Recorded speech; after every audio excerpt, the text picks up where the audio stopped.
Graded for Murder. Written by kdupton. Copyright 2021. Chapter 1. Olivia Ferguson stormed down the hallway, nearly knocking me into the wall outside of my abnormal psychology class that had ended. About 20 feet away, she halted directly before Professor Shaw, the university's most popular sociology teacher, and hugged her arms about her waist. Olivia cast anxious glances over her shoulder every few seconds and nibbled on her lower lip.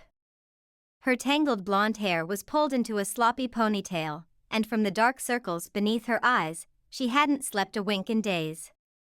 Not wanting to pry, and being the only soul left in the corridor with them, I stuffed my psych book into my backpack, slung it over my shoulder, and stepped forward toward the second-story stairwell when Olivia's frightened voice stopped me cold. I hopped onto the first step and kept hidden, straining to hear what had my good friend so upset. Absent for days, Olivia appeared and sounded haggard.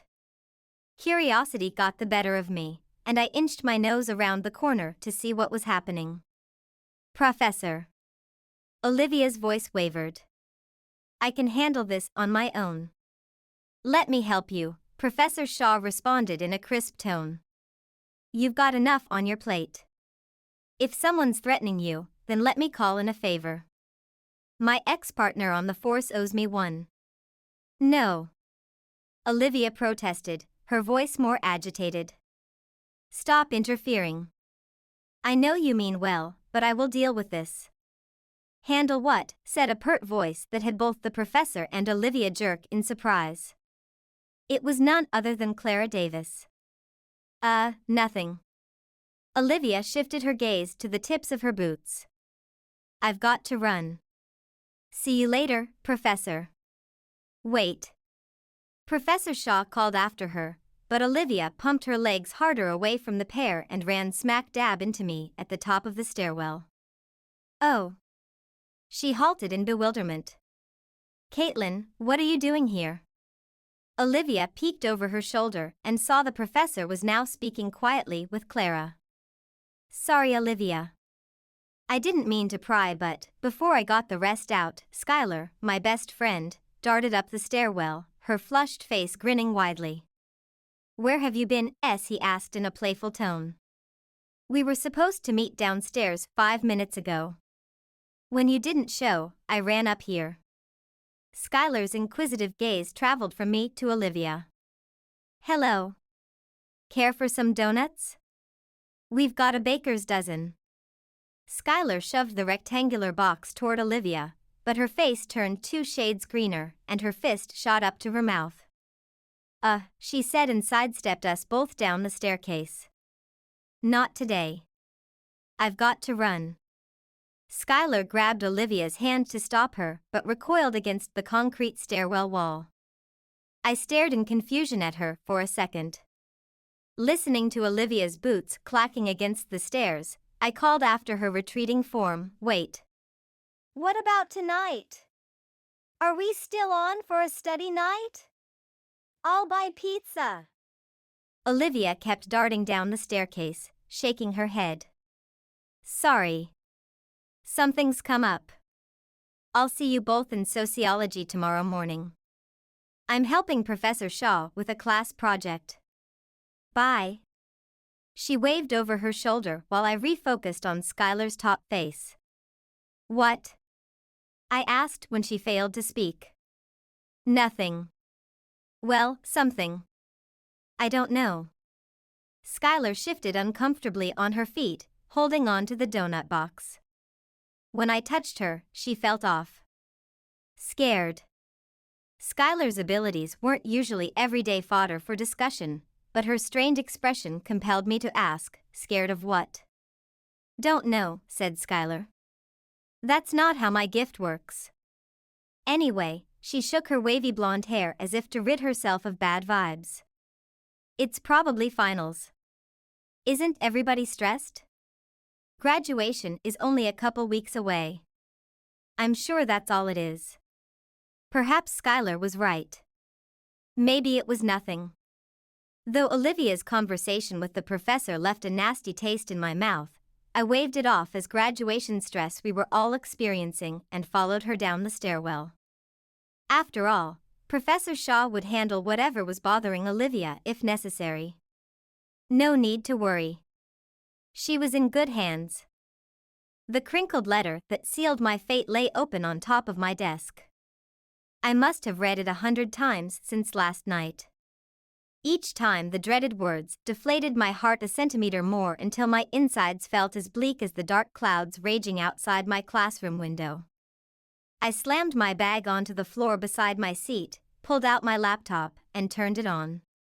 I usually looked forward to sociology, especially on Wednesdays. Not only was the weekend staring me full in the face, the true crime discussions stirred a fire in my belly and made me ponder a career in law enforcement either as a detective or an analyst. As a senior, soon to graduate with a psychology degree once spring semester finished, that meant declaring another major, and the thought of it made me want to gag. Majoring in criminal justice would thrill my forensic pharmacy-loving father, but my mother? Not so much. This morning was different. The letter had arrived in last night's mail, and I couldn't focus on anything else. Not the pelting raindrops that drenched my clothing and hair, or the cracks of lightning bolts streaking through the sky. I had dragged my bag, which weighed like 50 pounds, and my sorry mood across campus on the soggy, cool spring morning. Once outside the sociology building, I had kicked a pebble, watching it skip over the sidewalk and drop into the grate full of rainwater. I peered at my screen again and gritted my teeth. As luck would have it, the dreaded invitation popped open. It was the last thing I'd seen before slamming the computer shut earlier this morning. While other students breezed into class all abuzz with weekend plans, my mood blackened further as I reread the message. I sank lower into my chair and propped my head on my hand. I looked out the large window overlooking the university commons inside. Why would the College of Medicine invite me to their coveted dinner Friday night? Of course, I already knew the answer. I'd seen her walking stride for stride with the Dean of Medicine last week when she should have been several states away consumed with grading the latest pharmacology exams. Nothing interfered with her students or her classes, except there she was in all her glory, Mrs. Brenda Dahl, my mother, persuading the dean for a dinner invite reserved for interested pre-med candidates. Leave it to my mom to use her clout in the medical world to weasel an invitation. I'd never wanted to pursue medicine. Pharmacy, physical therapy, none of it ignited a spark of interest. And therein lay the problem. Born to not one, but two pharmacists sealed the deal of following in their footsteps.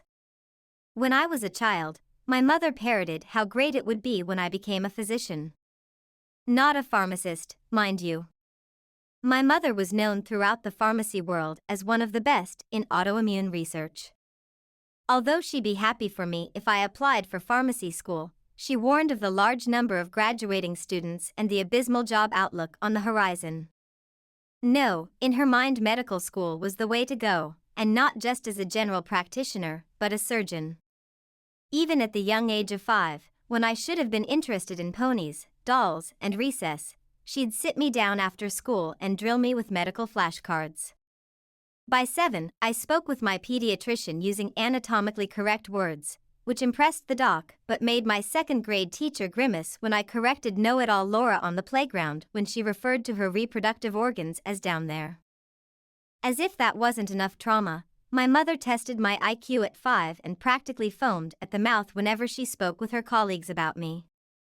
She'd had my life's course figured out before I was even potty trained. Despite my brooding mood, I closed my email and brought up the notes I'd taken for today's sociology class. A good thing too, because in walked Professor Shaw, arms full of textbooks and stacks of manila folders a foot high. She strode over to the designated teacher's computer and flipped it on. On the white screen draped in front of a large chalkboard, a crime scene popped up. Metal chair legs screeched against the scuffed-up tiled floors as the rest of the class scurried to sit and open their computers. When the room fell quiet, in rushed Skylar, her milky white skin flushed pink from running up a flight of stairs in an attempt to be on time. Poor Skylar. She was a great friend but terrible at punctuality. Although her uncanny ability of cheering me up had its perks, not to mention she was always texting me whenever I felt down. She'd skip work and listen to me drone on about my mother or my concerns about my future. Sky was a breath of fresh air and people flocked to her because of it. She slid into her usual seat beside mine and stuck her nose into her bag, rummaging around for her laptop. "Nice of you to join us, Sky," said Professor Shaw. "Maybe next week you'll get here before class starts. We are closing in on finals." Although playful in tone, a glimmer of annoyance flashed within the professor's brown eyes. Sky gave an apologetic smile and flipped on her computer. "I'm trying something new this year," Professor Shaw said and cleared her throat, tossing her shoulders back like she was bracing for gale force winds. "As you know, my background is in criminal justice, and since I love a good puzzle, you're all invited to my mystery dinner party on Friday night." She pointed a slender finger up at the screen over her shoulder. Instantly, grumbles of dissent grew to a feverish pitch. Fridays were for partying, and the last thing anyone needed was to fill it with what was essentially another class, especially on such short notice. Who could blame us? Although, truth be told, I rather liked Friday nights at home in bed, curled up with a good book and a glass of Cabernet. I'd been an introvert since birth, and my mother had always needled me about not getting enough social interaction. People only complicated things. No, I was an old soul, or so my father always told me, and valued nature trails over frat parties any day, and that wasn't changing in the foreseeable future. However, a mystery dinner? Consider my interest piqued. Quiet down, please quiet down. If you participate, you won't be required to write the end-of-the-year criminal justice reform report. Immediately, the room silenced. No term paper? A piece of me fumed since I'd already written half of it, but not having to finish it would be pure gold. "What do we get if we solve the murder?" asked Taylor, a guy I loathed, but Skylar drooled after. Every female he dated ended up crying while he laughed about it in class. The second he'd gotten what he wanted from them, he dumped them faster than a baby eating mushed peas. Though not all the athletes proved to be loathsome. Some of Taylor's football crowd helped Ms. Shaw with her books or setting up crime scene photos on the walls. Actually, most were nice and helpful to me, the other females in class, and the professor. And then there was Taylor. The typical jock/pretty boy, he got by with his good looks and his parents' persuasion. Even in college they'd gotten him off the hook for plenty of papers and the like. Then again, who was I to complain? My mother wasn't much better. "You'll receive an A on the final," Professor Shaw said with a smug smile. After the significance of what she'd said sank in, the class roared with excitement. "Thought you'd like that. Sign up by email today, and now the best part." Professor Shaw smacked both palms onto the pile of manila envelopes for emphasis. She hoisted them up into her lean, but muscled, arms and lugged them around, tossing a packet to each student when she passed our desks. "Inside you'll find the police photos of the crime for Friday night's party along with witness statements. Also provided are the characters and their backgrounds. When you sign up today, expect to receive an email detailing who your character will be. The object is to study the files and come up with motives, because at the event, you're expected to arrive dressed in period clothing, ready to act out your part. You'll have time to ask other classmates questions based on your research." Professor Shaw dropped the last packet onto my desk and strode to the front, facing us. "Now, on to today's assignment. Please send me your references for the term paper while you're all eagerly signing up for the party. Did I mention it'll be catered?" Skylar's cheeks flushed beet red. "Crap, those are due today?" She hissed at me sideways out of the corner of her mouth. Still staring at the fictitious murder scene on the screen, I absent-mindedly nodded. "Here." I handed over a paper of references I'd jotted down last week at the campus library. "Pick 3, but tell me which ones. I don't want to give her the same sources." As carefree as a butterfly, Skylar missed due dates frequently, but her enthusiasm for life usually got her out of trouble from teachers and patrons alike. Outside of school, Sky worked as an herbalist in Boulder on the weekends, which fit her personality to a T. Salt of the earth she was, and the best friend I had.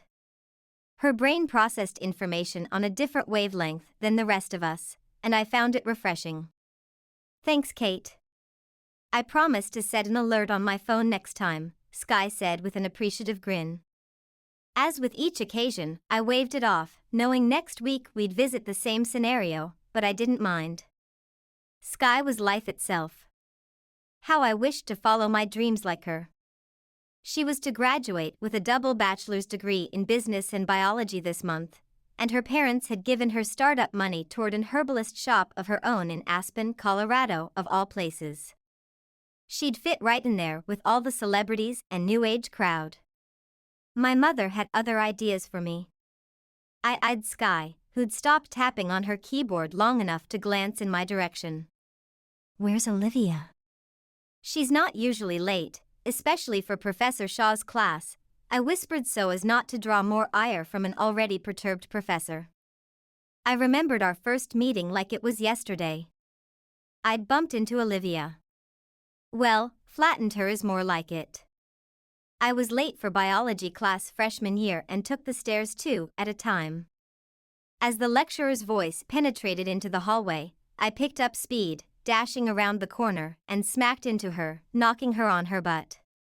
Poor thing had been carrying loads of papers, which went fluttering to and fro. Ordinarily I'd have helped her gather them, but my mother's stern warning about always arriving early reverberated in my head and I darted into the lab, an apology flying out of my mouth. I smiled thinking about it. She'd stumbled in right after me, papers askew in her slim arms.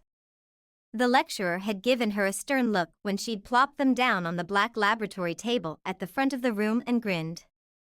Got attacked by a mountain lion on the way in, she'd said, much to my astonishment. The instructor, a grumpy graduate student, had peered down his crooked nose at her and shot back, family and species Ms. Ferguson. The smirk never leaving her face, Olivia had responded, Puma concolor. Otherwise known as puma, cougar, panther, or catamount. They're the largest cat species in the Americas.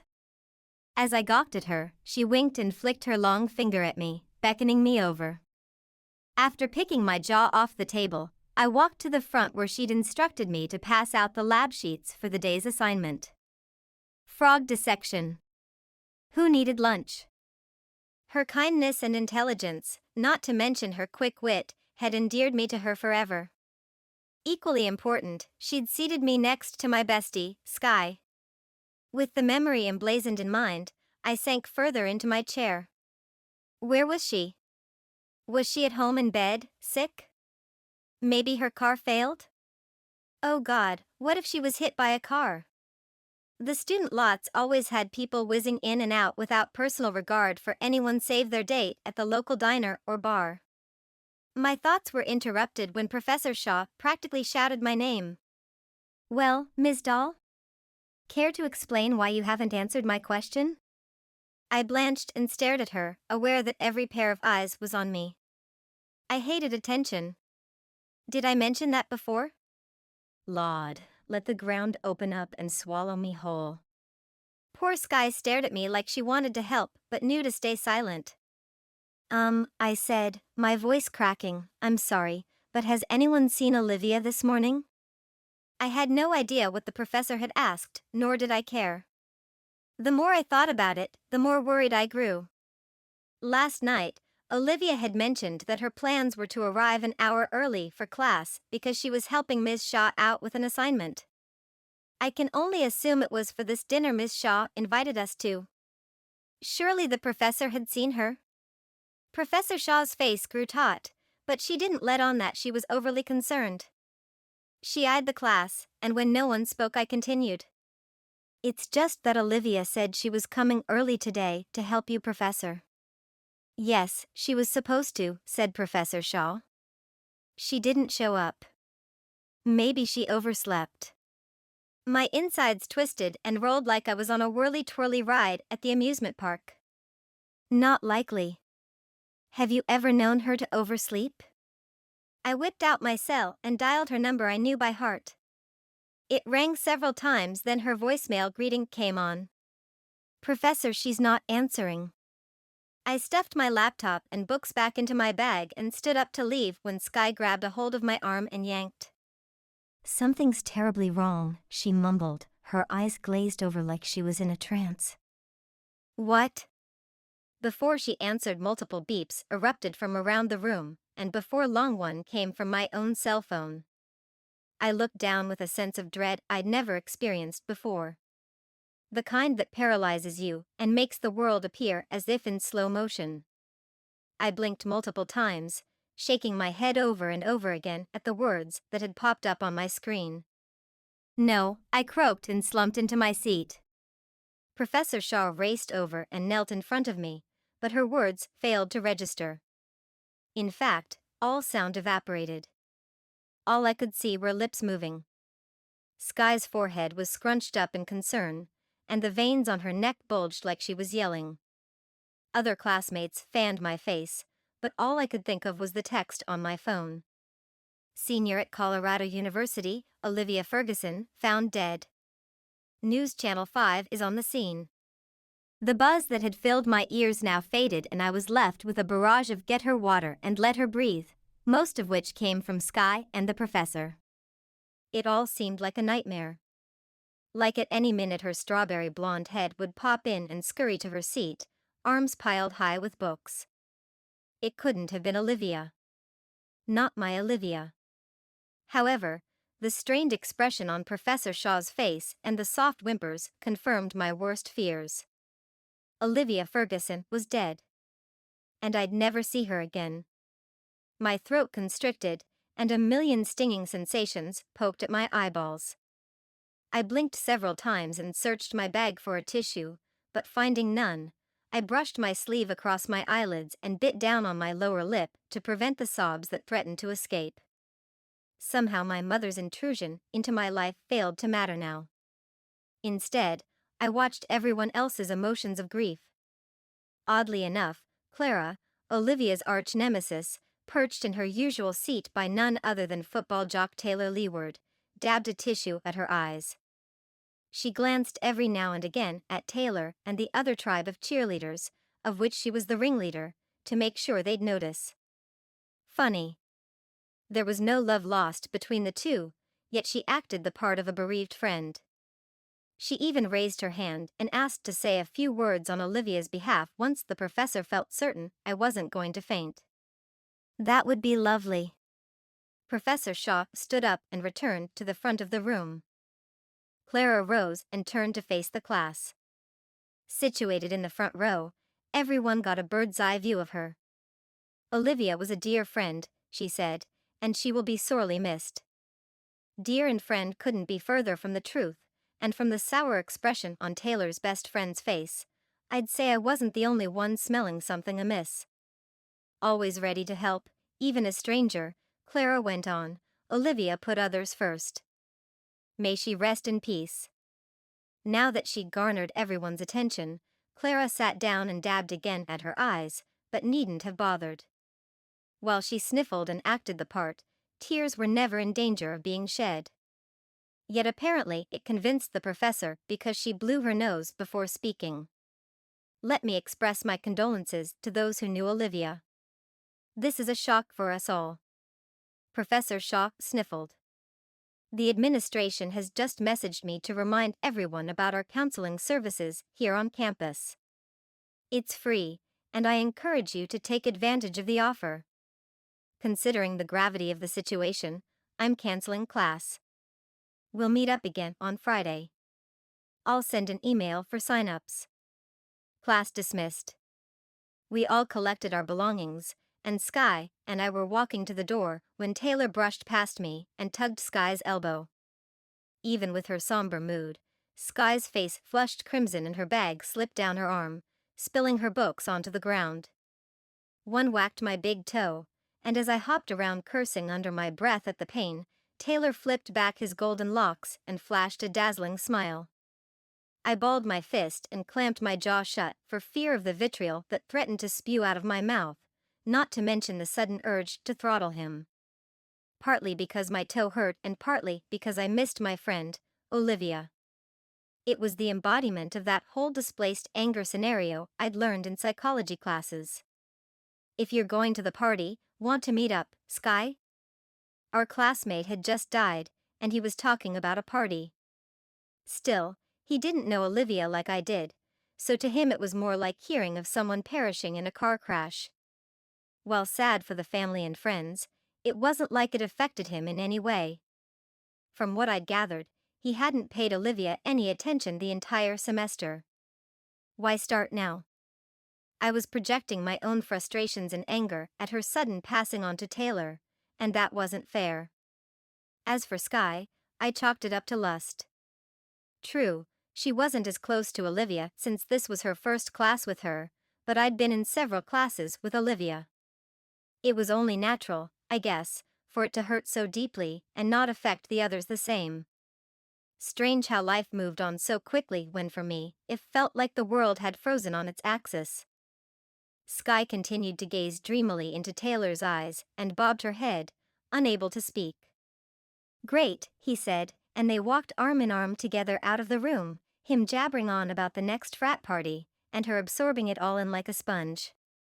It was good to see her so happy. He was charming, and I knew Sky wouldn't fall into his bed no matter how debonair he acted. With a deep sigh, I flung my backpack over my shoulder and headed out. Check your email for the dinner details, everyone. Professor Shaw called after us.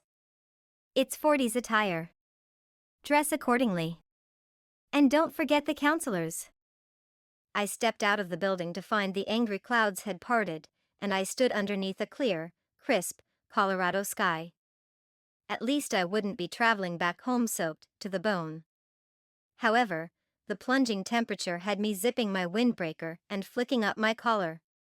I ducked my head and trudged off towards my apartment, the rhythmic pounding of my winter boots on the sidewalk mingling with the bellowing laughter and conversations of other college students floating in the background.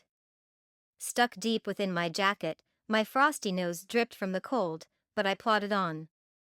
Halfway across campus, while I longed for a hot shower and a steaming cup of coffee, my cell erupted in the melodic voice of Taylor Swift singing Mean.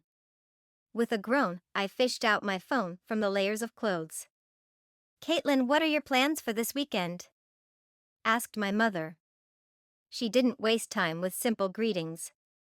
But why would she? Time meant money, and money meant status. This perceived power fueled her. The never-ending adulation she received from students and peers alike drove her need to work well into the wee hours of the morning. Did it matter if she missed a recital, performance, or meet? Nope. Reputation wasn't to be messed with. If you re-asking about the Dean's party, it's on my calendar. Dean's party? Her attempt at surprise failed miserably. To shock my mother would take an act of God. Nothing passed her attention, not even her hairstylist's daughter's birthday. Being gifted with a photographic memory helped. Though it brought appreciation from those on the receiving end, make no mistake, she did it for appearances. Everything was calculated, even down to the path she walked to class. If it elevated people's perceptions of her, she'd jump in feet first. Nobody got the start on her. That would mean being second, and second was for losers. How many times had I heard that growing up? I snuffed the groan trying to break free and rolled my eyes. So it wasn't you I saw the other day at the University Commons meeting with the dean? Caught you, I thought. For a moment my heart swelled in triumph, imagining my mother squirming wherever she stood. She was probably rearranging her sticky notes on her day planner. That was what she did when annoyed. Kaitlynn, if you saw me, then this should come as no surprise. I expect you to dress in formal attire, and don't be late, which means, young lady, arrive 15 minutes early. Yes, 15 minutes early. Got it. I lacked the energy to argue. Not only will the dean be there, but the whole admittance board. My mother's zeal practically slipped through the phone and punched me in the face. This is a special event and is your ticket into the program. I've discussed it with your father, and we've decided I should pick you up. Be ready at precisely 5:30 p.m. Friday night, no later. I felt the blood drain from my face. Friday? I asked, a pitch too high. Yes. Is this a bad connection? Anyway, be ready. The phone went dead, along with my spirits. How was I to be in two places at once? Lord knew my mother wouldn't hear about the mystery party. An appearance at the dean's dinner was her life's achievement, and she'd traipse mountain and valley to make sure I'd show up in top fashion. If flying in from Tennessee wasn't an indication of her fervor, then insisting on escorting me was the nail in the proverbial coffin. Nothing would stop her until my derriere was firmly parked in a dorm room at a medical college this fall. I passed the corner donut shop one block off campus and watched two women about my age sit down at the outside picnic table, eyes bright and carefree. They munched on sweet treats and sipped their coffee, giggling over something which I imagined had to do with a guy or the upcoming weekend. I wished I could exchange places with them, take the gorilla weight I'd been carrying around since childhood and chuck it off for the weekend. No expectations, no worries, free from the overwhelming sadness that seeped into my heart upon hearing of Olivia's death. When my phone buzzed again, I pulled it out of my jacket pocket. It was only a text, but the second I saw Mom pop up on the screen, I immediately stuffed it into my jacket pocket and pumped my legs harder.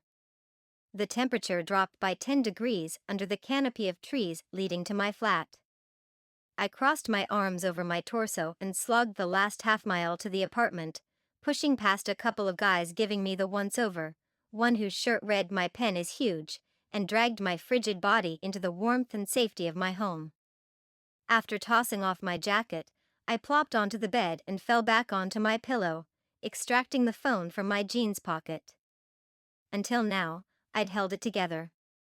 Barely. However, the message all but had me screaming into my pillow. It read, "Forgot to mention, I'm invited too. Text me what you're wearing, and we'll be twinsies." Mom. Twinsies? Please. I'd rather show up nude. How did I get myself into these messes? Two places at once. One a mystery party, the other a dean's dinner. Professor Shaw's party was where I wanted to be, even if Clara and her ilk showed up. A night full of clues to solve a mystery dressed in period costume sounded a ton better than the stuffy meet and greet for medical school, and it would take my mind off Olivia. What better way than to honor her than participate in the last project she'd worked on? On top of that, if I solved the case, then no term paper or final. Why wouldn't I go? Despite my enthusiasm for the party, my glee faded the second I thought of my mother. Her ire wasn't to be taken lightly. One time she'd grounded me for a month because I failed a math test. In my book, failing was an F, but I'd received a B. Why the fuss? Because having a perfectionist mother meant late nights of calculus, biochemistry, and physics.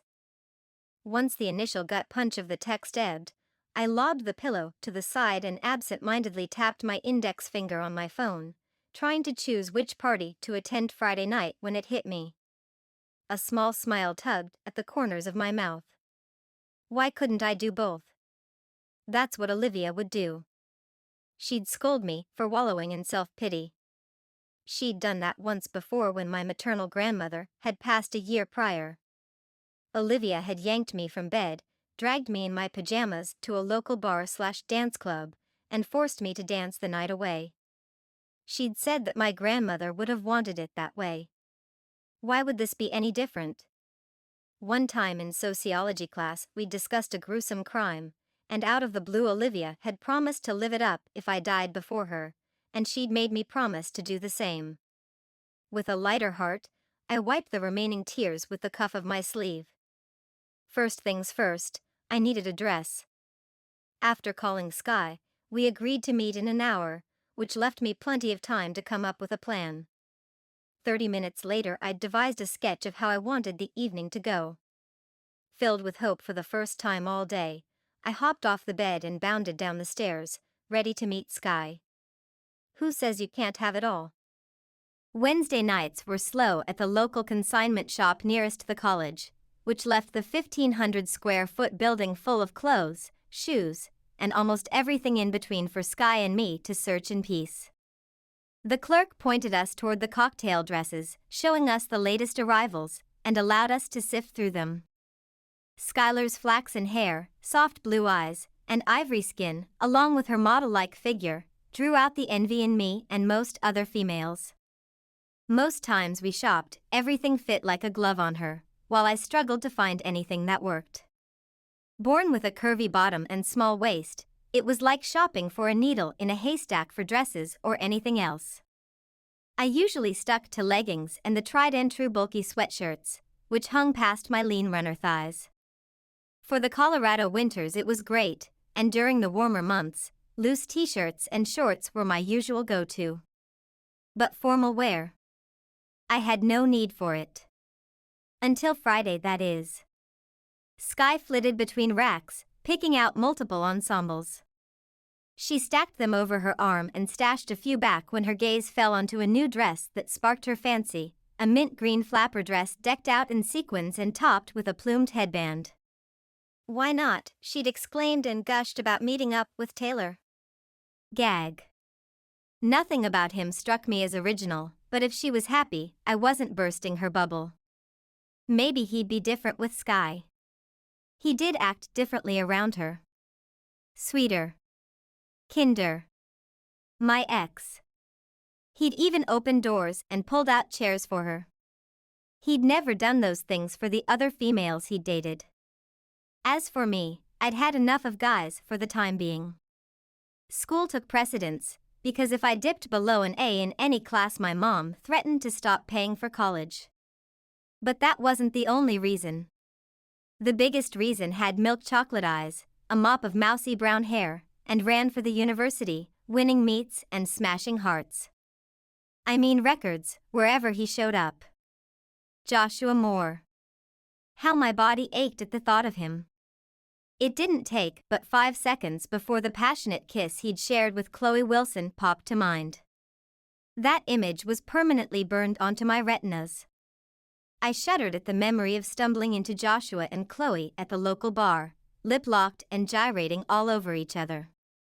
It was enough to make me vomit, and the lack of apology from him sealed our fate. I shook my head to clear it. Instead of dwelling on the past, I refocused on Sky's attempts at cheering me up. She enthusiastically pointed at one dress and then another, making the sad images fade and lifting my spirits a smidge. A few moments later, she shimmied up to a floor-length mirror and admired her reflection next in the mint green wonder. Gorgeous as ever, but the professor had warned us to stay in period costume. Flapper dresses were from the 20s. When I reminded Sky it was a 40s-themed party and Ms. Shaw wouldn't be happy, she just grinned and waved off my concerns with a flick of her wrist. It will dazzle her if she has any taste. She won't care so long as we show up on time. Speaking of, have you found a dress yet? The rack screeched in protest as I shoved 3 more gowns aside and pivoted to face Sky. A strand of my shockingly red hair had toppled out of my bun with all the fuss and covered my eye. I placed my hands on my hips and blew it to the side. Not a one, I said, staring at our reflections in the floor-length mirror. Sky's beautiful face pouted in sadness at my lack of fortune, and she leaned sideways, wrapping me in one of her famous bear hugs. We'll find it. You'll see, she said with a reassuring grin. As she rubbed my back, a sparkle of light caught my eye in the mirror on the rack behind us. I spun on my heel and reached out, touching the shimmering piece. The inky fabric slipped through my fingers, and I let out a gasp of pleasure. Without hesitation, I snatched it and held it up for inspection. Bingo, I said, smiling ear to ear. Sky agreed straight away, and we both raced to checkout before she found yet another dress to buy. Once we'd paid for our purchases, Sky offered to pay for some coffee to fuel me through my latest round of exams. Since I had a morning test in art appreciation, I greedily accepted since I'd be up until the sun rose. I'd taken the class on a whim, but found myself loving the lectures more than I thought possible. Sure, it was a way of goading my mother because it didn't fall within the science and math scope, but the more lectures I attended, the more in love I became, and I found myself fantasizing about a career in the arts. It was only a childish fancy, but wouldn't that send my mother into an apoplectic frenzy? The coffee shop was packed with sleep-deprived students bracing for a full night of studying. The nutty aroma greeted us from the curb, and we stood in line with the rest of the crowd patiently waiting our turn. Most people grabbed a to-go order, so it didn't take long to find a place to sit. We picked a round table closest to the storefront window with a view of the Rockies peeking out in the background and the cotton candy clouds that lit up the sky just before sunset. Sipping on her caramel latte, Sky inclined her head to one side and eyed me curiously. "How will you attend both parties?" I involuntarily jerked my wrist at the question, flicking a bit of foam onto the tabletop. Since the conversation with my mom, I'd come up with a plan of sorts, but I had mentioned nothing to anyone about the functions being at the same time. "Sky, how did you know about the other party?" I leaned in closer and narrowed my gaze. She smiled and stuck her tongue out. "A little elf told me." She giggled. "Spill it. What's this harebrained scheme of yours?" "From your grumpy face, I'd say you're having misgivings." "Leave it to Sky. She'd read me from cover to cover from day one. From that infamous biology class during freshman year, we'd connected like long-lost friends and never looked back. It was as if we had grown up together from birth. "My mother got me invited to this medical dinner tomorrow night, which is at the same time as Ms. Shaw's party." I took a sudden interest in my green plastic twirly stick we'd received in our coffees and braced for her response. She was always better at saying what she wanted and not backing down. I was the exact opposite. Most notably with my mom, who struck fear in my heart whenever I'd expressed even the tiniest objection. Sky placed her delicate hand over mine and squeezed. "Why don't you tell her where you want to go? And face her wrath?" I snorted. "I'd rather eat kale." Sky's nose wrinkled in disgust and we both giggled. "So what's the plan?" she asked. Though I'd given it plenty of thought, the telling of said strategy cemented it into action, and to say it rattled me a bit was an understatement. I took a deep, steadying breath. "We arrive at the dean's party at 5:45 tomorrow night. I'll stay for hors d'oeuvres, and then around 6:30, I'll make up some excuse and run over to Ms. Shaw's place. It's only a few blocks away, and I should arrive in time for the 7 o'clock start." "Right. What could go wrong?" Sky asked with a knowing grin. "It'll work," I said, more to convince myself than her. Given the gravity of defying my mother, it had to work. She wouldn't care too much if it all went off without a hitch. Although, come 7 p.m. tomorrow night, regardless of unforeseeable obstacles, my derriere would be at Miss Shaw's party. "Your funeral." Sky nibbled on a scone and winced at the reference. "Sorry. The news station will update us when they get more details. I bet there'll be a piece on it tonight. Let's take your mind off of it for now." She sighed and painted on a smile. "So, tell me your thoughts on the mystery case. It all makes my brain hurt." Sky rejoiced in fixing people, or at least comforting them with her herbal remedies. The sociology course was to satisfy a general education requirement, and I'd convinced her it would be fun. While forensics piqued my morbid curiosity, it made Sky squeamish. She left the detective work to me, and I'd willingly obliged, considering I'd dragged her into it, convincing her it would be fun. Though I appreciated Sky's attempt at distraction, my thoughts drifted to Olivia and the last conversation she'd had with Professor Shaw. Someone had been threatening her, and the professor tried to help, but independent Olivia wanted to deal with it on her own. thoughts of murder floated in my mind's eye until Sky's playful bank on the head and quizzical smile interrupted my ruminations. I've only scanned the photos and witness statements, but from the outset, the wife's at the top of the list. She stood to inherit lots of cash from her husband's death. In the 1940s, doctors made quite a bit of money. Sure, but wasn't she an heiress? Mrs. Grant didn't need his money. Sky had a point, but from what my father had taught me, murder was generally personal, and most police officers looked to the next of kin, starting with the wife. All right, I said, who do you suspect killed Dr. Grant? Sky dipped her head and sipped from the steaming paper cup, grimacing. I chuckled. Why do you insist on drinking coffee when you can't stand the taste? Because it looks glamorous, don't you think? Plus, caffeine helps your heart and circulation. A little a day keeps the doctors away. Then order a sweeter version next time, I offered, to which she shook her pretty head. Absolutely not. Sugar is the leading cause of death in this country. Sky shuddered. Have all that inflammation circulating throughout this body? I believe that's heart disease, Sky. And what causes heart disease and diabetes? She raised a lofty eyebrow. Sugar, that's what. What about the donuts you gorge on every weekend? I smirked. They don't count. She shook her head like swatting at a gnat buzzing about her head.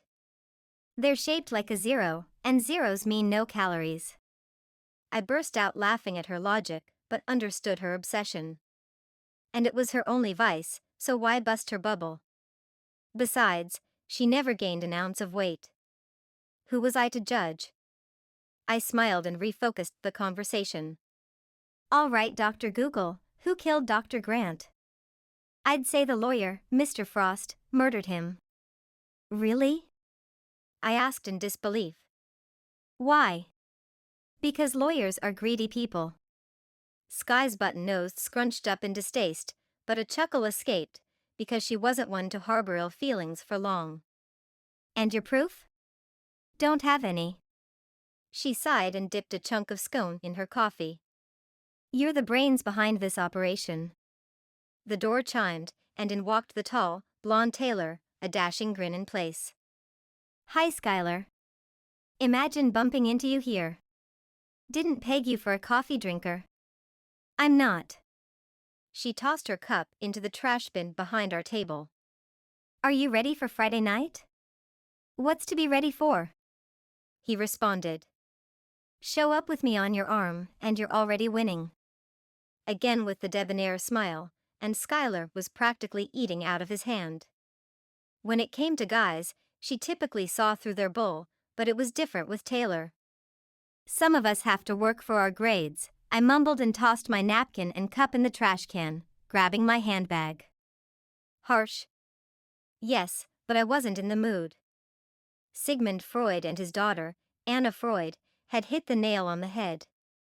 I was definitely displacing my anger onto Taylor, and while he didn't deserve it, he was in my line of fire.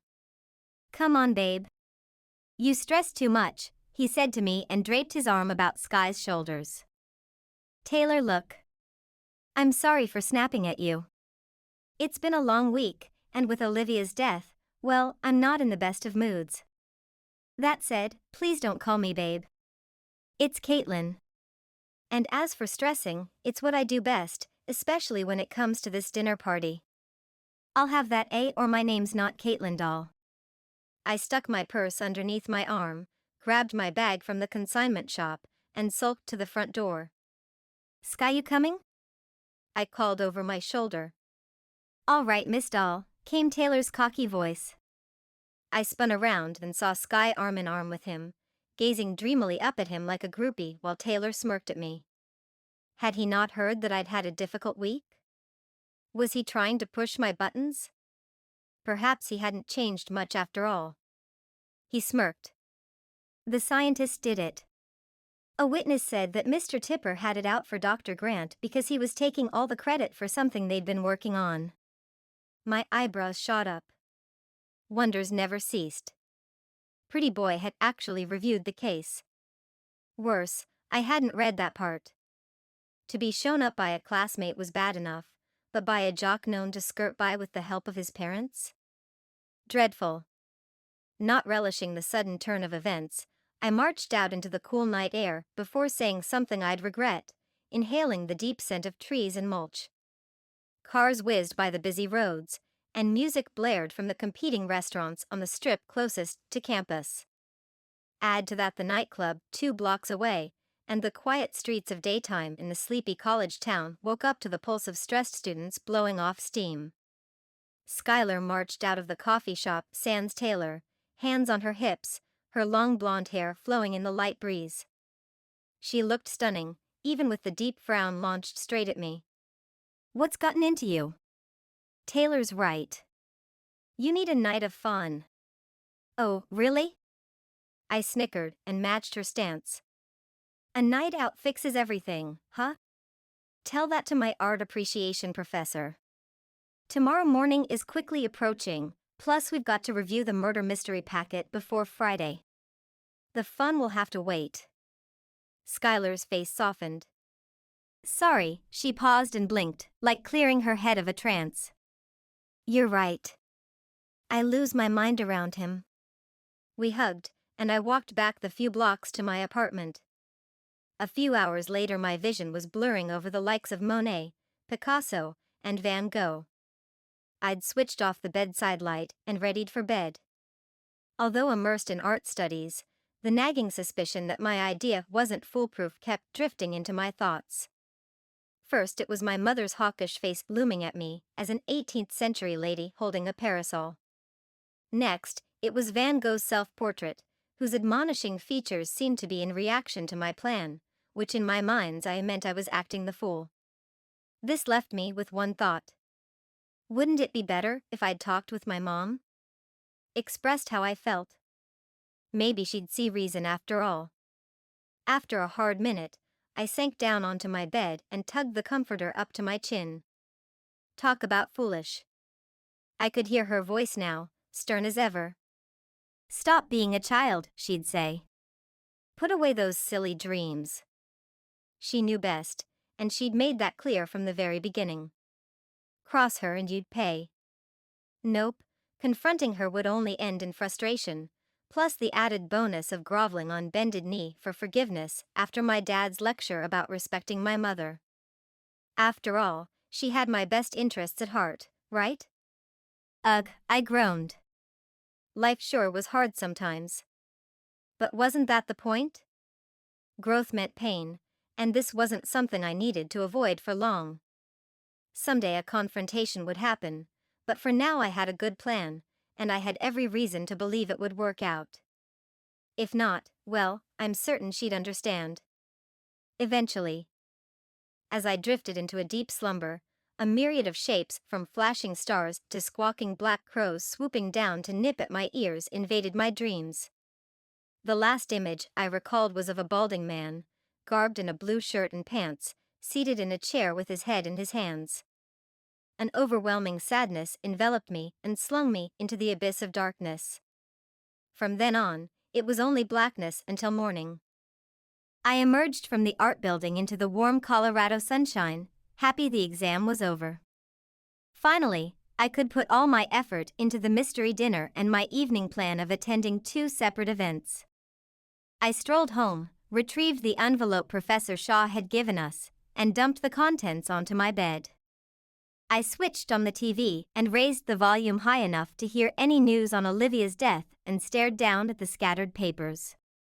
Typed and handwritten police documents and witness accounts fell out along with photos of Dr. Grant's dead body. Dressed in formal attire, as he'd hosted a fancy dinner party, he laid face up with a gash to his forehead. In his right hand, he clenched a hanky speckled with blood. From the official reports, his wife's maid had discovered him in his home office at approximately 2 in the morning. Mrs. Grant confirmed she'd quarreled with her husband over her perceived indiscretions at the party, which she denied, and she'd left him to sulk about 11 o'clock and continued partying. According to her statement, around 2 a.m. she'd heard shouting and then a loud bang, but she could not say whether it was a gun or a champagne bottle. It seemed to me there'd be a difference between the sound of a champagne bottle cork popping and a pistol firing. Though for the average layperson, and depending on the distance from the shot, I suppose it could sound similar. Anyway, I digress. Where was I? Oh yes, afraid for his safety. Since it was late, Mrs. Grant rang for her maid and sent her to check on Mr. Grant. When the maid discovered his lifeless body, she called the police, who arrived 10 minutes later.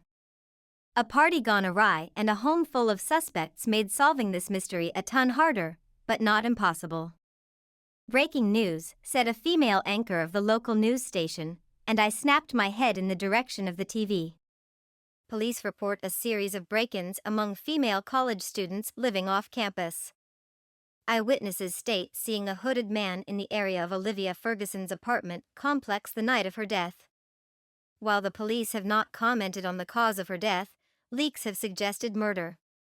Due to the recent break-ins and as a precaution, police recommend all female students lock their doors and walk in pairs, especially at night. Stay tuned for further updates. My chest pounding, I slumped onto my bed, scattering the papers. Had Olivia been murdered? Hamster wheels spun in my head without much to show for it when a distant scratching sound had me laser focused on the stairs leading down to my front door. My skin tingled with apprehension as I tiptoed over to the stairwell and stuck my head around the corner. Stomach in my throat, I watched in horror as my doorknob jiggled. The hair stood up on the base of my skull and a cool sweat formed on my upper lip. Should I call the cops? Wait, I'd left the phone in my bedroom.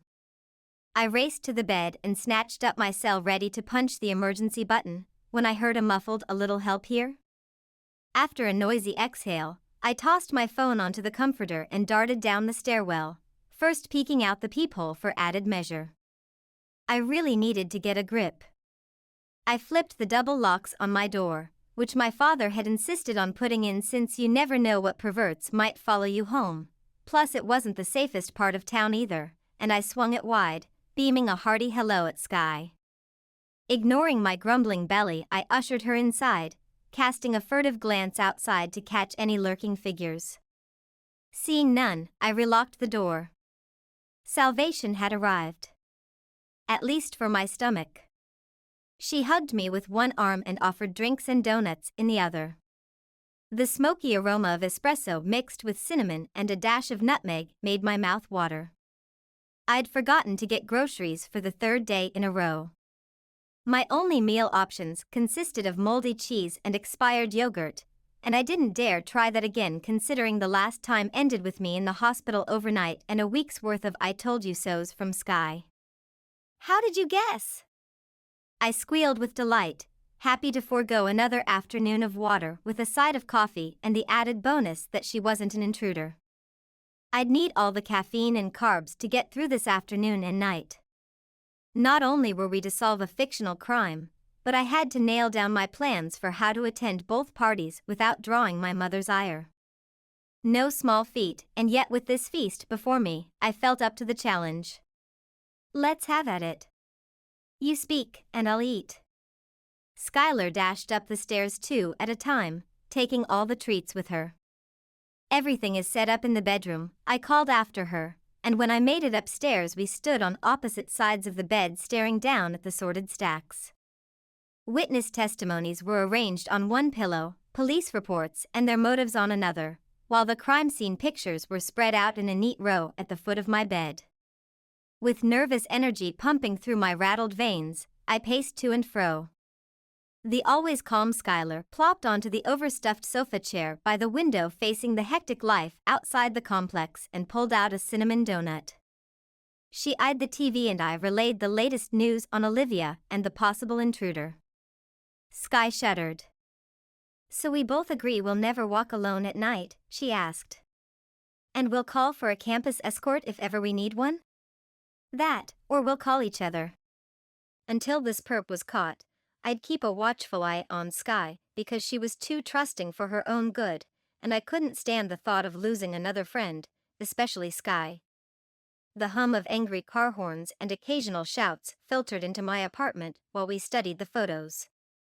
It was funny that it had taken 6 months to adjust to such racket after moving in 4 years prior. Endless nights of tossing and turning left me haggard and infused with liquid caffeine, but the earbuds, gifted to me from Sky, solved the problem lickety-split. When I traveled home these days, the lack of any noise was what kept me awake. Okay, from what I've deduced, we saw Sky cut in, biting a chunk of the donut off. We know, I said with an impish grin, Dr. Grant was murdered between 11 at night and 2 a.m. He and his wife argued in his home office around 11 p.m., but she rejoined the festivities and then retired to her rooms about 1 o'clock in the morning. He suffered a gash on the forehead, fell beside his desk, and was found by his wife's maid. How many at the party? Asked Skylar, licking her sticky fingers stained brown from the cinnamon. 30 of their closest friends. I smirked. Funny enough, my list of close friends stopped at 3, but it wasn't the size that mattered.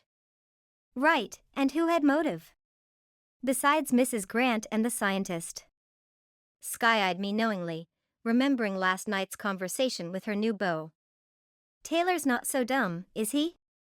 I tapped my index finger against my lips and stared down at the police reports, otherwise ignoring her playful poke. Skylar understood how obsessive-compulsive I was when it came to solving things and missing a valid point, like what Taylor brought up was likely to stick in my craw for the next week or more. We've got those too, Captain Pepper, a decorated war veteran, Mr. and Mrs. Paisley, business partners, and the home staff. Narrows it down at least, Sky said rather optimistically. Her promising outlook hadn't rubbed off on me. There were too many left on the list, and we had only until tomorrow night to whittle it down. That's what the party was for, but I wanted to cross my T's and my I's as much as possible before showing up. All the Hardy Boys and Nancy Drew books had prepared me for his moment, and I wasn't about to disappoint myself or my teacher. She'd taken an interest in my career after the second day of class when I'd identified a poison used in a crime case she'd presented.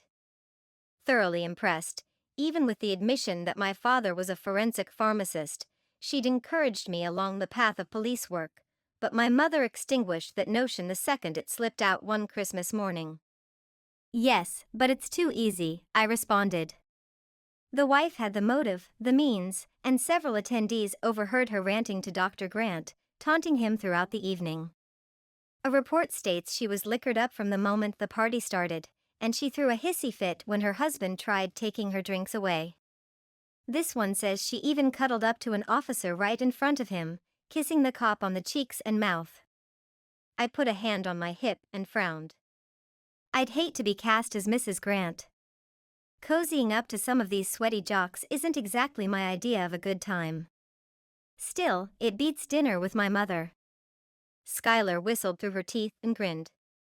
Yeah, that I'd like to see. So why not the wife? I rebutted. If she's guilty, then she's guilty. Don't reinvent the wheel, Kate. Yes, but Professor Shaw wants us to think. She wouldn't give this easy of an assignment. Or would she? Maybe Sky was right. Perhaps Mrs. Grant killed her husband, end of story. And yet a hunch in the pit of my stomach said otherwise. Ms. Shaw lived for making us think. It was never the easy way with her, partly because she'd said most cases in life weren't clear-cut. There was almost always a gray area. Sky rolled her eyes. All right, Sherlock, then who else? Why all these soldiers at the party?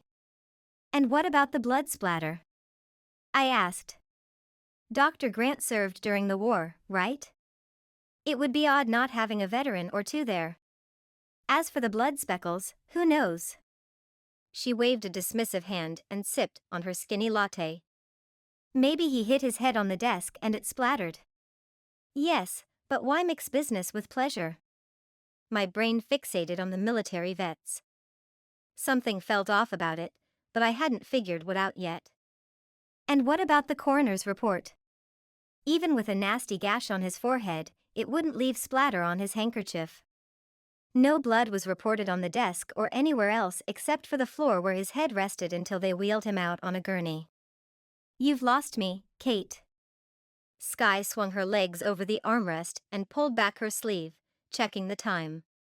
Look. I grabbed the photo off the bed closest to her and held it for her to see. Her pink lips parted in concentration. Not following. Blood is blood, Kaitlynn. Yes and no. A gash will gush, but this looks like it sprayed. See? His forehead's not smeared. If he'd used the cloth to stop the bleeding, then the blood on his forehead would be smudged, but it's not, I said. Sounds like a mess. Maybe it wasn't his? Skylar stuffed the last of the donut in her mouth, jumped up, and grabbed her purse and coffee. I gotta run. Taylor's taking me out tonight and I need several hours to get ready. Please get some rest, Kate. You've got not one, but 2 parties tomorrow. You sure about the plan? Despite my nerves about tomorrow night, drawing Sky further into my mess wasn't an option. She deserved to have a wonderful time with Taylor, even if he wasn't who I'd pick for her. Instead of spewing my guts and delaying her date, I shook my head, sat on the edge of my bed, and focused on the picture of Dr. Grant. Denial was my superpower. Upon closer inspection, I noticed something red on his white collar. It wasn't like the blood splatter, and the color was somehow off. Could it have been nail polish? Mine always left marks on paper or clothing after a fresh coat. The thud of her brown leather boot heels against my wooden floors tore my attention away from the photo. I glanced up at her, taking her offered hand in mine and squeezed. It'll work out, I said, hoping I sounded more confident than I felt about my plan.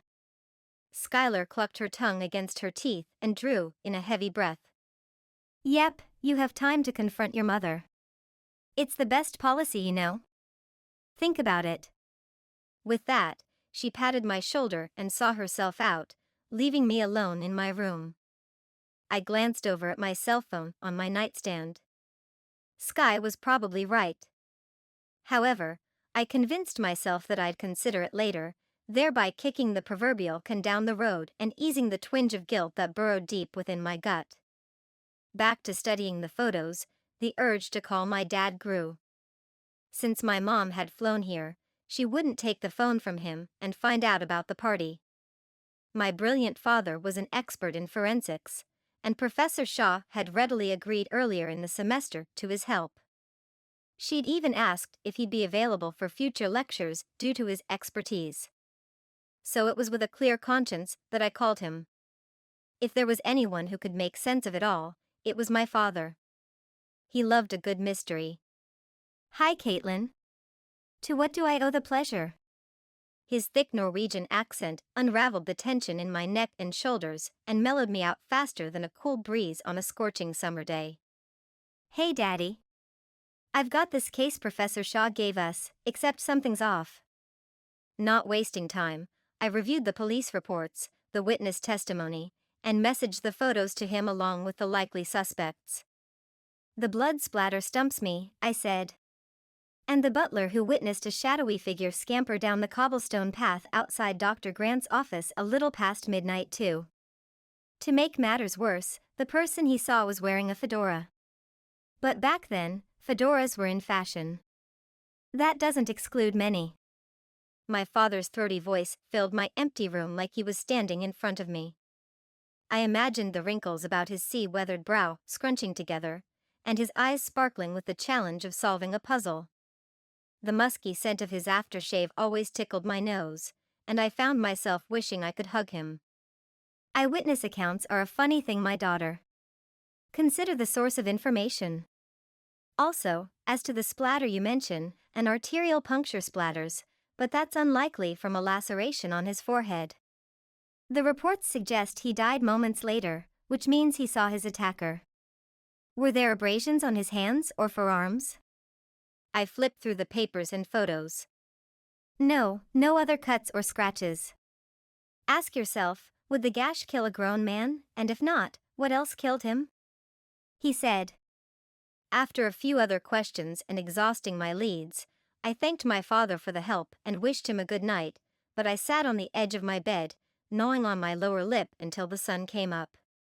Something was amiss, and the culprit wasn't who the evidence pointed to. My nerves grew as the hours ticked by. Would my plan for the evening work or backfire in the worst way? Regardless, the day had come, and I was fully committed. Now all I had to do was figure out the mystery killer, attend both parties, and win that A. No problem. Prompt as always, my mother arrived at 5:30, and not a second later. Of course, she brought me a dress that matched her own, but for once in my life I refused to wear it. She fumed at first, but seeing as how she'd have to unclothe me, and that wasn't happening, she fussed over my hair and roved her disapproving gaze over my dress since she didn't wish to be late. It took all of 10 minutes to walk from my apartment over to the University Center ballroom. As if I'd run away, my mom seized my arm with a vice-like grip and steered me into the dinner hall. Large crystal chandeliers hung from the ceiling, and oodles of tables swathed in ivory linens and fine china were stationed around the room. Black-tied servers greeted us at the hall's threshold, extending silver-plated trays of champagne flutes. When I reached for one, my mother swatted my hand and yanked me toward the dean. "Ow," I hissed. They offered. "We're here on business. Now stand straighter, and for goodness sake, put a smile on your face. He'll think you're ill." Unaware I looked graven, I followed my mother as she sidestepped a gaggle of prospective students lined up neatly in a row, awaiting introductions to the dean. She thrust me forward with a shove between my shoulder blades that nearly toppled me headfirst into him. I caught my footing at the last second and plastered a grin in place before sheepishly looking up at the dean. His mouth tweaked into a grin, but years of polish had him extend his hand to me in a flash. Bright green eyes the shade of a shamrock twinkled down at me with curiosity and a splash of humor. I wiped my sweaty palms on the front of my skirt and gulped down the unease which had sent my nerves into overdrive. The intensity of my mother's annoyed glare sent hot swirling firebombs of heat to my face as I pumped the dean's hand like a fireman dousing a 5-alarm blaze. The dapper-looking dean, clad in a black tux and bow tie, arched a brow from his lofty height as I stumbled to emit an intelligible word. Luckily, he took pity on me and spoke first. "Good to meet you, Kaitlynn. I hear you're a budding scientist. From your admission essay, I find your area of interest remarkable for a lady as young as yourself." A flitter of anxiety seeped into my bones at the sound of my name. I hadn't mentioned who I was, yet from the unspoken information batted back and forth between he and my mother, I knew everything. Though I'd spotted her on campus, and even confronted her about it, I'd hoped to be treated like everyone else, but that notion flew out the door the moment my name rolled off his tongue. What about my essay? And admissions? It was like somebody had dropped a 2-ton sledgehammer on my head. I'd been busy with spring graduation and finals, and nothing took precedence except my studies. Unless I'd applied in my sleep, then the dean had me confused with someone else or... Then it hit me. I cast an annoyed glance at my mom. Of all the lowdown, underhanded things to do. Even though my smile faltered, I heard my response as if I was a bystander and not an active participant. "Yes, well, with a mother like mine." My tone, while polite, hinted at irritation, yet apparently flew right over their heads.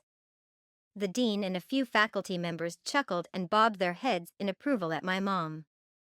And she, of course, shone like the sparkling diamond she'd imagined herself to be and took it all in. Meanwhile, I stewed, my insides the boiling mash of anger and frustration. And plotting my revenge, although, let's be honest, revenge on Dr. Brenda Dahl wasn't likely. Still, the fire pumping through my veins kept me in check and mute, because the second I opened my mouth. Well, it wasn't in my best interest. Let's put it that way. "Tell me, Kaitlynn," Dean Howard prompted, "what is your vision for medicine?" My staff spoke highly of it for days. The room shrank 10 sizes in 2 seconds, with every inquisitive eye in the bunch locking onto mine in anticipation. A passing server walked by, and I snatched a champagne flute and gulped it down, mother be darned. My mind raced for an answer as my gaze roved the crowd that scrutinized my every move. Approximately 20 hopeful students huddled around. Some appeared annoyed, while others gazed with the hope that I'd fall flat on my face, and from the lack of response I failed to produce, the likelihood of such an event seemed most evident. Until my mom opened her pursed lips and spoke first. Kaitlynn here sees a technological advancement in the medical field. Long gone are the days of in-person visits. People will use their computers and phone apps in the privacy of their homes. Her strong, slender fingers gripped my upper arm in a silent attempt to communicate her displeasure. To the outside world, she was a supportive mother, one who'd lent a reassuring hand, but the bruise forming under her punishing grasp had me blinking back tears. Fortunately, Dean Howard hadn't noticed because his kind gaze fell on my mom's exuberant face. "Yes, Dr. Dahl, it's a fascinating time we live in," he said, "but we would rather hear from Kaitlynn, if you don't mind. She's the one applying, after all." A rosy hint spread across my mother's cheeks at his gentle rebuke, and her face grew taut. Gone was the sparkle that had exuded from her eyes, replaced by a cold impatience. She did manage a tight smile before giving me a vexed unspoken plea as if to say, "Don't screw this up." "She's right," I said, placing a shaky hand on her bony shoulder and trying to figure out what she'd written in my essay. In previous conversations, Mom had gone on ad nauseum about the scientific applications of technology in medicine. Like usual, I'd zoned out, and now I was mentally berating myself for doing so. Still, I remembered a few tidbits. How I hoped it would be enough. With phone apps, we'll advance the medical field to a whole new level. Imagine taking a blood sample with a pinprick and using our smartphones to determine our glucose levels, cholesterol, and even other labs such as thyroid, parathyroid, kidney, and liver function. I envision a future of quick results and robotic procedures, surgeons performing intricate operations from the comforts of their offices multiple states away. Apparently, my memory had served me well, because the heat faded from my mother's face the more I talked. I'd hit the mark. More or less. After the brief conversation, and several appreciative smiles in the bunch, my mother marched me over to a distinguished gentleman, surrounded by no fewer than 5 students and 4 faculty members. At a moderate height of about 5 feet 11 inches, he kept his shoulders back, a grin at the ready, and pumped people's hands, stopping for an impromptu picture from time to time. I surveyed the crowd, much like my father taught me to do when at a crime scene. The man held an air of importance, and yet he joked and laughed along with the throng of people. A young 20-something, with the same shade of blue-green eyes as the charismatic nobleman enrapturing the admirers that stood by his elbow, stifled a yawn.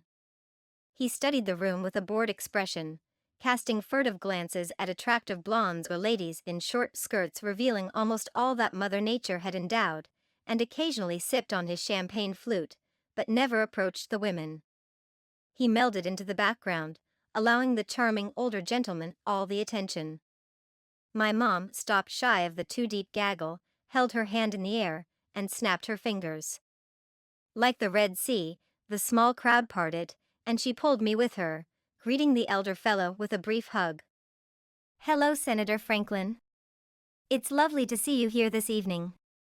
And I suppose this is your son Levi?" My mother's hazel eyes perused the young man from head to toe, as if inspecting a sports car or some type of stallion. "My dear Brenda, how wonderful for you to stop by," said the older man. "This must be your daughter Kaitlynn. My, she has grown." The charismatic senator stepped forward and clasped my hand between his like we were old friends. "Your mother works tirelessly for her university and for the promotion of pharmacy services throughout the United States. She's bent my ears for years now at various state and national functions. And we've passed multiple legislation benefiting the lives of constituents all over the United States.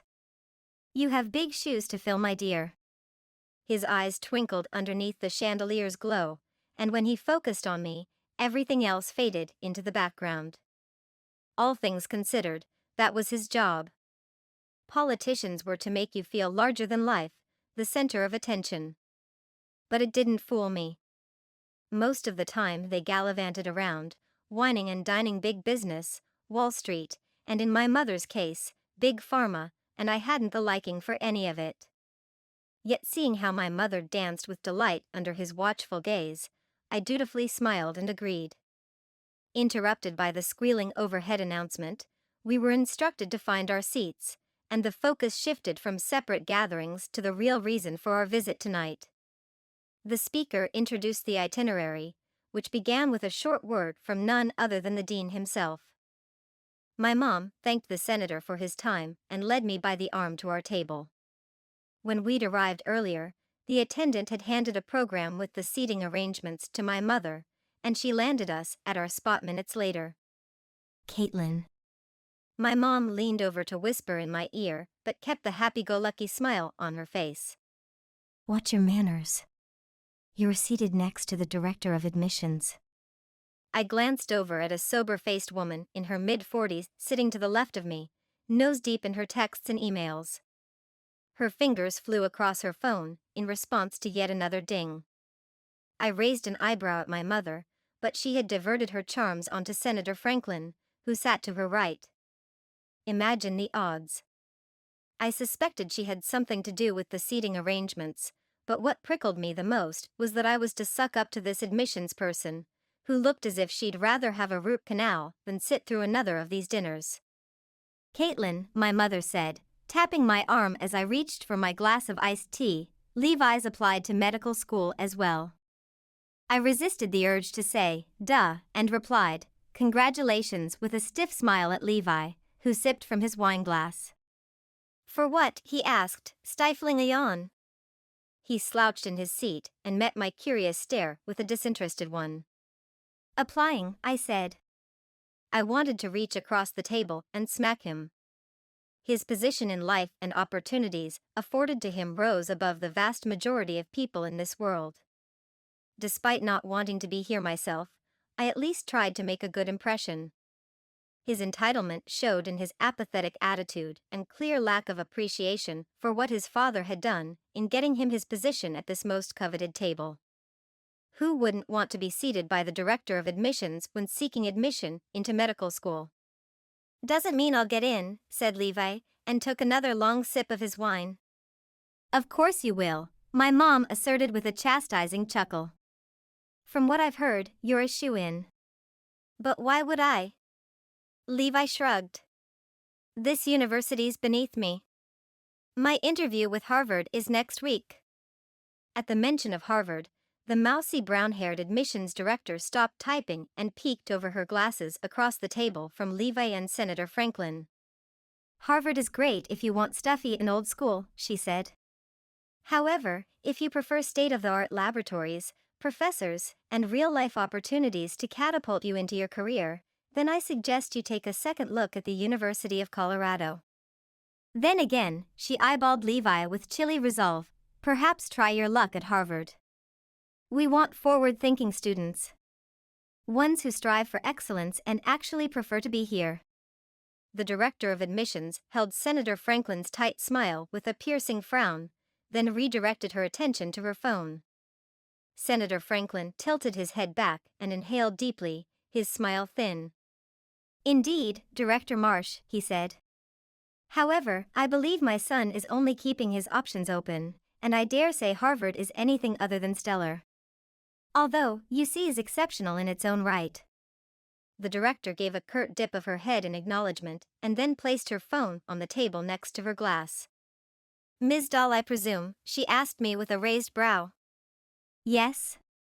My voice squeaked under her intense scrutiny, and I stifled a yelp when my mother's pointed shoe thwacked my shin underneath the table.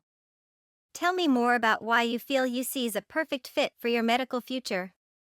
Well, I began, stuttering, but words failed me. The thing is, I didn't wish to be a doctor. Heck, I didn't want to be in the medical field at all. Now, sitting inches from the director of admissions, thanks to my mother, I grasped onto the tried and true response. I want to help people. Director Marsh rolled her eyes, reached for her fork, and stabbed a cherry tomato on her salad plate. Wincing at another blow to my shins, I glanced at the director's cell phone as it lit up like the 4th of July with texts. She'd moved on from our conversation, absorbed once again in her phone. I'd glimpsed the time on her last text and silently swore. The minutes had passed too quickly, and if I didn't get a move on, I'd miss the mystery dinner, and there would go my weekends trying to finish a term paper and studying for a sociology final. Please pass the dressing, Director Marsh said a few moments later as she chomped on her salad, interrupting my frenzied thoughts. And that was when it hit me. My escape plan. Oh, please don't hate me, Mother. Here you go, I replied, thrusting my arm out none too gently toward the dish which sat next to my iced tea and water glasses. The horrified look on my mother's face was enough to stop my heart, but the damage had been done. A cold deluge of ice cubes, tea, and water splashed onto my plate and all over my dress, splashing the director as well. Both she and I jumped up, toppling our chairs. I'm so sorry. I squealed and dabbed at her jacket with the now sopping napkin I'd had in my lap. Kindly stop, she said heatedly. If you'll excuse me, I have some tidying up to do. Director Marsh stalked away from the table off toward the entrance, shaking her hands to fling off the wetness. Kaitlynn, my mother scolded, her face varying shades of hot pink and crimson. You march yourself after her and apologize at once. Yes, ma'am. Snatching up my purse, I smiled apologetically at the senator and rushed off with my skirt rustling in my haste. Party number 2 coming right up. After sticking my head around the corner and witnessing Dr. Marsh walk into the ladies' room, I rushed down the hallway and out the front door, not daring a peek behind me. I'd give it about 10 minutes before my mother would storm out of the ballroom to hunt me down.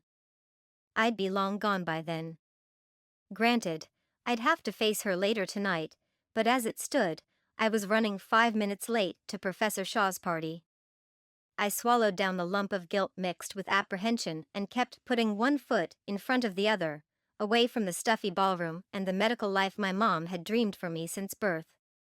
When I reached the block off from the university center, I slowed my pace long enough to watch the waning sun descend over the mountaintops and cast an orange-pink hue over the clear night sky. Whether paranoid my mother would see me or my angst to be at the party, I quick-stepped it as fast as the dress allowed, my black pumps heaving a resounding click-clack with each jolt against the cemented pathway. Within a few minutes of leaving the university center, the home loomed large in front of me. The home stood as a relic of the Victorian era with its asymmetrical facade, front-facing gable, and multiple round and polygonal towers that shot to the starry heavens. What struck me the most were the bay windows decorated by wrought iron bars and the second-story balcony that engulfed half the width of the home, which kept an eye on every visitor, friend or foe. A marvelous home for someone of unmistakable wealth, but under the cover of nightfall it cast an unease that chilled me to the bone. When I arrived on the top of the porch steps, winded and famished, I smoothed out my skirt, straightened my jacket, and tidied my disheveled chignon. No need to appear like I'd braved a windstorm. Despite my less than stellar social status and the fact that graduation was merely a few weeks away, I needn't offer fodder to the snobbery mill that would be all too pleased to lambaste me for old time's sake. A jittery pulse beat against the base of my neck. I reached a shaky hand toward the doorknob and shook off the shadow of unease that settled into my bones and threatened to break my resolve. Once I opened the door and stepped inside, there was no going back. I inhaled to a count of 5, taking in the sweet, aromatic scent of petunias and the lemony hint of geraniums that grew within the flower beds that lined the front side of the porch, before swinging the front door wide open and rushing inside. Right away, the tinkling of china and the fresh scent of coconut shrimp made my tummy grumble. I had only eaten 2 forkfuls of salad at the meet and greet.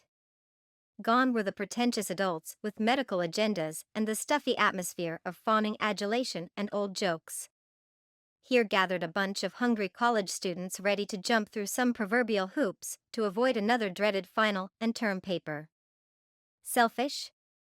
Yes, but in fairness, the report and end-of-year exam barreled full steam ahead, and most would give the shirts off their backs to avoid yet another test and paper. I heaved an audible sigh thinking about it. College was rapidly coming to a close, and if my mom got her way, medical school was but a few months off. I gaped at my classmates gorging on appetizers and downing vast quantities of soda. They flitted about without a care in the world other than their next conquest. My life consisted of fighting my mother at every turn and facing down a medical career that had all been tattooed on my buttocks from day one. Don't get me wrong, a degree in medicine wasn't something to scoff at. It was a noble path. But it did promise a caffeine-infused life subsisting on 10-minute naps, intolerable preceptors who liked nothing more than to squash any semblance of self-esteem, and mountain peak highs and valley depths of woes. There was lots of money to be made, but was that a reason to attend medical school? There was also the massive divorce and suicide rate that went along with the profession, not to mention the mounds of student debt to pay back. A piano medley of Mozart drew my attention to a parlor off to my left. I timidly stepped forward and watched, much like a fly on the wall. Thoughts of medical school dissipated, replaced by reasons why I'd chosen to attend this mystery function in the first place. The mental challenge alone was enough to seal the deal. Since childhood, I'd craved puzzles, whodunits, and reading books about long-lost civilizations that had inexplicably disappeared. I'd often envisioned finding the long-lost key to solving such mysteries and living a life of travel, dusty motel rooms, and lots of stimulating conversations that lasted well into the early morning hours. This party afforded me such a mental challenge and an escape from thinking about Olivia. A fresh round of tears stung my eyes. I dabbed at them and squared my shoulders. She wouldn't want me to fall apart, especially here. Clara, one of my classmates, approached me dressed in a less-than-their black maid's outfit. Although not of the traditional length, she wore an ensemble resembling that of a Halloween costume. The skirt barely covered her bottom, and the plunging neckline drew every gaze to her chest. It didn't suit her waifish frame. While it showcased her knockout legs, the top was made for a more ample bosom. Clara stuck out her hand, a sour expression on her face. "Coat," she barked. I shook my head since I hadn't worn one. "In there." She hooked her thumb to the parlor where the crowd of classmates wandered about. I regarded the foyer with wonder. The black and white tiled marbled floors spanned the entire length of it. Carved and gilded 18th-century walnut armchairs with wine-colored wool velvet upholstery dotted the room. The well-loved walnut walls carried up to the two-story ceiling and showcased the sparkling chandelier with bronze gilding. To the right of the foyer was a hallway with a delicious smell emitting from it, which could only mean the kitchen was somewhere nearby. Halfway into the foyer, hugging the right wall, stood a grand wooden staircase leading up to the second-floor landing that overlooked the entrance hall. I stepped into the parlor, where a strapping tailor, bedecked in a captain's uniform, one of his football buddies who was dressed in a black tuxedo, and the class brainiac, Jesse, stood. The latter dashed about retrieving empty glasses and stashing used napkins in the trash. He must be the butler from the looks of it. I edged in unnoticed and surveyed the room. Professor Shaw's taste in homes was impeccable, and her ability to afford a place like this left me wondering. Lavish rugs, ornamental furniture, and a second chandelier. Did she have some rich uncle? Did she come from wealth? Because neither a detective's income nor a professor's salary would pay enough to own this lavish house. In the center of the parlor stood an oval dinner table made of cherry wood, adorned with a crystal jar holding blooming flowers of rich yellows, purples, and deep blues. Around the vase sat silver serving trays packed with hors d'oeuvres of smoked salmon, crackers, cheese varieties of all kinds, and multiple bottles of sparkling grape juice ripe for the taking, but one held the golden jewels of the ocean. One of my all-time favorites. Shrimp. Without hesitation, I snatched a napkin and piled it high with the mouth-watering crustacean and chomped away as I studied the people milling about. Surprisingly, everyone had shown up in period costumes. Lots of navy and black suits, wing-tipped shoes, and fedora hats abounded on the men while calf-length skirts and tight bodices bedecked the women. There was one who rose above the rest. Like a diamond in a sea of black onyx, she stood in the rear of the room. Ogled by Taylor, Judd, and Devon, Skye carried on in conversation with them, oblivious to the stir she'd caused.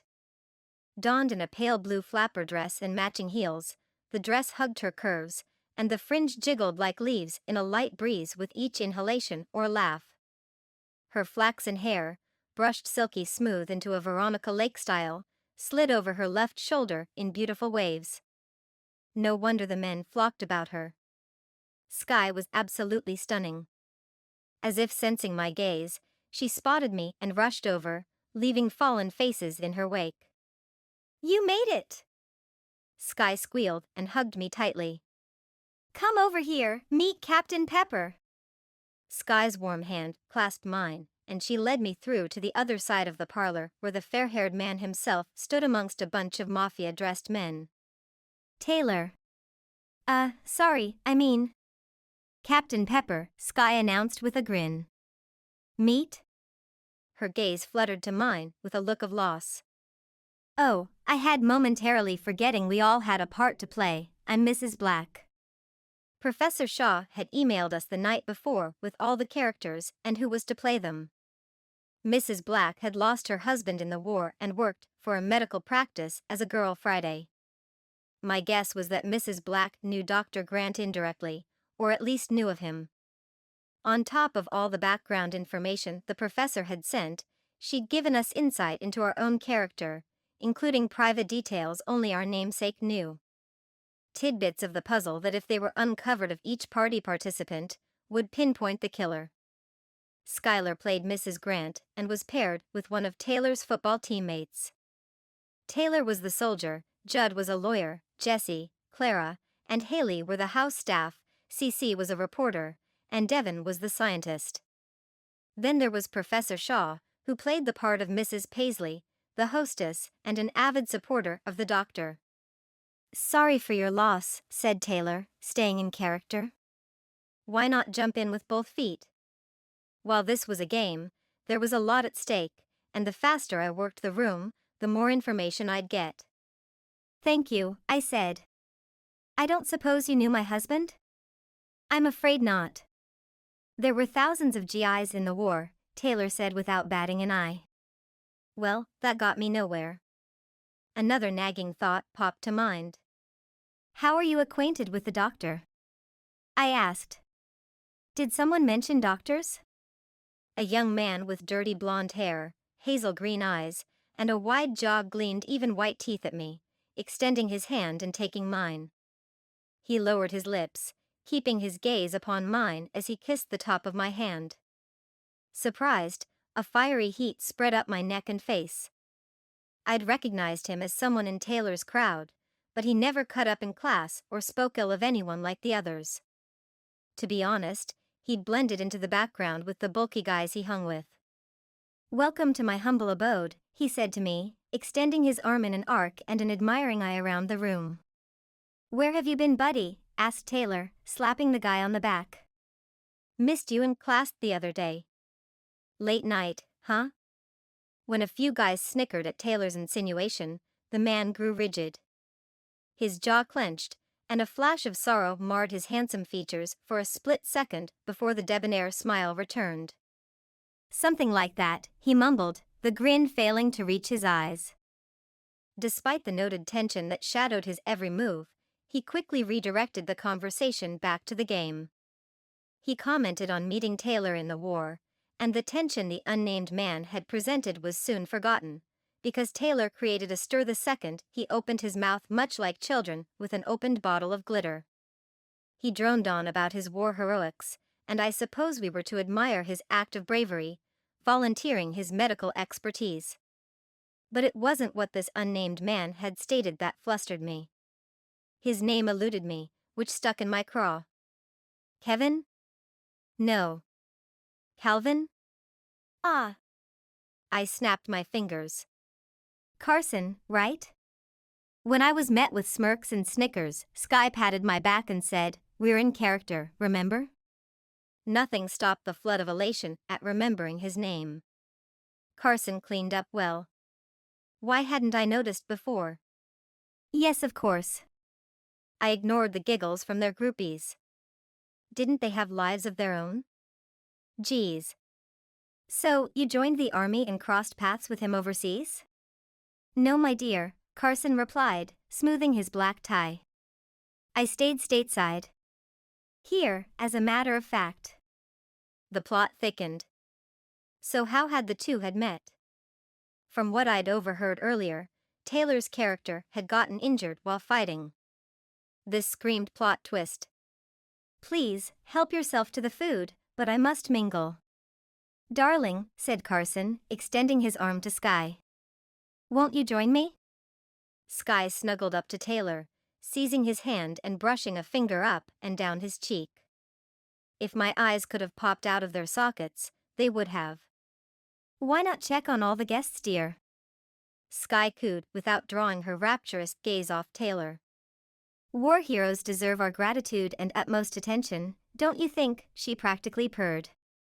Sky batted her long lashes at Carson, but was still attached like papier-mâché to Taylor's side. Carson stomped off, ever in character, mumbling, drawing many a stare, when in breezed Professor Shaw from what appeared to be an office off the back of the front parlor. Dressed in a black cocktail dress fit for Audrey Hepburn, she clapped her hands together to draw everyone's attention. Class, please gather round. The game is afoot, as they say. If you'll follow the butler to the study, we'll begin. Jesse stepped in with a cloth napkin draped over his forearm, which he held firm before his waist. With a pert nod to Professor Shaw, he beckoned us all to follow him. Well, it was more like he eyed us with a look of annoyance, pivoted on his heel, and stalked off, leaving us abandoning our plates, cups, and saucers on whatever vacant spot we found and scrambling to keep up. We stepped out into the grand foyer. Our shoes echoed loud off the black and white checkered marbled floors, and one by one we traipsed into the official study, which was the third door down on the left side of the entrance hall. A high-ceilinged room, it was adorned with a sofa flanked by a love seat on one side and a pair of ornate-backed chairs on the other, which were all situated in front of the fireplace. I noticed a substantial wooden desk in the far right corner. A roaring fire warmed the place and cast flickering shadows as we filed in. Since I was one of the last to enter, every seat had been taken, so I strode to the desk and leaned against it. Professor Shaw took her place in front of the hearth. As you can see, little remains of your class. Apparently, people like to write term papers. Chuckles went round the room. No bother. The fine few remaining will reap the rewards. A loud buzz erupted from my purse. Giving Professor Shaw an apologetic grin, I whisked it out and declined the call, but a minute later, it blared again. Ms. Dahl, said the professor, if you'd be so kind as to shut off your phone, I'd appreciate it. Her tight smile and lackluster eyes spoke volumes, not to mention the snickers from Little Miss Perfect, C.C. Winters.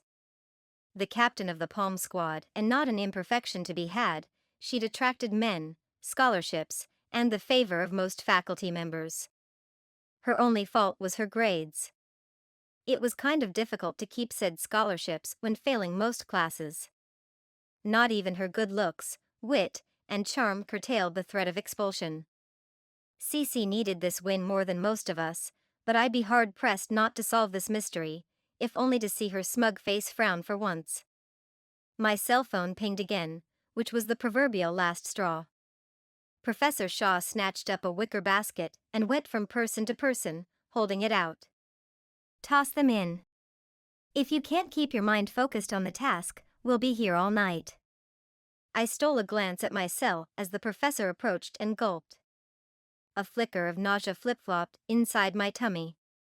The text from my mother read, Kaitlynn, if you do not return in the next 5 minutes, find somewhere else to live after graduation.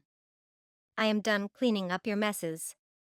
I figured she'd rail against my defiance, but never that she'd go this far. Professor Shaw cleared her throat as I dangled the phone between my thumb and forefinger. Like a slow-motion movie, I watched it fall on top of the others and the words, "find somewhere else to live," glared back before the screen went black. The professor locked our phones away in a secretary desk on the far side of the room by the door and slid the key into Jessie's front coat pocket. As she walked to the fireplace, I searched for Skye, who was perched on Taylor's lap next to her fake husband Carson. The pair swam in front of my eyes like a mirage. I tugged at the tight bodice of my dress, and black spots floated in the air as I licked my dry lips.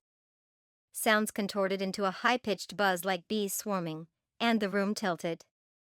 My knees buckled underneath me, and I sank to the floor with a loud clunk.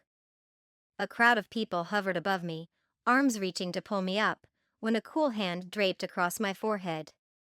My eyelids fluttered up to see Professor Shaw's concerned brown eyes boring into mine. "Can you hear me?" "Jessie!"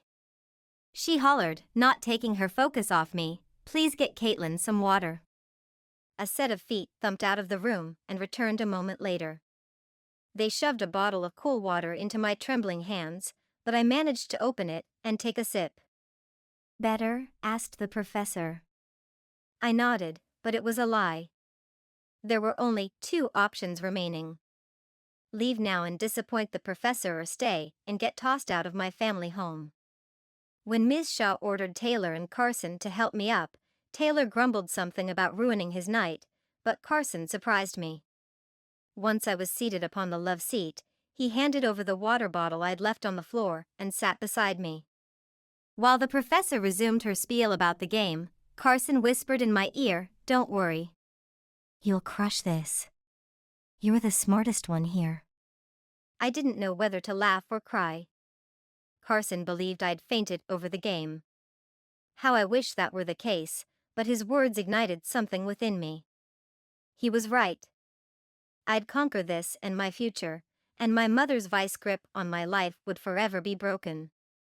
Time to grow up, Kaitlynn, I thought. Since your phones are locked safely away, you'll rely on your wits, memory, and intuitiveness to solve the puzzle, Professor Shaw went on. Remember, this is a game, so play it up. Act your parts. The emails I sent included your character's details, which the others didn't receive. Be careful what you divulge, people. It's time to eat. The professor clapped her hands and cast her gaze to the door. Like a dutiful servant, Jessie stood there and beckoned us to follow. The rest of the class scrambled for the exit, nearly knocking me back onto my fanny and the sofa. "Whoa!" Carson grasped my elbow, steadying me. "Seems this assignment's got everyone gunning for each other. You all right?" "Sure. I'm prone to accidents." Carson's forehead knitted together. "Prone?" "Yeah, my mother likes to tell people my middle name should be Grace. She wanted a Grace Kelly daughter and ended up with me. I've broken more dishes, vases, paintings. Wait, how do you break a painting? Give me a spoon, some roller skates, and a painting, and I'll show you." Carson's infectious laugh had me smiling. "You'll have to explain it to me sometime. Right now, though, our meal awaits." Carson extended his arm and we walked out the door, through the splendor of the foyer, and into the dining room to the left of the parlor. For now, I'd forget about my mother and my future. She wouldn't dare kick me out without my father's approval. Right? With that notion tucked snugly within the back of my mind, I strode into the dining room arm in arm with Carson and determined to enjoy this evening. At the oval mahogany table in the center of the magnificent dining room, fine china was set up at each place setting. Calligraphed name tags were placed on dishes, and we quickly found our spots. As fate allowed, Carson's seat was beside mine.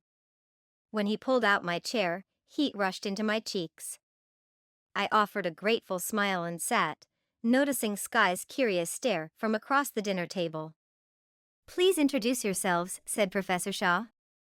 My name is Mrs. Paisley, and I own this magnificent home.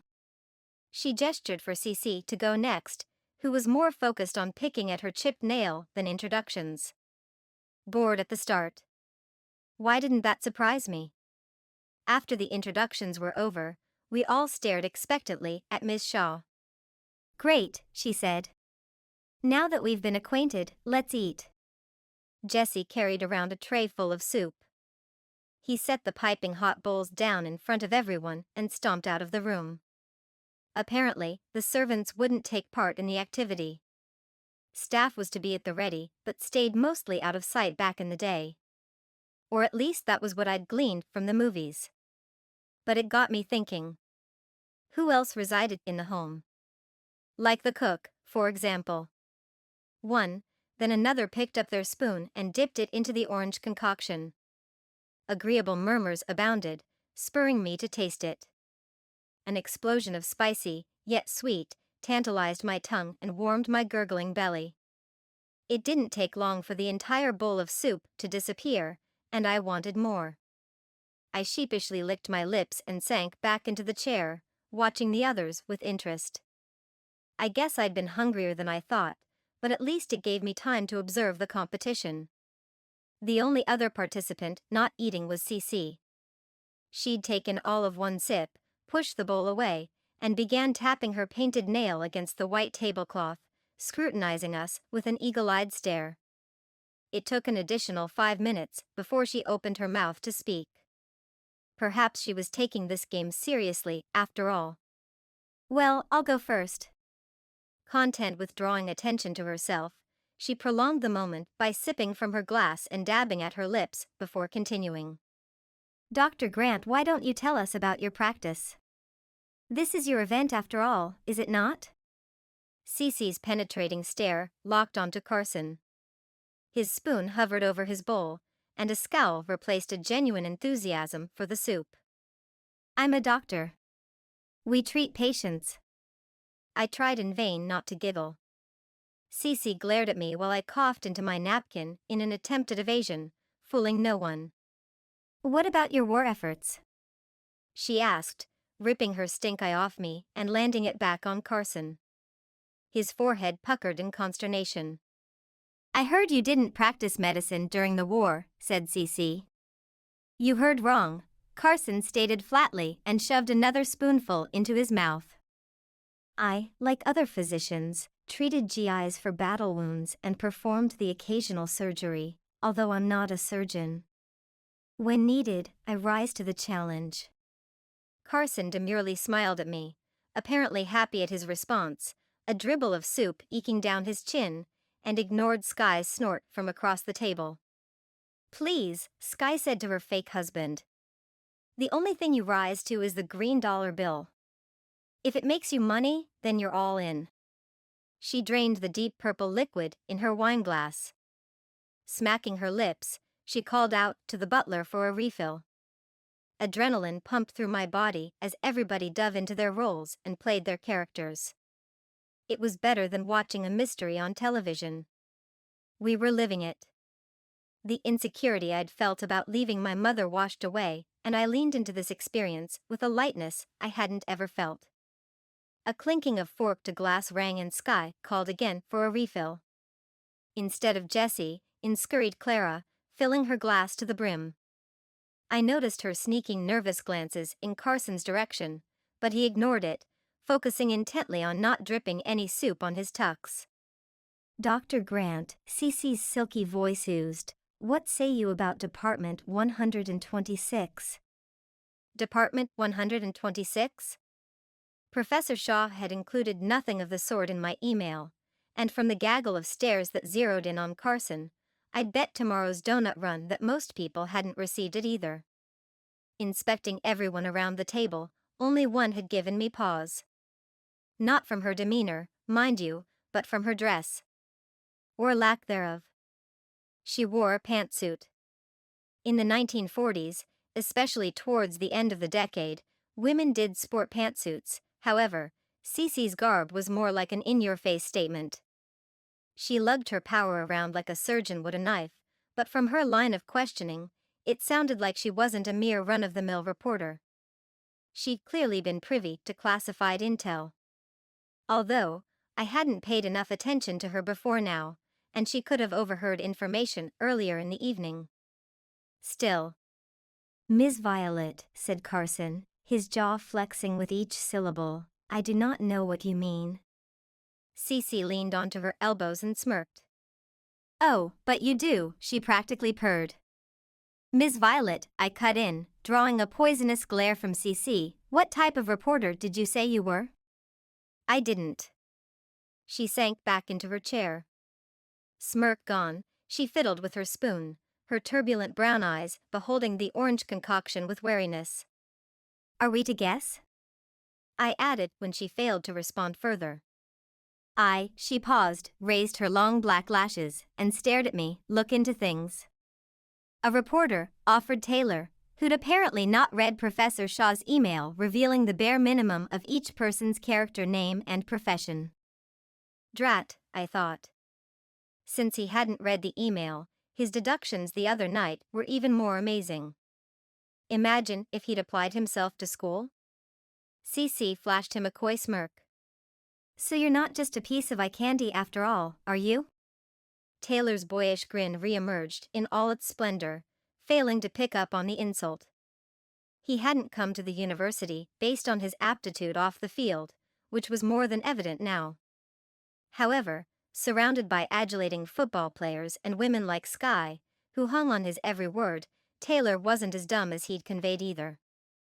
He'd picked up on the lawyer long before I did. And while I wasn't the smartest person in the world, it was a rare occasion for anyone to figure something out faster than I could, especially when it came to mysteries. "Captain Pepper," I said, "you mentioned earlier that you'd known Dr. Grant for a while." Taylor's eyes clouded over, but his grin remained. "Yes, he helped me out a time or two." "Isn't it strange for doctors to follow patients during war?" I turned to Carson. "And didn't you say they stationed you here? How is it that you treated Captain Pepper?" "Towards the end of the war efforts, I stayed here." "In the beginning, we go where assigned," Carson said, dabbing at his mouth with a cloth napkin.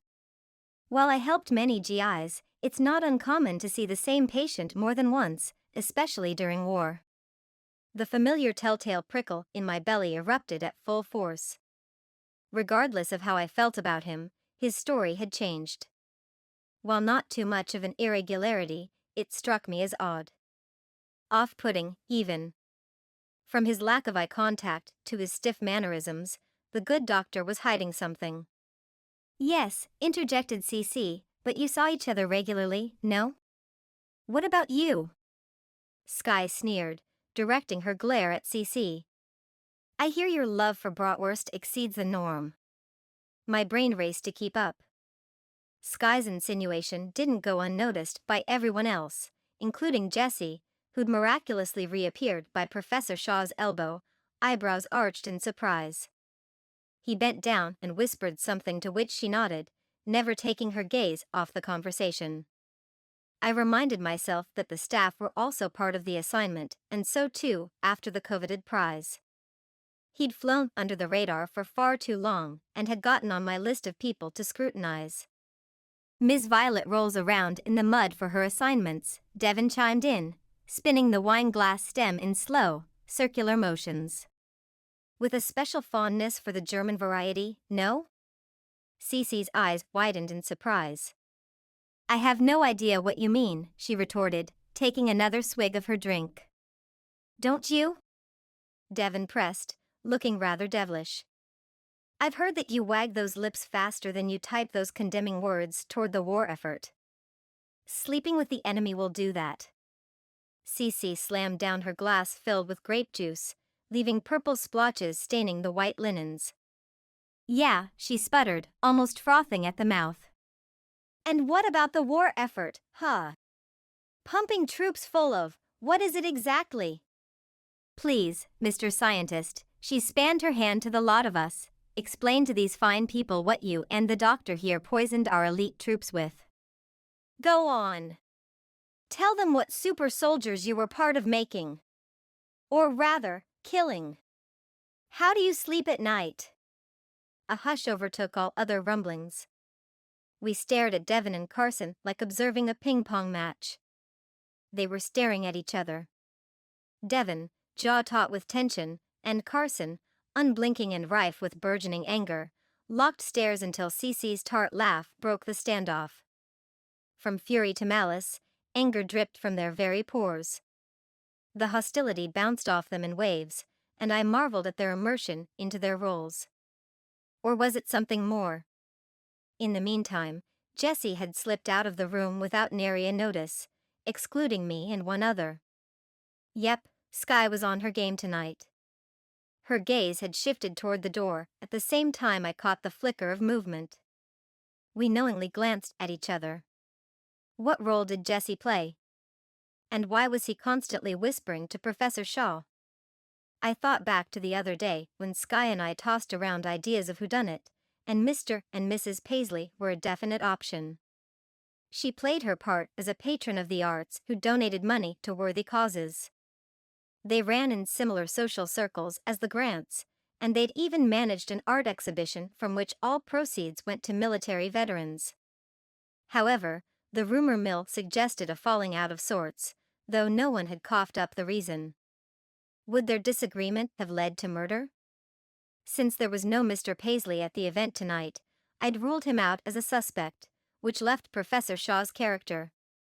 Would she take on the role of hostess and murderer? I had my doubts. Except for earlier in the night, I'd watched the professor single Carson out. Heads bent together, the conversation lasted all of a minute when Carson's back stiffened and he'd stalked away, ramming into Devon. At the time, I'd thought it strange, but now. Oh my, Cece tisked to Devon. Such affection for a boss who'd toss you in the bin the first chance he gets. My source says you're blackmailing the good doctor. Care to go on the record? Nonsense, Devon barked, but his bravado dwindled like air escaping a balloon. He leaned back in his chair and averted his gaze to his empty plate. Clara came to his defense. Leave the doctor alone. I craned my neck to see her flushed face and set stance on the threshold of the room. Her glare softened as she looked at Carson. Please, scoffed Cece, don't be pathetic. Cece, Clara hissed through gritted teeth. It's Miss Violet, Cece snapped, showing no signs of caring, which seemed peculiar considering it being a game and all. Those two ordinarily stayed locked at the hip, yet at the moment there appeared a palpable unease between them. Protestations from the help are rather pathetic, especially from someone sleeping with the boss. Cece's gaze flashed over to Carson. But that's in real life and now, isn't it, Clara? Cece's wicked smile caught me off guard almost as much as what she'd implied. Before Clara blew her gasket, Professor Shaw tapped her glass with her spoon for attention. She reminded everyone to eat and motioned for Clara to serve the silver-domed plates lined up on the dinner carts she'd wheeled in. Clara's death-like stare-down with Cece abruptly ended only after the professor cleared her throat for added emphasis. Clara scrambled around the table, haphazardly setting covered plates in front of us after clearing away the half-eaten soup. When placing Carson's, her hand brushed against his for a brief moment, but he jerked it aside like he'd been scorched by a flame. Her brazen smile faded, and she quickly replaced it with an indifferent air. Judd, who'd locked his puppy-like gaze upon her the second she'd entered, tugged at his collared shirt and called her name when she stepped by. Clara had flitted out of the room without so much as a glance and left him slouching lower into his seat. Next course, said Jessie, reappearing and standing behind the professor, albeit a bit unkempt. His white shirt was untucked in the back, and there were a few smudges on his black tuxedo shoulders and arms like he'd been through a smattering of cobwebs. Bon appetit. His tight smile ended at the corners of his lips as he gestured for us to lift the silver domes. A flurry of fries tumbled out of mine, some falling onto the tablecloth beside my plate, and in the center of them sat the juiciest burger topped with a sesame seed bun. I sucked in a breath while my mouth watered. The tantalizing waft of grease and salt prompted me to snatch the golden fries off the table and stuff them into my mouth, followed by a groan of pleasure. "Wow!" Carson gasped, already forgetting the revealing conversation of moments before. I glanced over at his plate to see a sizable steak, the edges butting against the sides of the dinner plate, no salad or vegetables included. Carson's face lit up like an explosion of fireworks. Strange, I thought. While most dug into their meal, I scrutinized the fare around the table. Not one plate matched.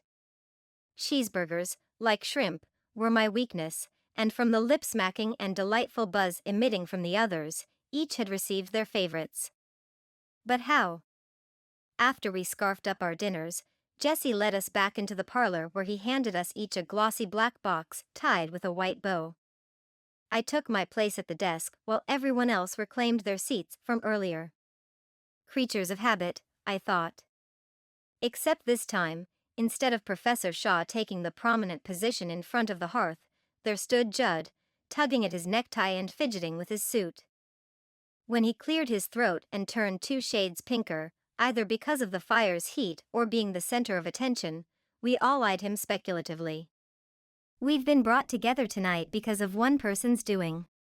He rolled his eyes to the ceiling and nervously tapped his middle fingers and thumbs in concert, as if trying in vain to remember a script. "Please open your packages." Everyone hesitated, then slipped off their bows. Confusion wrinkling her forehead, Cece brandished a silver candlestick. Curiosity getting the better of me, I dug into my box to find a gilded dagger. One by one the boxes opened, revealing their contents. Professor Shaw's held a noose, Taylor had a heavy-duty wrench, Skye a handgun, and Carson had humongous pliers, while Devon held up an emerald green bottle etched with a skull and crossbones. Wary glances were cast about the room. Carson, who sat closest to me in the sofa chair, swallowed hard and turned a shade of pale green. From the reports, his death was to be solved, and from the looks of it, the time was rapidly approaching. A shred of disappointment flitted around my belly at the thought. Carson had revealed himself to be something different from a jock. His kindness earlier had surprised me, and I'd enjoyed his company. Still, this was a mystery party, and someone had to die. Fictitiously, that is. And though his character would die, Carson would still be allowed to solve the case. After all, the term paper and final were on the line. No one was to be trusted. Except for Skye. If she solved it, I'd be thrilled. Besides, my report was already half written. "Each of your gifts is a murder weapon," Judd said in a squeaky voice. "Every one of you has a reason to kill someone here tonight." "Why, you ask?" "Look around. A serial killer walks among us, which has affected each of you in some way. A deceased spouse, his eyes rested on me, to the heavy conscience of a scientist, he locked onto Devon. This person deserves retribution. Isn't that right, Doctor?" Judd thrust an accusatory finger at Carson while the rest of us stared on in silence. We'd all read the email, so this came as no surprise, but a tingle of excitement ignited goosebumps up and down my flesh. "When I turn off the lights," Judd continued, now feeling the part, his voice stronger and more decisive, "one of you will kill the doctor, and justice will be served.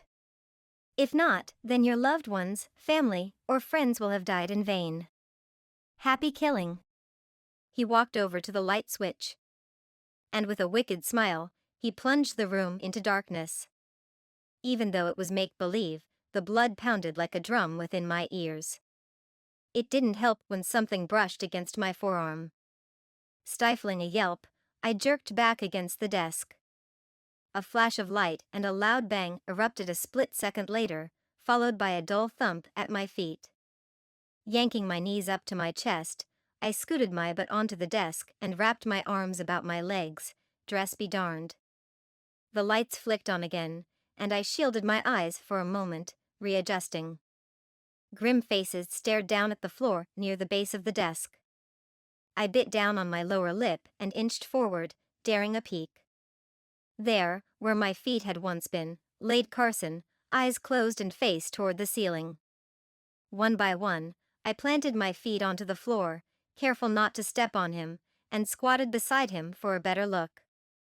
No signs of a bullet wound, although the gun lay on the ground by the fire. No one stood around it. The closest person was me, and I didn't shoot it. Everyone else remained motionless, except for Professor Shaw, who hovered over my shoulder. I wondered if this was how they'd handle an actual situation if one faced them in the future. No time to ponder.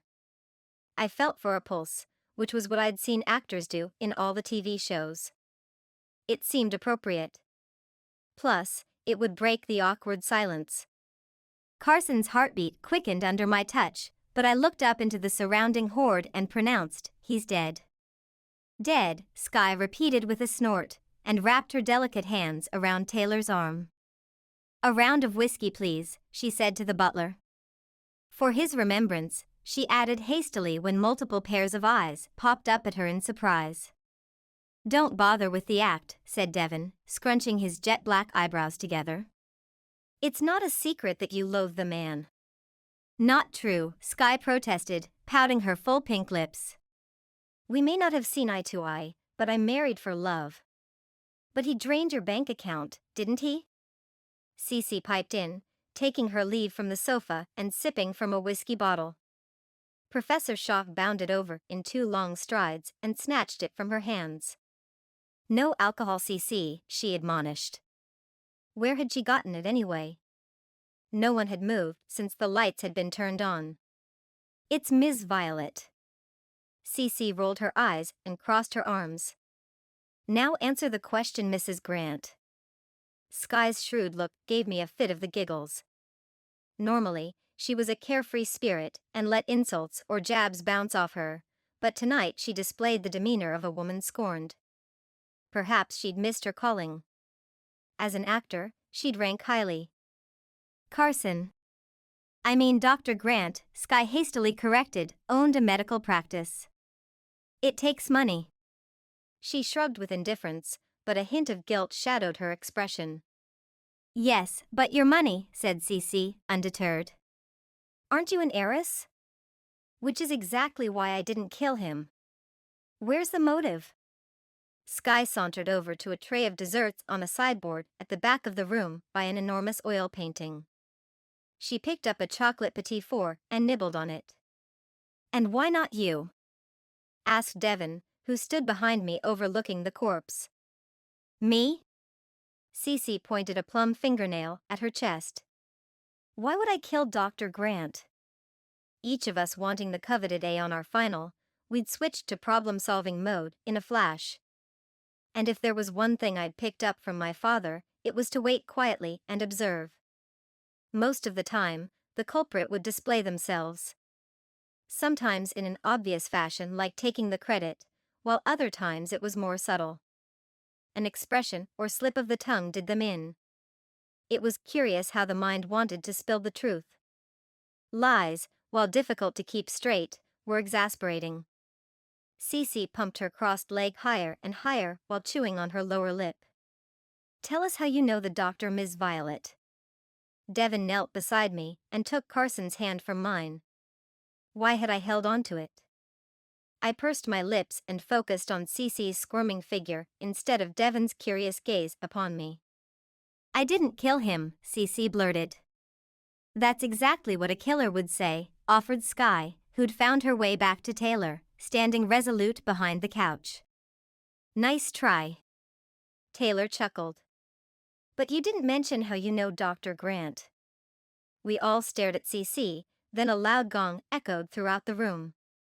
Clara traipsed in, and seeing Carson lying prone on the floor, flew to his side and flopped down unceremoniously by his head. Her barely there maid's outfit left little to the imagination. She'd get credit for going all in on the assignment. However, her attitude at dinner and the subsequent revelations cemented their intimate connection. At least it solidified the relationship between the maid and the doctor. In real life it was another story. Clara cradled Carson's head in her lap and sobbed while the rest of us looked on. Skye moaned, "Good grief," and grabbed for a second decanter, which sat on a table behind the couch. Before a single drop touched her pink lips, Professor Shaw had whisked it out of her grasp. With a warning frown, she placed it with the previous one inside the whiskey cabinet by the door. "Come on, Clara, it's not like he's really dead," scoffed Devon. Carson's eyelids twitched, but he didn't open them. Another gong-like sound pierced the room, and Professor Shaw leaned out the study door. "Someone's outside on the porch," she said, peering over at Clara, who still cradled Carson's head in her lap. Ordinarily, it would have been her duty, but seeing as how she was currently occupied, and she wasn't about to move. "Well?" I sighed. "Who's getting that?" When no one moved, I hoisted myself up with Devon's help and smoothed out my skirt. "Fine." I strode out of the study, my dress swishing in my haste. I'd made it 3 steps into the large foyer when someone yanked my elbow. "Hey," said Skye, "what about the body?" She pointed over her shoulder at the study, eyes wide. "Crap," I said. Maybe this was all a part of the mystery puzzle. I dashed back into the room. "Quick, put him on the sofa. Clara, prop his head on your shoulder and act like you're making out. The rest of you follow me." Just as the piercing gong reverberated for the 3rd time, I swung open the door to find a cop, looking none too pleased. His unruly eyebrows furrowed together, making it appear like an overgrown bush in the fall without all the green foliage. "There's been a disturbance reported. Something about a shot. Do you mind if I come in and have a look?" I stuttered and searched the group behind me for Professor Shaw. When I saw she was not amongst the group, I returned my attention to the police officer. The gun had sounded real, and I imagined the neighbors fraught with worry. Since the professor wasn't anywhere to be seen, and I hadn't the foggiest idea if this was an actual cop or part of the mystery dinner, I fumbled for anything to say that wouldn't end up with me in either fake or real jail. "Everything all right?" The officer set one foot over the threshold when I failed to answer. "What?" I blurted. "Yes, why wouldn't it be? We're having a party. Must have been the champagne bottle we opened. It sure sounded like a gunshot, didn't it, guys?" A murmur of agreement followed from those behind me, but the officer took another step inside the home. "I'd rather take a look around, and then I'll be out of your hair." He clearly wasn't taking no for an answer, so I ushered him in. Professor Shaw had suddenly appeared within the crowd, face taut with worry. A smudge of dirt streaked across her forehead and the bridge of her nose. "Cece, why don't you show the officer around?" "Follow me," said Cece begrudgingly, and off they went. Soon, they'd toured the home, and once satisfied, the cop took his leave, not without warning us to keep our volume down. We all agreed and locked the front door after his exit. I sagged against it and faced the crowd, who'd one by one straggled back into the study. 2 things struck me as odd. 1, where had Professor Shaw disappeared to? And 2, why not use a fake gun, one that wouldn't make a loud sound? Was the game afoot, as the professor said, or was this night turning into something more sinister?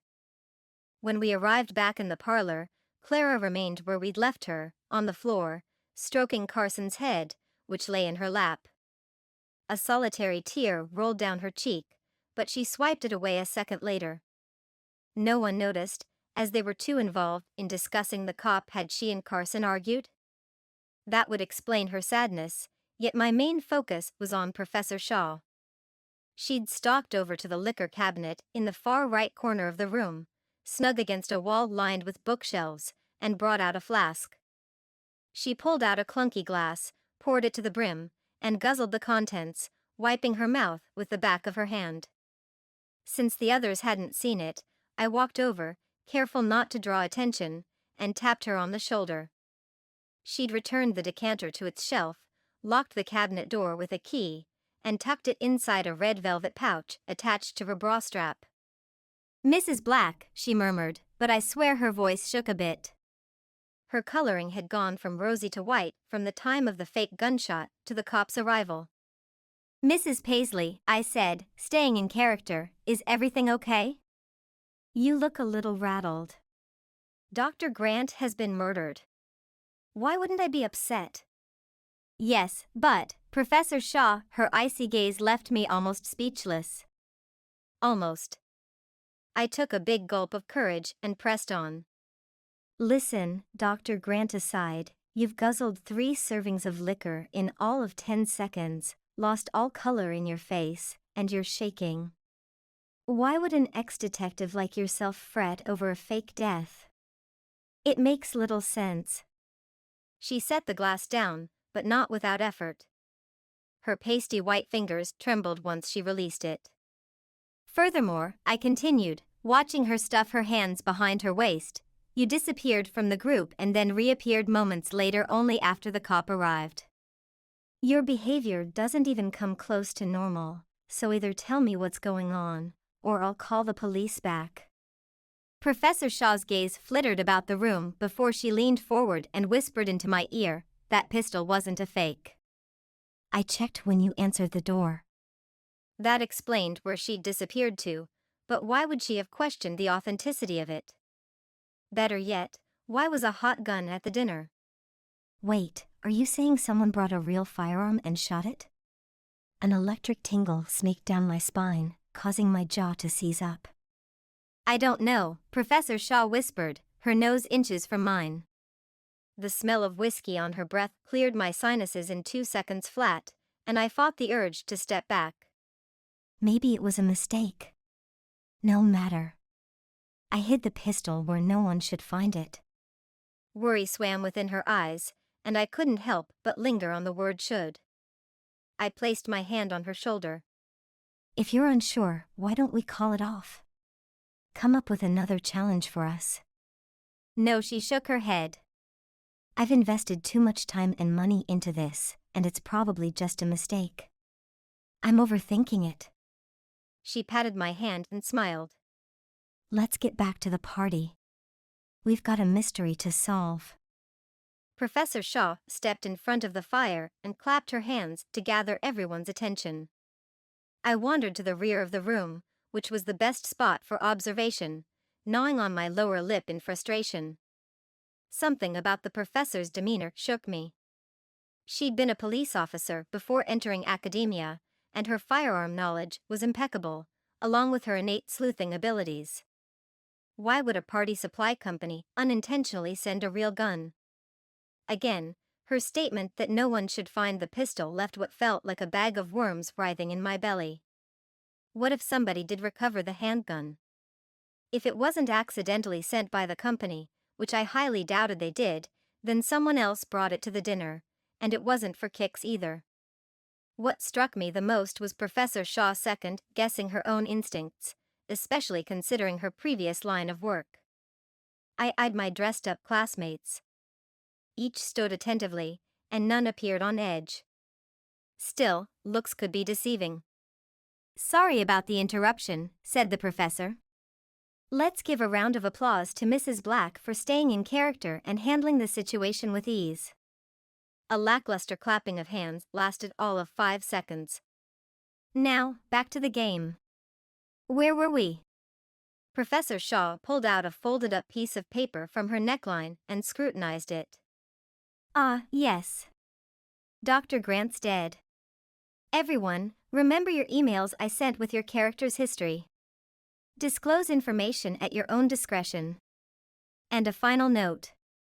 She tapped on her phone, and a loud thud reverberated in the study and throughout the house like multiple deadbolts locking. A sense of foreboding dropped my heart into my stomach, and from the other wide-eyed expressions, I wasn't alone. As of now, all exits to this house will be bolted. No one in and no one out. Let the mystery solving begin. Whoa. The email never mentioned being shut in. Before I could even step around the disgruntled mass of classmates, a shrill scream pierced the air. We all snapped our heads in the direction of the foyer. No one initially moved, but when the screaming continued, I led the charge out of the study to determine the orientation of the shrieks. Where's it coming from? Asked CC, in step beside me. Her heels clacked against the marbled floor, and she skidded to a halt in between the kitchen and study. Before I got a word out, another ear-splitting scream erupted, and she dashed into the kitchen, followed by the rest of us. Standing with her mouth agape was Haley. She'd been given the part of the cook, but until this point, she'd not been seen or heard. Haley stood behind the island full of sliced vegetables and knives, eyes transfixed by something across the room. Hands planted firmly on her curvy hips, Cece demanded, "What's with all the fuss?" Haley pointed a shaky finger at the walk-in freezer. I gulped down a tablespoon of fear and crept forward, aware of my heels echoing off the tiled flooring.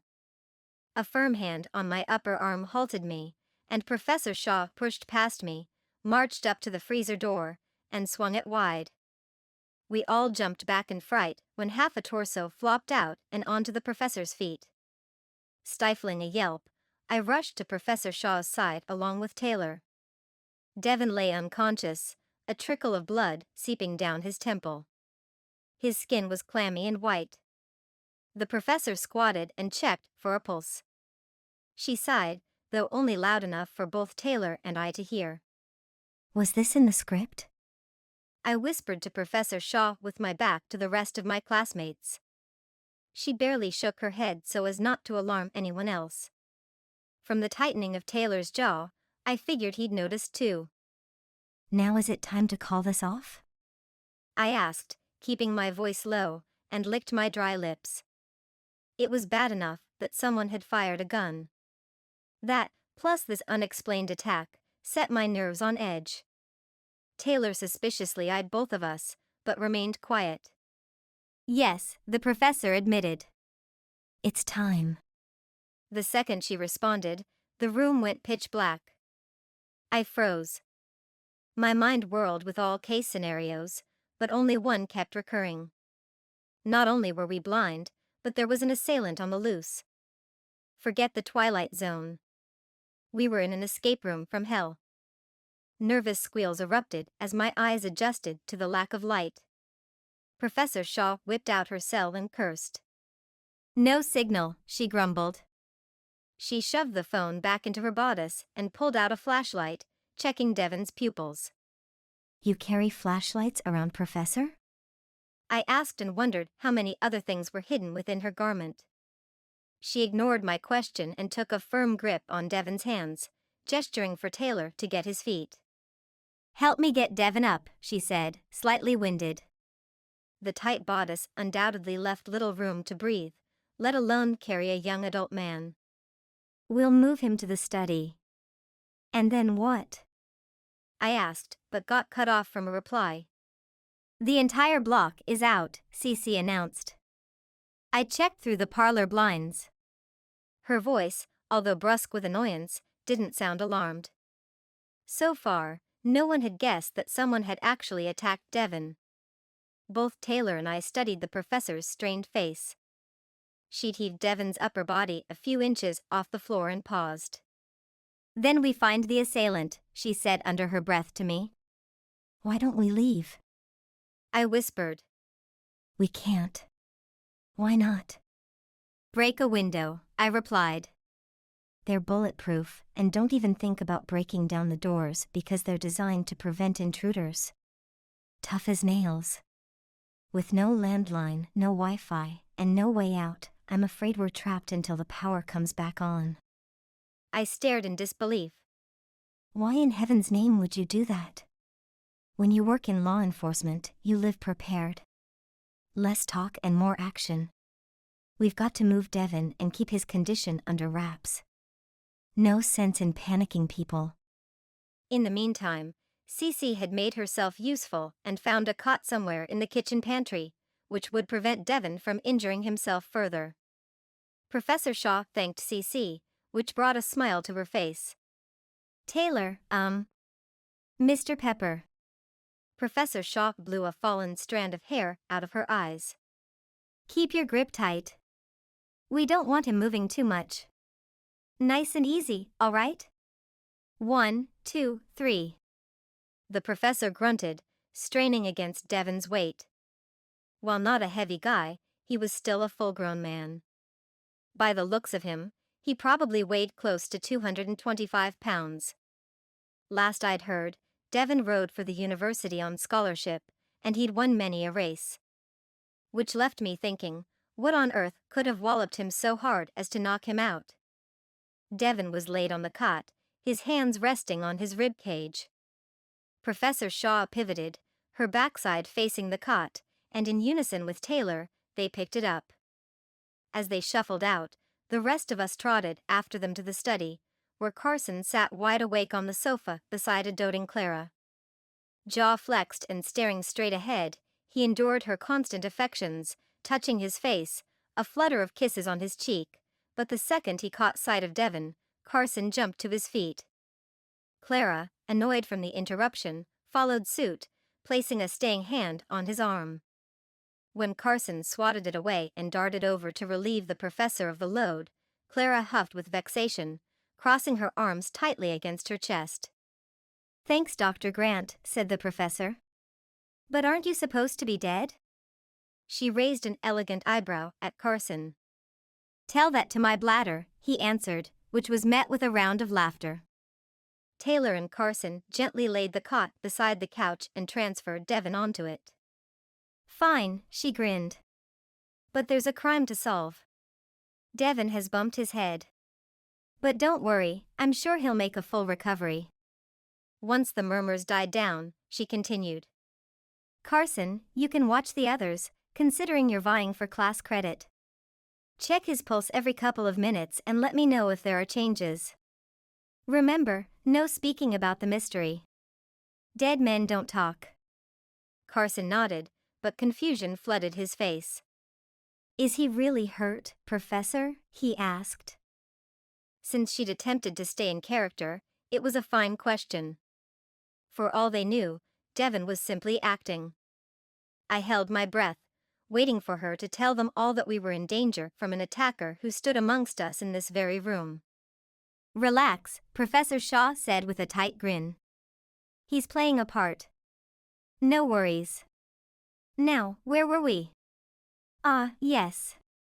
First off, we'll need more flashlights or candles. The emergency lights are sparse, and not in every room. I don't want anyone twisting an ankle or breaking a limb. Since the neighborhood block is out, I'm sure the electric company will have it on in no time." While worry lines wrinkled her usually smooth forehead, and she'd set her lips into a straight line, other than that, Professor Shaw showed no signs of distress. She smoothed her skirt and then calmly stood on the hearth with her hands clasped, garnering everyone's attention. "Yes, CC?" the professor acknowledged. We all turned to see CC with her hand waving in the air, her shoulder propped against the study doorframe. "Why don't we call the power company? And why should Carson check Devon's breathing if he's acting?" "Good question," said Professor Shaw. "I tried calling earlier, but there's no signal on my cell. As for Devon, he's playing a role, as should all of you. If someone's unconscious, we monitor their respirations, no?" More than one of my classmates cast an uneasy gaze upon the professor. I could see the machinations of their minds whirling, trying to decide whether to believe her or what lay before their eyes on the couch. She'd acted shifty since the gunshot, and Devon hadn't moved a muscle or even groaned in the last 10 minutes. It all boiled down to would they trust their teacher or their gut instinct. To my surprise, their disquiet faded, and they'd seemed to accept the explanation. One by one they shrugged it off and wandered over to an available seat or an empty corner. How long would the ruse last? Carson wasn't an idiot, and if he nudged Devon, asking him something with no response, I can't imagine it lasting much longer than that. She'd better hope Carson left Devon alone. I made a mental note to check on Devon myself just to make sure he wasn't getting worse. Maybe there were clues as to what knocked him out. A simple bank over the head wouldn't ordinarily do that.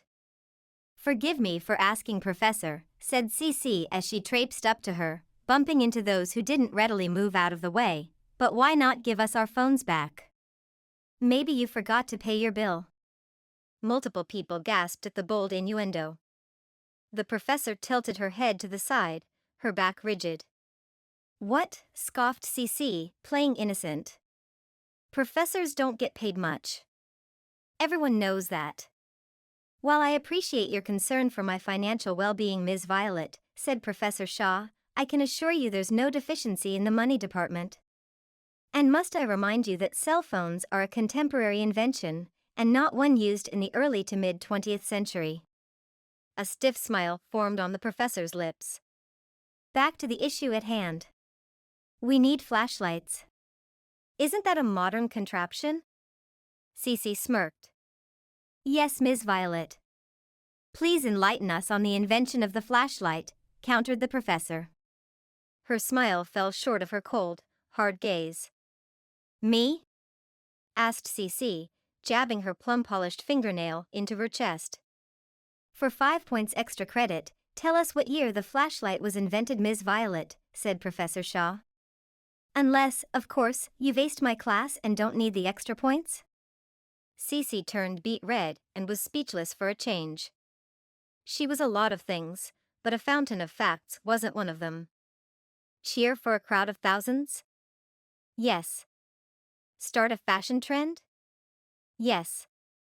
But academically she'd struck pyrite rather than gold on multiple occasions. Rumor had it that her cheerleading scholarship was on the line unless her grades improved. And from her balled fists and pursed lips, I'd say the rumors were true. Professor Shaw, Clara piped in, eagerly waving her hand in the air. May I answer? All stares popped over to Clara, still hovering about Carson. You may, said the professor. A British man named David Missell invented the flashlight in 1899. My mouth dropped open a bit, as did many others in the room. Professor Shaw smiled approvingly. Nicely done, Clara. Cece flopped onto the sofa chair closest to the desk, crossing her arms, none too pleased at seeing Clara get the well-needed points and accolades. Clara beamed underneath Professor Shaw's praise. She looked over expectantly at Carson, who stood in front of Devon. Like a child yearning for appreciation, her gaze never left his face, but Carson was too busy checking for Devon's pulse to notice. Her starry-eyed smile faded, but she rebounded in a pinch. Rounding the sofa, she knelt beside Devon and held his hand, stroking the back of it. Carson bristled, though said nothing except to excuse himself and walk away. An unrequited love interest? Possibly, but Cece had implied otherwise earlier. They'd had some type of relationship, and a falling out of sorts had followed. Was this part of the mystery game or not? Regardless, I'd keep those two on my radar. Cece, over her slight, seized the moment. I say Mrs. Grant murdered her husband. She inspected her chipped fingernail. She stands to inherit money and wants to freely bed anyone she chooses instead of in secret like before. C's pert mouth twitched up at the corners when Skye stepped up beside her. Arms by her side and shoulders squared for battle, Skye stared down at Cece and tisked. As I've explained before, I'm an heiress and need no money. And as far as affairs go, maybe you're jealous? Cece's eyebrows furrowed. Why would I be jealous? I have my own man, thank you very much. She jutted her chin up in defiance. Yes, Skye continued in a lilting voice. Of the German variety, no? Cece's face fell. She sat up straight in her chair and shot Skye a murderous glare. How about another round of drinks? Asked Skye, staring at Professor Shaw, who'd wandered over to the whiskey cabinet. Fine, said the professor. Why don't Clara and Jessie bring some back for the rest of us? Clara opened her mouth to say something, then shut it just as quickly. She and Jessie left the room, leaving me time to mull over Skye's less than veiled remark. If Cece, or rather her character Ms. Violet, was seeing a German, then why act upset, unless he was associated with the Nazis? The period party was set right after World War II. It wasn't a stretch. If true, then how did that fit into the mystery? And then there was my role in it, which I hadn't given 2 seconds to tonight. If what Judd said was correct, then Dr. Grant had killed my faux husband during the war in some type of super soldier experiment. This tidbit of information made me look suspicious. But why was I consumed with the fake crime when there was a potential real killer on the loose? My silent ramblings stopped in their tracks when the sounds of shattered glass had us all on our feet. I raced to the door, and with Professor Shaw close on my heels, we dashed into the foyer and halted mid-stride. Hand on my pounding chest, I glanced over at the professor. Her face drained of color. What happened? She whispered. Other classmates bumped into us at our sudden stop, simply gawking at the scene laid out before them. Clara stood above Jessie's body, which lay at her silver-shoed heels, surrounded by chunks of glass shards. The once dazzling chandelier that lit the 2-story foyer was now in pieces on the marbled floor below. It came down, Clara whimpered, pointing a trembling finger at the ceiling where the chandelier once hung. She shook like a leaf in the wind. Right, the professor said calmly, although her voice wavered a bit. Why don't you step carefully over here? Kaitlynn will take you back to the study, all right? Clara slowly shuffled toward Professor Shaw's outstretched hand. Glass crunched under her heeled shoes, and with each step she whimpered in terror.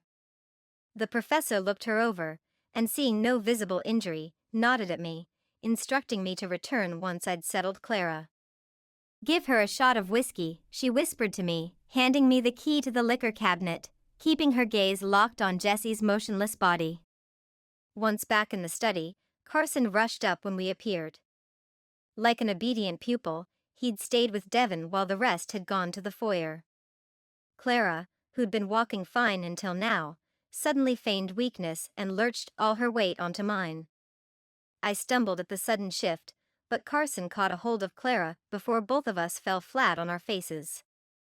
She swooned into his arms, and he swept her up with ease and carried her the 5 or 6 strides over to the love seat, setting her down and tucking a pillow underneath her head. Her eyelids fluttering, she reached out and grabbed his hand. It was dreadful, she said.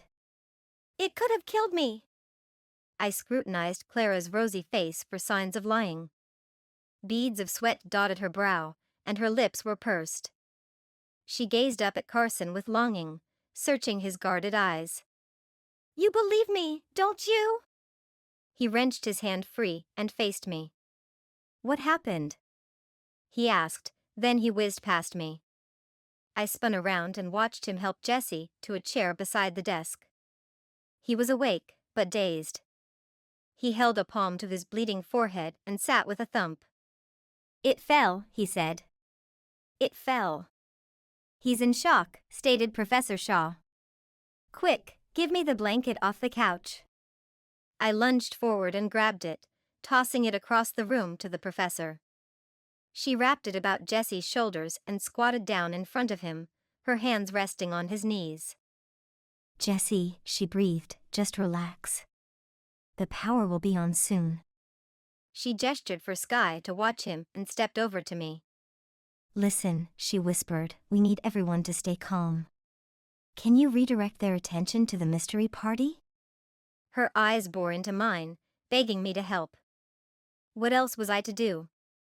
There wasn't a path out of this mess until the power returned, and the best way to find this assailant was to act like it was all part of the class project. I nodded in agreement, but before I could get a word out, Sky spoke up. I suppose this one's on me too. Sky's warning stare from across the room caught me off guard. The dip of her head was so slight I thought I'd imagined it at first. Right, Miss Violet? Sky directed her mocking glare onto CC, who had perched on the oak desk behind Jessie. Tell me, how did I do it this time? Teleport from one place to the next and back? Sky's dry laugh sent an icy shiver down my spine and rattled my teeth. That was it. Since no one could get into the house or leave, then how was this assailant moving about undetected? Unless there were secret passageways, it would be impossible. I gaped across the room at Sky. Her wink said it all. She'd suspected it from the beginning. My heart jumped into my throat. I ambled around, surveying every piece of furniture, book, and portrait for some telling signs of a passage, while everyone else paid close attention to the drama Sky was stirring up for my benefit. "Or is it you, Miss Violet?" Sky continued. "Skeletons keep falling out of your closet." Cece's cheeks plumped out in fury. "So I'm dating a German." "What of it?" "Not just any German," Sky prodded. "And what about your husband?" Cece snorted. "He's no saint." "Too bad you can't ask him about his adventures during the war." Cece had walked up to Sky and paused within a foot of her. They both glowered at each other. Every now and again, I'd notice Sky glance in my direction. She was stalling. Taylor strode up and stood by Sky's side. Ever the protector in real life and in the fake world. "Leave Mrs. Grant alone. What her husband did or didn't do has no bearing on her." "Doesn't it though?" Cece snickered. "And what about your war escapades? Wouldn't want that little tidbit getting out, do you?" Drawn back into the conversation, I momentarily forgot to look for secret passages or triggers for passageways. I stood, shoulders flush against the wall, and watched the scene unfold. "Darling?" Sky draped her body against his side and looked up into his eyes. "What's she talking about?" "Nothing," murmured Taylor, shifting his weight from one leg to the other. "She's out of her mind. What we did was to win a war. Nothing else." "Wrong!" Cece exclaimed. "Tell Mrs. Grant what you were really doing during the war. Why you and Dr. Grant followed each other around." Sky looked from Taylor to Cece and back, confusion clouding her fairy-like features. Taylor gritted his teeth and straightened to his full height. "There's nothing to say." "Oh, but there is," Cece taunted, then was interrupted by a grunt from Jesse. He appeared less dazed and held a contemptuous look upon Taylor. "Always the hero, right, Mr. Pepper?" Jesse sneered. Anger contorted his face. "But the war's over, isn't it? Tell me, how does a washed-up war veteran make a living these days?" Jesse stabbed an accusatory finger at Carson, who now stood beside me in the back of the room. Every available head turned to look at Carson while I locked onto Professor Shaw's retreating form, inching out the study door and into the darkness of the foyer. What was she doing, sneaking out and leaving us all alone? How I itched to follow her, but since I'd have to walk past most of my classmates, I kept still. Why did no one else catch onto what was really happening? How did a chandelier crash to the floor without some sort of manipulation? Carson held up a hand. "I'm dead, remember?" "Dead men tell no tales," he said with a nervous chuckle. "Along with many other soldiers," retorted Jesse. "Wonder what secrets Mr. Tipper holds." He stood up, fist to his bleeding scalp, and stepped beside Devon's still body, nudging his foot. "But you'd know about that, wouldn't you, Captain Pepper?" Taylor stiffened next to Sky, but kept quiet. "What happens if those secrets spill out to, let's say, the press?" asked Jesse. Wait a minute. Wasn't Mr. Tipper, Devon's character, a scientist who worked for Dr. Grant during the war? What about now? And why would the butler care about Devon's role in this fake mystery? "Excuse me," I said, "but doesn't Mr. Tipper currently work for Dr. Grant?" Jesse pursed his lips. "No, he fired him." "Why?" I prodded, edging a half step forward. "Because someone ratted him out." "On what?" "What they were really doing during the war." "Which was?" I was growing tired of this line of questioning and casting glances over at the study entrance, hoping to glimpse the professor. She'd been gone too long and I was getting worried. "Tell her, Mr. Pepper," Jesse taunted. "Why?" Taylor shot back. "So I can get killed by a falling chandelier?" The room grew silent. Haley cast a sideways glance at Clara, who'd sat up in all the commotion. Eyes narrowed, she shook her head at Haley, then caught me looking at her, and a small smile appeared. "Why don't we get some snacks?" suggested Clara, to which most people murmured their approval. The conversation had heated up, accusations had been hurled around, and it was a bit tiresome to string all the dots together. A snack break provided the prime opportunity for me to connect the dots and find this passageway that I knew lurked somewhere in this room. Clara hopped up with no effort and strode toward the study door. When she, along with Cece, Judd, and Haley left, Carson raced over in front of the couch where Devin had been lying but was now thrashing side to side, moaning. Dried blood remained on his forehead as his eyes fluttered open. "No!" he screamed and bolted upright. Carson laid a steady hand on his shoulder, keeping him from standing up. "There's a murderer in here," said Devin, a white-knuckled grip on Carson's wrist. His panicked eyes bore into Carson's. "We have to get help." "Calm down," said Carson, patting Devin's shoulder. "Aren't you overacting a bit?" "Overacting?" Devin's ashen face contorted in confusion. He searched Carson for understanding, but finding none, he turned to me. "Someone attacked me. They jumped me from behind in the freezer and stuffed a napkin over my face. It stunk bad. Next thing I know, I'm waking up here. This isn't a game."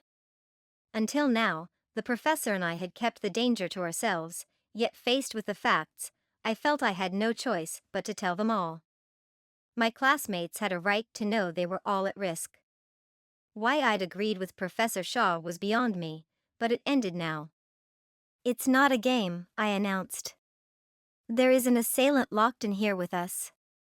Someone tried to kill Devin, and I suspect Jesse too." "Wait," said Carson, and held up his palm like he was bracing for impact. "This is real? Jesse and Devin weren't part of the plan?" "No, somebody intentionally attacked them. Professor Shaw is trying to keep us all safe until the power comes back on." "When will that be?" Carson ran an unsteady hand through his hair. "Hopefully within the hour," I said. "Where is Professor Shaw?" he asked. "I don't know. She left about 5 minutes ago." Carson paced before the fireplace and then stopped. A wave of horror flashed across his eyes. "Wait, the others. They shouldn't have left the study." He bolted for the door, panic evident on his taut face. He froze when a roaring bang rang out from the darkened foyer. Was that a gunshot? Carson slowly spun on his heel, his face a mask of shock. Slack-jawed, I simply nodded, unable to speak.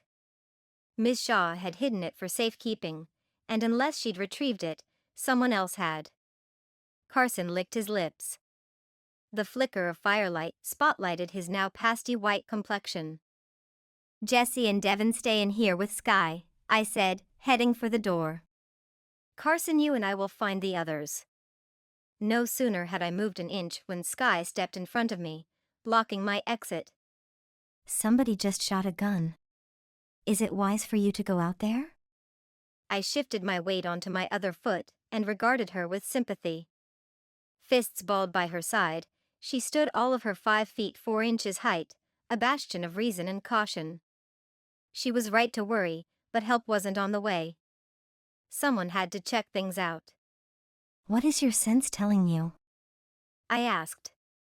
"Will we make it back safely?" Sky's eyes appeared almost black. Her dilated pupils nearly drowned out all color. What I asked of her was unfair. To stay behind, sure, but also to exploit her gift. We'd only discussed it a few times. Her ability to detect auras or threats. The more she'd used it, the more often she'd sensed danger, and auras came more frequently, sometimes over strangers' heads. To use it meant jumping further down that rabbit hole with no end in sight, except a future of constant alerts. She'd mentioned that her dreams weren't even off limits. Sky's eyes glassed over like she was in a trance.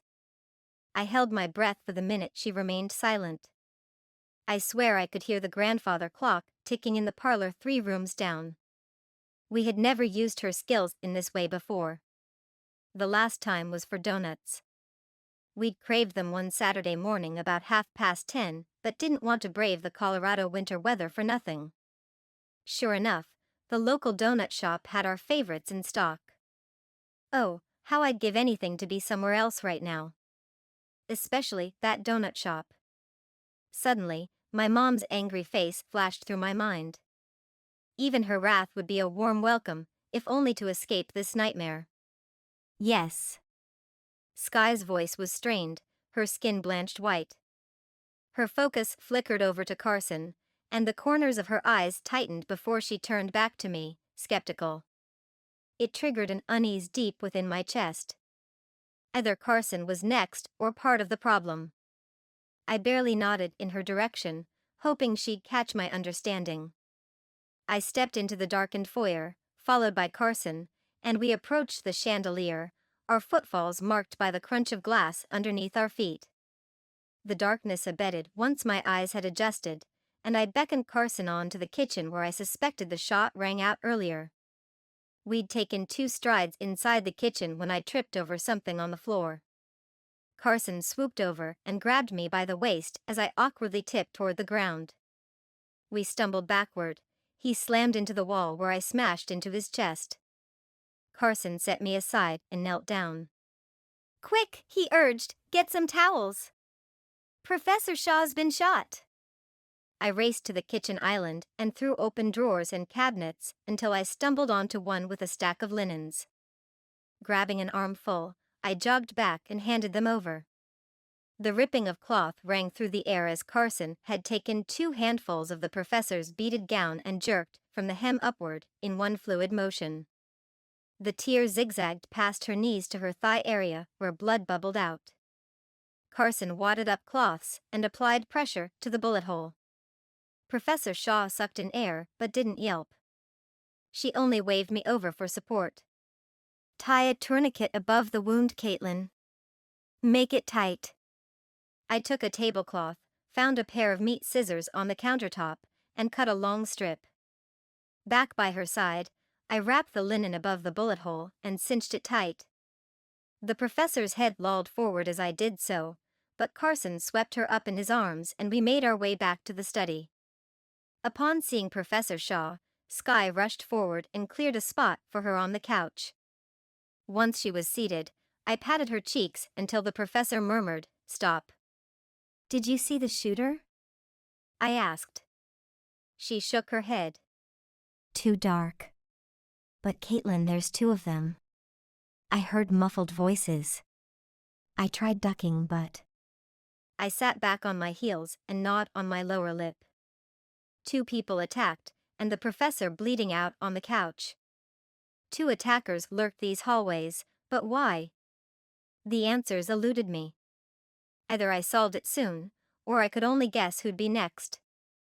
"Clara," came Carson's gruff warning from above me. I followed his troubled gaze to the study door where, mouth agape, stood Clara, a dangling pistol held precariously between her forefinger and thumb. "Someone take it," Professor Shaw murmured.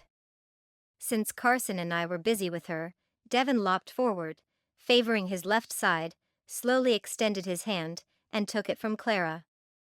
"Wrap it in a towel," urged the professor. Her pulse beat wildly underneath my fingertips. Her skin was pale and sweat beaded on her forehead. I wiped a few damp hairs off her face. Devin rummaged through the liquor cabinet and found a napkin. "Where do we put it?" He held the covered handgun as far away from his body as possible. I was half afraid he'd drop it and we'd be nursing another gunshot victim since I doubted anyone had thought to switch the safety on. Professor Shaw clutched a scrap of paper squeezed tightly in her blood-stained palm. She grabbed my arm and stuffed it into my hand, closing my fingers on top of it. "Put it in the safe for now. Someone must have found it in my bag where I'd hidden it. You'll find it in the billiard room underneath the pool table. Flip back the rug." Her voice was weak and raspy. I looked down at the crumpled paper that held a series of numbers. A smear of blood tinged the edge. I took the wrapped pistol and strode for the door, intent on getting rid of the blasted thing once and for all. The would-be assassin needed no more of an upper hand than a locked house with no electricity or a means to communicate with the outside world. As I stepped closer to the doorway, Clara still stood like a bulwark, blocking my passage. "Clara," I said when she failed to move. Her focus drifted down to my hand cradling the gun against my torso. "Clara," I repeated more urgently, and like one freshly awoken from a dream, a breathtaking smile replaced the frown and she stepped sideways. "Sorry," she said. "Guns make me nervous." "Don't they make you nervous? I mean, why would anyone bring that to a party?" She anxiously chuckled and prattled on. "Who would do such a thing?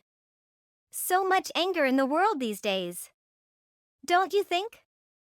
The gun against my torso weighed heavily on my mind, and the last thing I wanted was to deal with a rambling ninny, even if she was in a state of shock. When I stepped past her, a hand tugged my elbow holding the pistol. I gripped it as much as I dared and whipped around to see Clara retract her hand. "Don't you want some company? The murderer is out there, and you could be walking into a trap." My forehead knitted together as I stared at her. This entire house was a trap. She was right on that score. Wait. Like a million thunderbolts striking all at once, I had to blink before my eyeballs fell out of my head. It was a trap, but who had the wherewithal to pull off such a devious plot? And the biggest looming question was why. "I'll go with her," Skye offered. A small smile tugged at the corners of my mouth. Out of all the people in this forsaken house, Skye was the only trustworthy one. Clara jutted her hand out, catching Skye by the wrist. "Why don't we all go? There's safety in numbers." For a professed ball of nerves around firearms, Clara was awfully eager to assist us to the billiard room. Although maybe like the rest of us she trusted no one. Who would want to stay in a room that held 3 attacked individuals, one bleeding out on the couch? I shrugged and walked into the cool foyer. Our heels clicked like a death march on the tiled flooring. Each squeak or rustle halted us in our tracks, and for a few seconds the sound of rushing blood pounded behind my eardrums. We entered the billiard room and stumbled around in near pitch black. I muffled a curse when I banged my shin against the wooden pool table leg. While I rubbed the sore spot, Skye's gentle grip on my hand tightened for a split second. Forward into the eerie darkness we crept. Huddled so close together that Clara's rapid breaths prickled the back of my neck, we lurked until finally Skye sank to her knees. We'd passed halfway up the furthermost side of the pool table, and it couldn't have come any sooner. I swear my insides were mush, and if my shaking limbs or the banging of my shin against the table hadn't made enough noise, my ragged breathing would sound the alarm for any skilled attacker to discover our whereabouts. Skye tossed back the oriental rug. Bits of dust assaulted my nasal passages, and before long I added coughing to the growing list of sounds I'd emitted in the last 5 minutes. Fanning my face to ward off a sneeze, I watched Skye's slender hand disappear into the darkness and heard the faint pat of it on the floor. "Where is it?" She whispered. Although unable to see, I detected annoyance in her voice. And no wonder. With the clamor I'd made, the assailant would be on us shortly. However, Skye being Skye, it was probably more the hardwood floors on our knees that elicited such irritation. Not to mention the confines of her dress, which prevented much wiggle room when squatting. Both Clara and I imitated Skye's frantic patting of the floor and only resulted in pluming up more dust. Nothing. With a giant sigh I rocked back on my heels. "Must be on the other side of the table," I said. We all stood up, albeit rather awkwardly in our current dress, and leaned against the pool table, sliding our hands along the soft felt to guide us. More than once I prayed we'd not run into anything solid. Or anyone. Again, I breathed a sigh of relief when Skye jerked my hand, indicating we'd reached the spot. She must have had cat eyes because she'd navigated the dim foyer and the pitch black of this room like one with night vision. Down on our knees, we flipped the rug up and fumbled around for a hatch of some sort.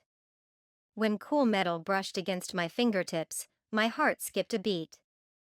"I've found it," I announced a little too loudly. We needed to put the firearm in a safe place and get the heck out of here, return to the professor, and back to the only available light source. "Great," said Sky, a tad deflated. "How do we see the combination to open it?" A string of curse words lingered on the tip of my tongue, but I stopped myself before emitting a sound. I'd already made enough noise, and it wouldn't help, anyway. My mind drifted back to our cell phones locked away in the study cabinet. Should we return to the study, break into it, and retrieve one? Or ask Professor Shaw where she kept her flashlights?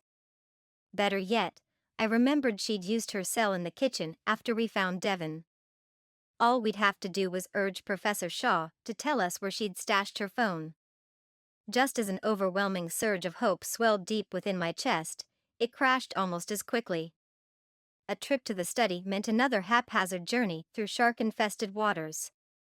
I had doubts over whether Sky or Clara would agree. My shoulders slumped in defeat. But only for a minute. A hard white light stung my eyes, causing me to squeeze my eyelids shut. "Hurry," Clara hissed. "Let's get out of here. This place is creepy in the dark." After blinking back some tears, I opened one and then the other eye and stared suspiciously at Clara. With the illumination of our surrounding area, I ogled the teal-green cell phone she clutched in her right hand. How did she retrieve her phone? Everyone had dropped theirs into the wicker basket earlier this evening, even Clara. And yet here she knelt, lighting up the room with hers. Sky nudged my arm and, not wanting to argue or waste valuable time, I studied the scribbled numbers on the scrap of paper the professor had given me. On the third try, the vault rewarded us with a soft click. We eyed each other expectantly, then I gripped the handle and opened it. Large enough to fit a medium-sized dog, I marveled for a minute of how relatively empty it was except for a sealed manila folder and a picture of a woman taken in what appeared to be from the late 1700s to early 1800s. A strand of pearls adorned her milky white neck. A pendant that looked like a bird clutching a dagger dangled from it. The lady boldly stared at me with a sense of foreboding. Although displaying a youthful smile, she seemed otherworldly, like someone wise beyond her young years.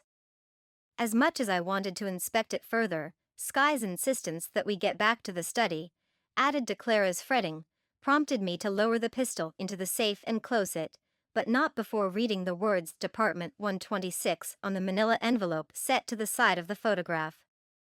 Funny. Didn't someone mention a connection to Department 126 earlier this evening? Well, curious, my most pressing matter was our journey back to the study. We scrambled up and dusted off our dresses. Clara, phone shining brightly, led the way to the billiard room door, and just as we stepped into the foyer, the light blinked out. "Hey," I whispered. Why'd you turn the light off? I'd accidentally bumped into Sky at the sudden darkness and flung out my hand, flailing about to find her shoulder to steady myself in the darkness. "We don't want the murderer to discover us," Clara replied tersely. Again with the killer comment. I rolled my eyes and counted to 10. No one had been murdered, although the professor was severely injured. How I wished she'd stop with the dramatics. "The faster we get to the study, the better," I snapped. "Turn the flashlight on and walk." Clara made no retort, but switched on the phone light again, and we trudged our way to the study in less than a minute. My relief turned to worry the second I noticed Carson hovering over Professor Shaw, his forehead creased in concern. He glanced sideways when we entered and called me over. "She's getting worse," he said when I reached him. "We need to get the power on. If only we had the key to the phones." After glancing down at the professor, my own comment froze in midair.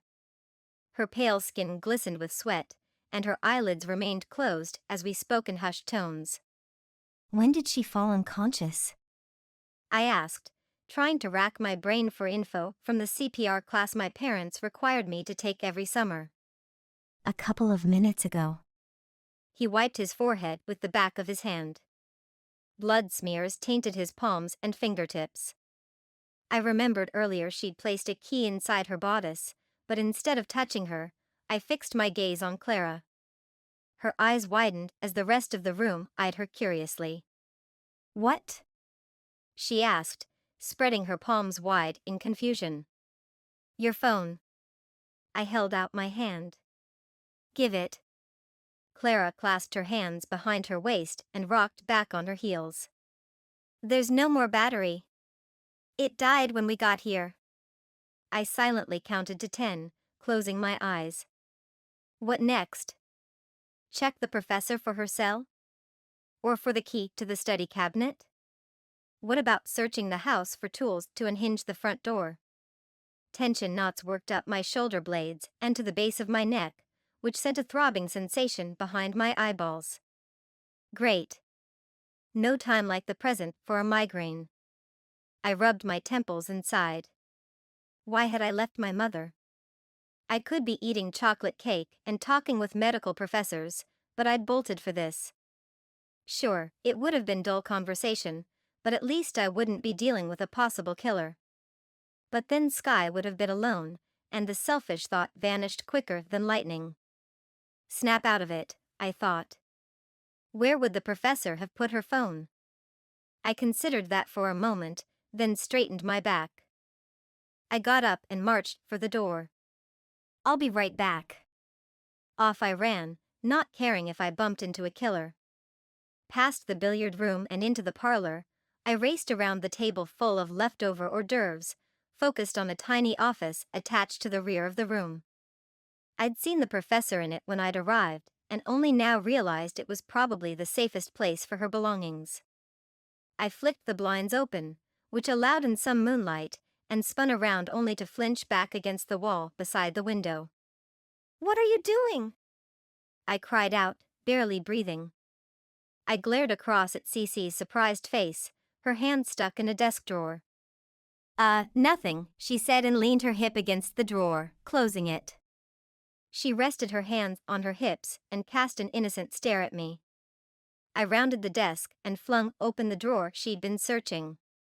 There in the bottom of it was Professor Shaw's bag, and on top of it was a small stack of papers jutting out at odd angles. When I reached down, Cece's iron-like grip wrapped around my wrist and jerked. Let me go, I hissed. First, let me explain. Cece licked her lips, holding on to my wrist. It's not what you think.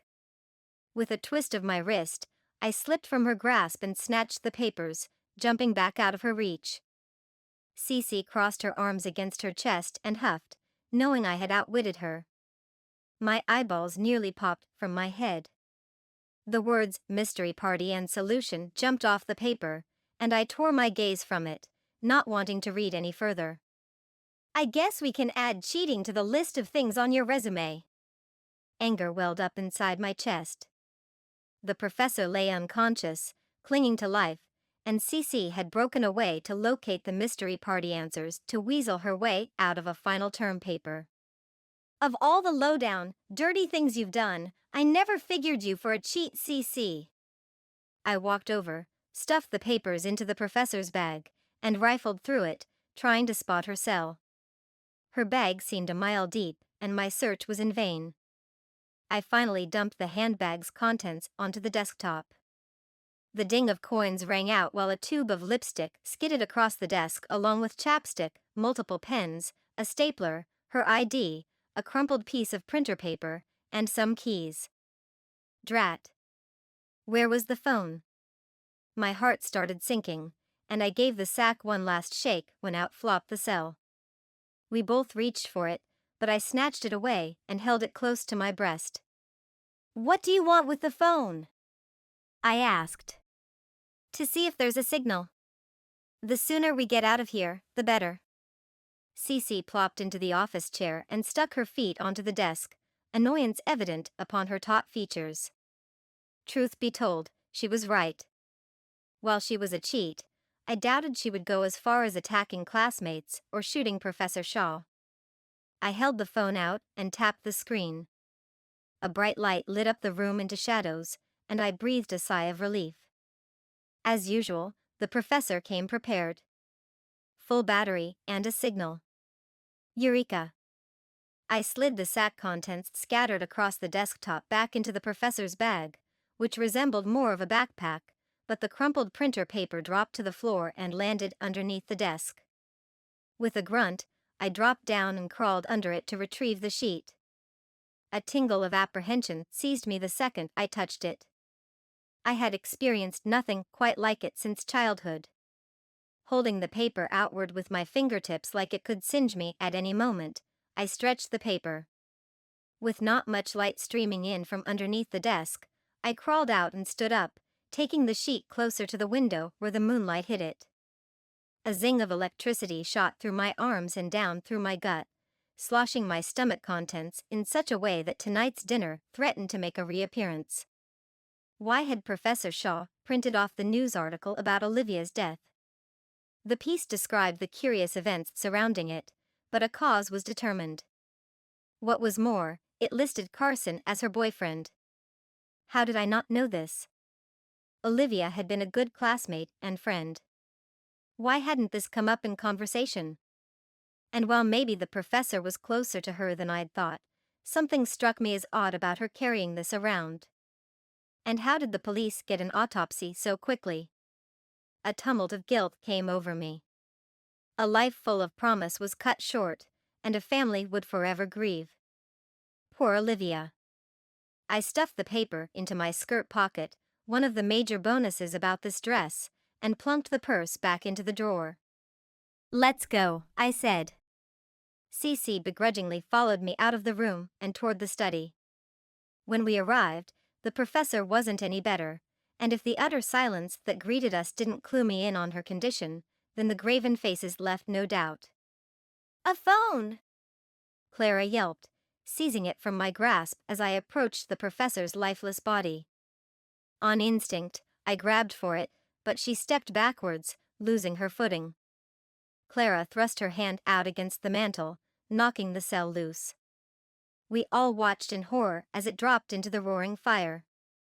The flames greedily accepted the offering, hisses and loud pops belching forth from the hearth.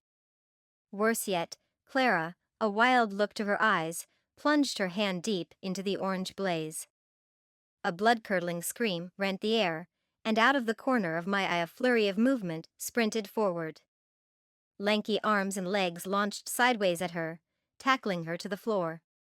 On her side, a dazed Clara cradled her blistered hand against her abdomen and whimpered while Judd, her rescuer, looked on in shock. A bucket of ice from earlier, now water, perched on the liquor cabinet. I grabbed it and dumped the contents on the crackling flames, not wanting any toxins let loose from the phone or explosions to occur. Plunged into semi-darkness, the stifling room cooled quickly. The emergency lights cast about a weak light. At least we had some illumination. Carson stepped over Judd's legs and then knelt on Clara's other side closest to the smoking logs. He reached for her hand, which she readily offered. "Let me see." Adoration across her features, she kept her gaze locked onto his bent head while he studied her closed fist. Someone had opened the blinds, allowing moonlight to pour in. One by one he coaxed her fingers to unfold, much like peeling an onion. Fluid-filled blisters dotted most of her digits and upper palm. The rest resembled an angry reddish pink, like from a bad sunburn. Clara closed her eyes and rested her head against Judd's shoulder. When Carson called her name, her body went limp. Surprised by the sudden turn of events, Judd awkwardly held her by the shoulders and watched her head loll to one side. Always at the ready, Carson reached over and swept her up in his arms, sidestepping Judd. Clara's head lolled backward, her arms splayed to the front and back of Carson. I caught a faint smile on her lips before he carefully set her on the sofa chair by the desk. He situated her head against the padded wingback of the chair and placed her injured hand, palm up, in her lap. At this point, my mind was spinning like a gerbil on a wheel. 1. Swooning was one of the oldest female tricks in the book. It attracted attention, and from that standpoint she'd succeeded. Carson had been avoiding her like the plague the entire evening. We'd all witnessed it, and from the revealing conversation, he'd had a reason. Ex-girlfriends, especially ones like Clara who weren't easily dumped, created a mess most men would rightly wish to dodge. Clara had disparaged Olivia from day one, and she'd bullied her unmercifully. Why wouldn't Carson prefer to avoid Clara now that Olivia was dead? If he'd been dating Olivia, he'd have my blessing for staying clear of Clara. All night I'd watched Clara try in vain to garner Carson's attention. From the hand touching to the brushing up against him whenever she'd gotten the chance, Clara had made her intentions known, and either Carson was oblivious, or he wasn't into her anymore. Point 2 whirled like a dervish inside my tired brain. Even if it was an accident, losing the cell in the fire gave me pause. Why snatch the phone at all? Maybe I was reading into things. Overthinking. I stepped across the room and beside the sofa chair, ready to offer what little aid I could. Clara's head flopped to the other side and she moaned. Still on his knees at her feet inspecting her palms, Carson looked up at her. "Here," said Judd, holding out a damp cloth. "This might help." Carson placed the cool cloth upon her brow and her eyes fluttered open. With her good hand, she reached out and squeezed Carson's. For the briefest of seconds, he recoiled at her touch. "You'll be all right," he said, extricating his hand from hers and wiping it on his pant leg. Bleary-eyed and distressed by the night's events, the rest of my classmates trudged to empty spots and sank to the floor. For once, everyone was quiet. An unease took hold. The professor was getting worse, and we needed an escape route and medical help. Stat. I fervently hoped no one else got hurt in the meantime. Yet there was one thing that settled my nerves. At least the gun was safely locked away in the vault. It gave me time. Not much, but hopefully enough. I sidled up to Skye, listening to the murmurs of shock as Carson filled in our classmates about the turn of events. From what I'd overheard, those out looking for snacks, or whatever else they'd been up to, had hid once hearing the shot. They'd stayed in the library, squatted behind the couches and chairs, until deciding it was safe to return. Skye had laced an arm through Taylor's and rested her head on his shoulder, listening in on their exclamations of surprise and horror, knowing one or more among them was to blame. She and Taylor stood in the back corner with the best vantage point and away from prying eyes and conspiracy theories. "Hey," I whispered, giving her a sideways glance, and roved the room for anxious faces, strange body postures, or for anyone acting weird. "What feelings are you getting?" Skye clucked in annoyance. It's not like it's something I can turn off and on. I faced her. Her usual bright, carefree eyes were guarded. From her pinched lips and clenched jaw to her stiff clasp of Taylor's arm, Skye was beyond stressed. "I'm sorry," I said. "Of course not." "How silly of me." Skye popped her head up a few inches off Taylor's shoulder and offered a weak smile. "It's fine. We're all tense. Let me hone in." Skye squeezed her eyes shut, her brow scrunching in concentration, and then her eyelids flew open again. Just as I thought. Carson's in danger. Why? I asked. Skye shrugged. I don't get the why, just a feeling. A sensation that something is wrong, and when I think about all of us, Carson's aura changes to a murky brown. This was more than Skye had ever revealed about her gift, and I made a mental note to question her more later. Whatever her senses told her was our best option, and maybe she could zero in on our attempted murderer. Skye? I asked, a tad nervous at her reaction. "Do your feelings, auras," she corrected. Auras, do they ever tell you other things? Like if someone's anxious, or angry, or feeling guilty. Sky hesitated, inspecting everyone in the room. She paused over a few people and then refocused on me.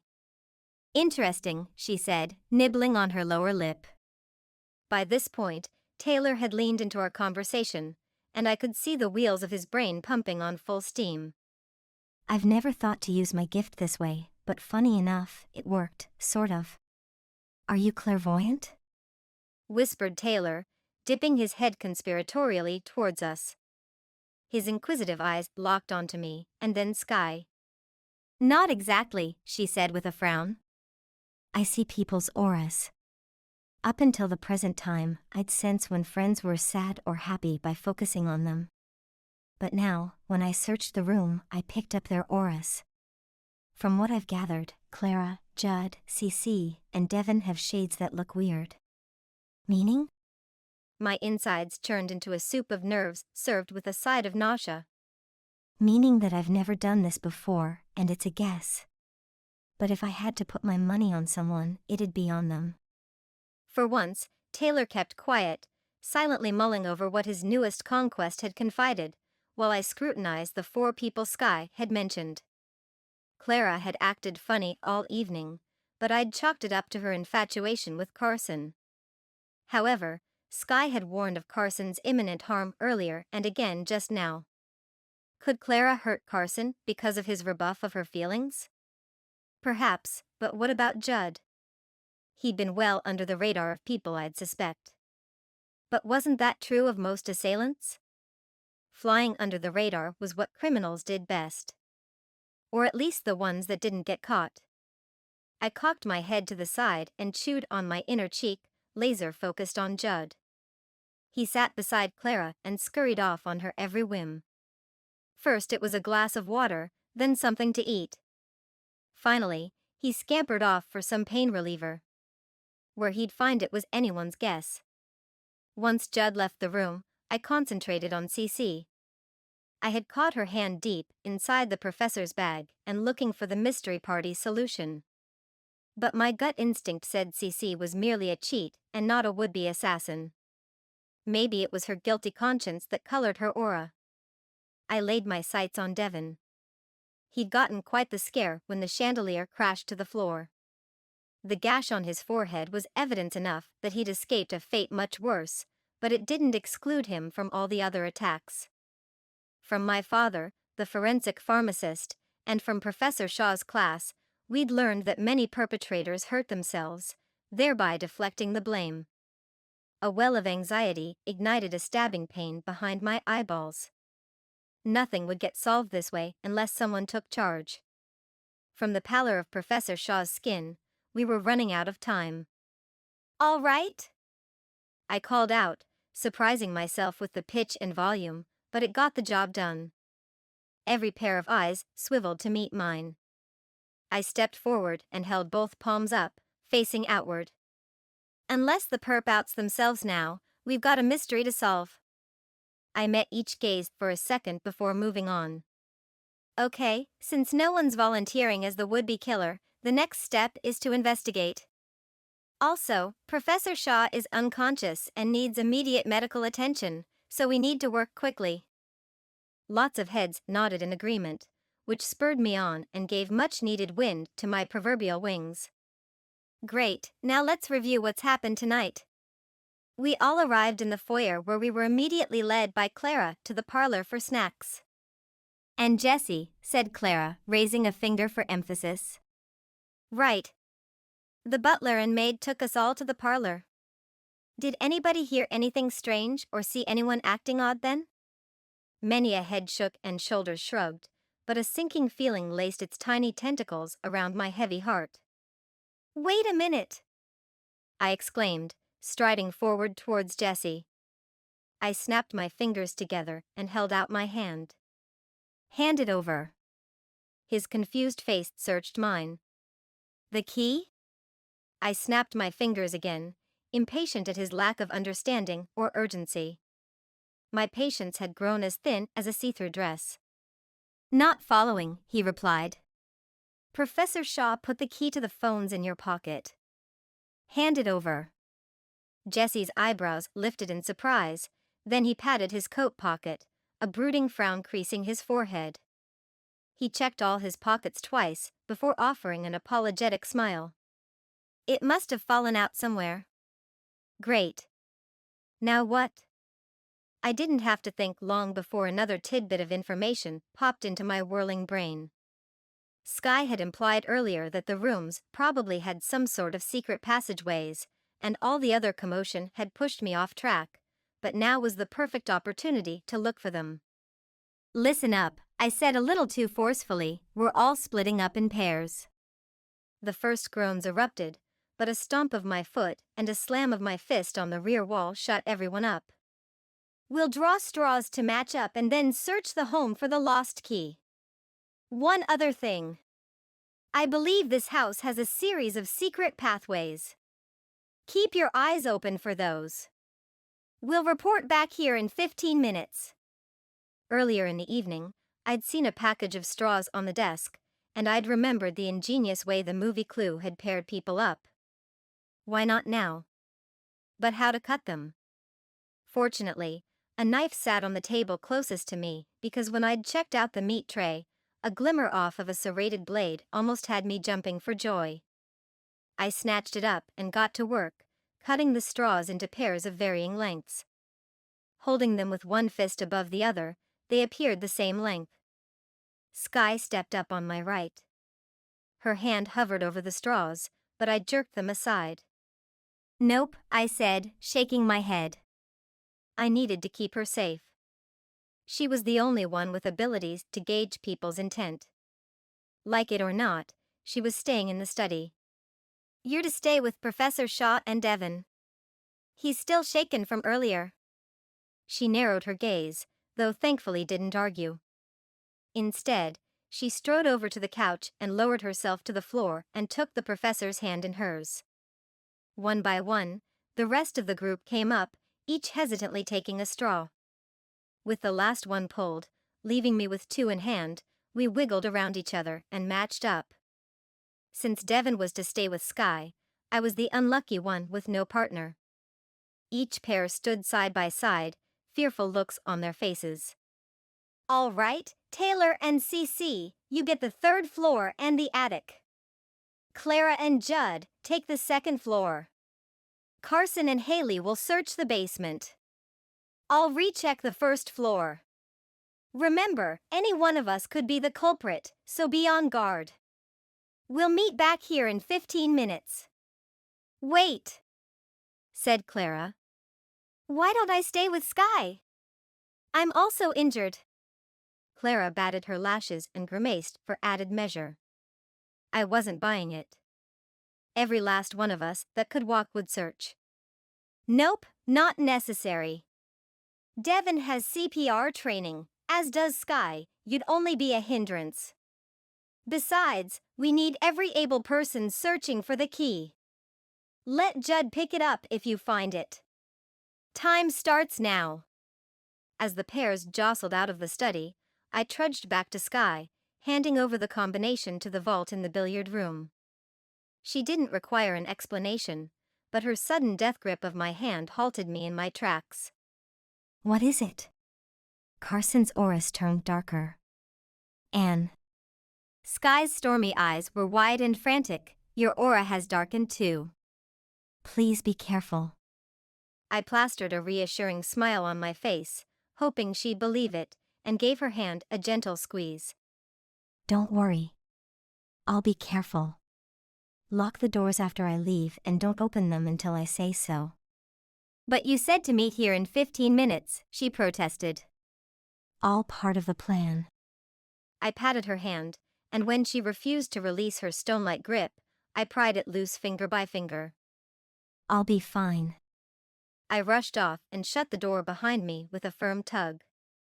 Once in the empty foyer, as every pair had disappeared into the stillness of the night, I leaned against the study room door and inhaled a calming breath. The darkness was suffocating, despite the emergency light high in the ceiling. From previous excursions, not every room had one. If not for streams of moonlight through windows, we'd all be submerged in the pitch black of night. My breath came in rapid bursts as I pulled myself away from the study door. If this worked, we'd discover the assailant soon enough. But the object was to recover the key before anyone else, and I figured I'd find it first. Jessie had been on the first floor most of the evening, if not the whole night, so I'd given myself the first floor assignment on purpose. I marched off, my steps accentuated by the crunch of crystal from the fallen chandelier underneath my designer heels. So much for stealth. Jessie had helped Devon up earlier, and I figured the best place to look for the key was there. I lowered myself into a squat where I remembered Devon laying, which was closest to the kitchen, and patted the floor with the palm of my hand, careful not to cut myself. Nothing. Knees aching from the crouched position, I stood and wandered into the kitchen. He'd also been in there on more than one occasion. With a sense of urgency, I stalked around, searching countertops, the floor, and even the pantry, but no key. The last place to look was the walk-in freezer. An anticipatory shiver wormed up and down my arms as I stepped forward and grasped the handle. I was suddenly transported to the time when I was 4, and I'd cried out to my parents that there were monsters under the bed. The fear had been palpable. Adrenaline had pumped through my tiny veins that night.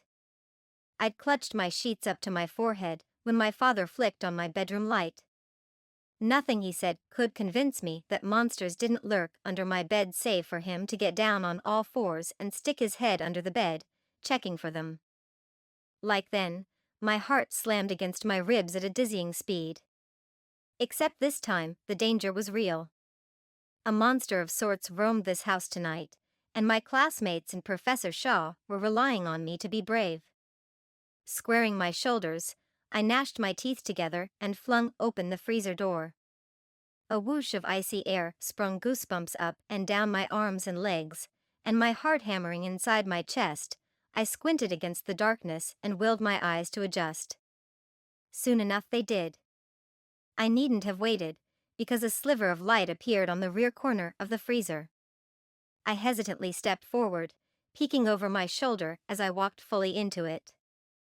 The staccato of my heels echoed loudly off the metal walls, and I breathed a sigh of relief when I reached the back corner.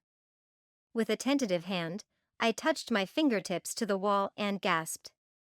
It creaked and slid open, revealing a lit corridor about 8 feet high and 2 feet deep.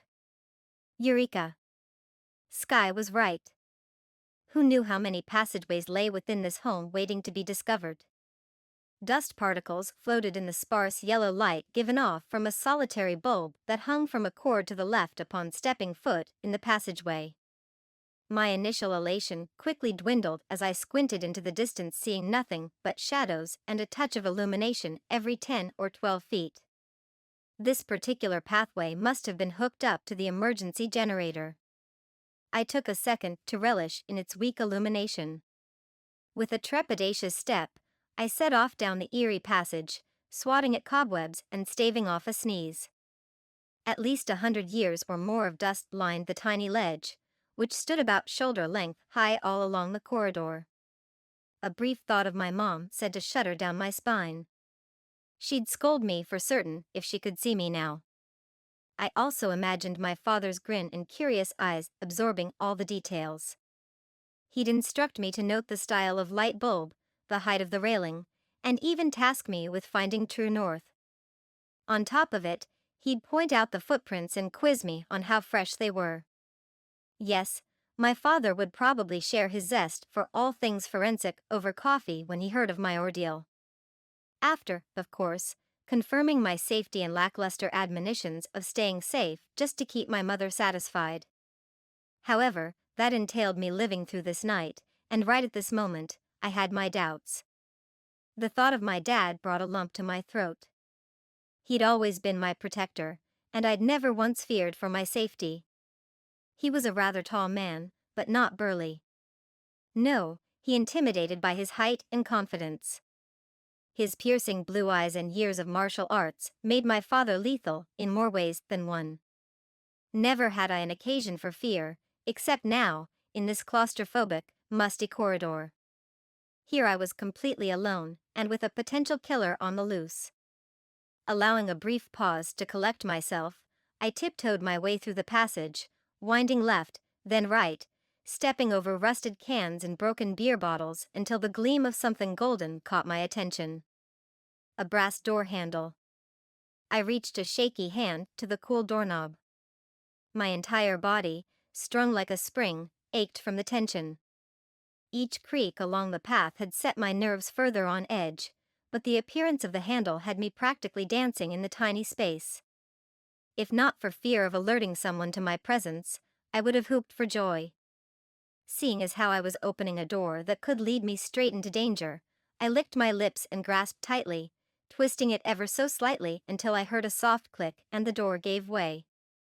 Hard in my throat, I shuffled forward, ready to thrust the door wide when a tinny sound, much like a spoon knocking into a pan, reverberated in the teeny hallway. I looked down, and to my surprise, at the tip of my shoe, laid a key. I whisked it up and stuck it in my skirt pocket, speculating on how it ended up here. The only option was that Jessie had frequented these passages, which meant the professor informed him about them earlier. It being her home, it made perfect sense that she knew of its secret passageways, but why let Jessie in on them? Was this part of the game or not? I inhaled deeply and quieted my brain the best I could. First things first. What was on the other side of this door? After counting silently to 20, I thrust the 8-foot plywood door wide and held my breath. Wait. Not believing what I was seeing, and since my wobbly legs refused to move, I stuck my head through the opening and grinned. A welcomed breeze cooled my feverish skin. Kaitlynn, said Sky, who stood behind the couch overlooking the professor, her back to me, we're running out of time. Devin jolted to his feet, his face turned ashen at my sudden appearance. I stepped through the opening and shut the door, taking a moment to inspect the wall-length portrait that had covered it. Her pulse is weakening. Sky cast a fleeting glance over her shoulder at me. I crossed the room, unlocked the cabinet that held our phones, and extracted mine from the wicker basket. The screen flooded with light, and I pressed the red button, which connected me immediately to emergency services. After I hung up, I pivoted on my heel and confronted the grim faces. The police are coming, I said. They'll be here in about 10 minutes. Relief washed over Sky's face, and we rejoiced for all of 2 seconds when a scream ripped through the air. I raced to the portrait and hopped inside, taking a second to warn Sky and Devin. Keep the study door locked! Finding the freezer door was easier and quicker this time because I'd memorized each turn. When I ran into the kitchen, Haley flung herself at me. We both stumbled backwards a few steps, but managed to stay on our feet. What happened? I asked, shaking her by the shoulders when she refused to speak. Her fingernails dug into my upper arms. I followed her fear-stricken gaze to the far wall of the kitchen, where a butcher knife stuck out at head height. The knife! The knife! Someone threw the knife at me! She uttered breathlessly. Her chest heaved and her hands shook so hard I thought my teeth would fall out. I rubbed my hands up and down her arms and spoke in soothing tones, hoping she'd calm down a bit. Haley, I repeated for the second time, pressing my finger against her chin, directing her attention to me. Dilated pupils stared back at me, and I wondered if anything I said was getting through. Hey, where's Carson? Sky's warning of earlier ran through my mind, not to mention the confusion of why Haley was in the kitchen in the first place. I had assigned her and Carson to the basement. What was she doing in the kitchen without him? Was there another passageway? Was Carson hurt? A throbbing pain started beating behind my eyeballs, and I blinked a few times to delay the inevitable headache that would take me down for a few days due to all the tension. What? Haley asked when I prodded her again about Carson. Oh, he's a loud crash coming from the direction of the foyer drowned out the rest of her response. Stay behind me, I said, and we both jogged to the kitchen doorway, Haley quite obviously happy to let me lead. The second we entered the foyer, I stopped and scanned the dim room. An overhead creak snapped my attention to the above landing. A flash of black had me lunging sideways against Haley. We landed like a sack of potatoes onto the floor and skidded a foot or more along the marbled tile, then heard the smash of pottery. I propped myself up on an elbow and looked at Haley. "Are you okay?" She merely nodded as we struggled to disentangle ourselves and stand. A quick peek overhead showed no one on the landing, but the pottery shards on the foyer floor were ample evidence to deduce that whoever had a grudge against the professor, Devon, and Jessie now had one out for Haley and me. Fortunately, we only had to stave off the attacks for a few minutes longer, but would it be long enough to protect everyone from the would-be killer? I led Haley back to the kitchen, through the passageway, and into the study. Skye scurried over, assisted Haley to the empty sofa chair, and inspected her cuts and abrasions. The chandelier glass had cut into our bare skin with the skid across the foyer floor, and some had embedded into our exposed flesh. "What happened?" asked Skye, busy picking shards from Haley's fingers. "We dodged a vase," I said, plucking a couple of slivers out of my hands and wrists. Her brow puckered in concentration as she tugged the last bits from Haley's palms, and then she glanced over at me. "A vase?" "Pretty sure. I didn't stick around to make certain. I heard a creak on the landing, and when I looked and noticed a large black mass headed straight for us, I dove for Haley. Good thing, too, because it barely missed us. That foyer has turned into a minefield. Walk it at your own peril." Skye's lips puckered like she was tasting a sour lemon. "What next?" She placed her hands on her tiny waist, crouched before Haley.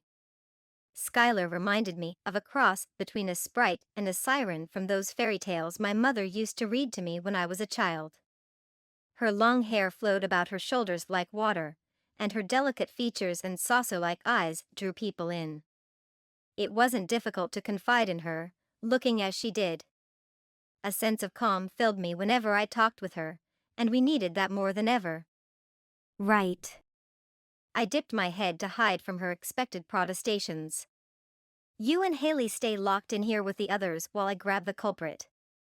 I cast a sideways glance at the professor, who still lay unconscious on the couch.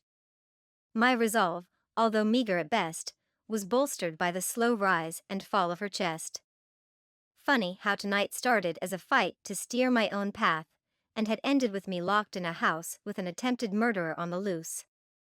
Skylar opened her mouth, rushing forth multiple reasons why I should stay behind the closed doors and await the police.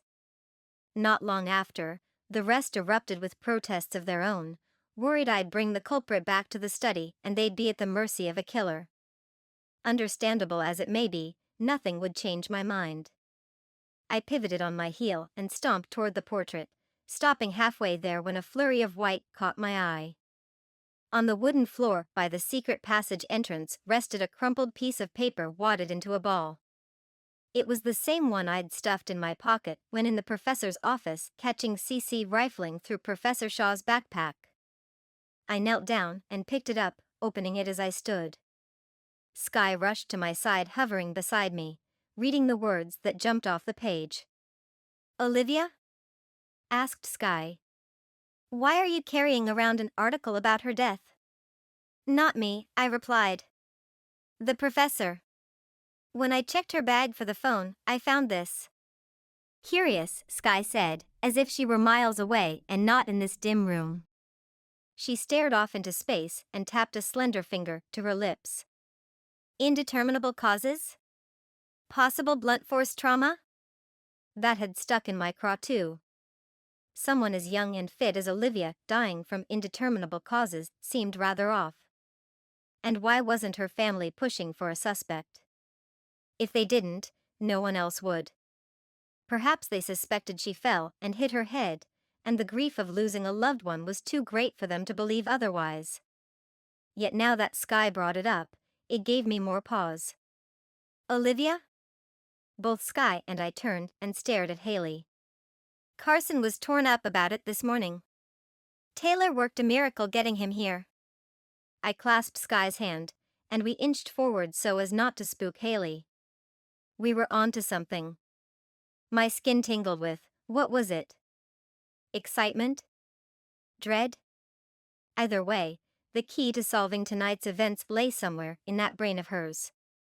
How close were they? I asked, my strained voice barely above a whisper.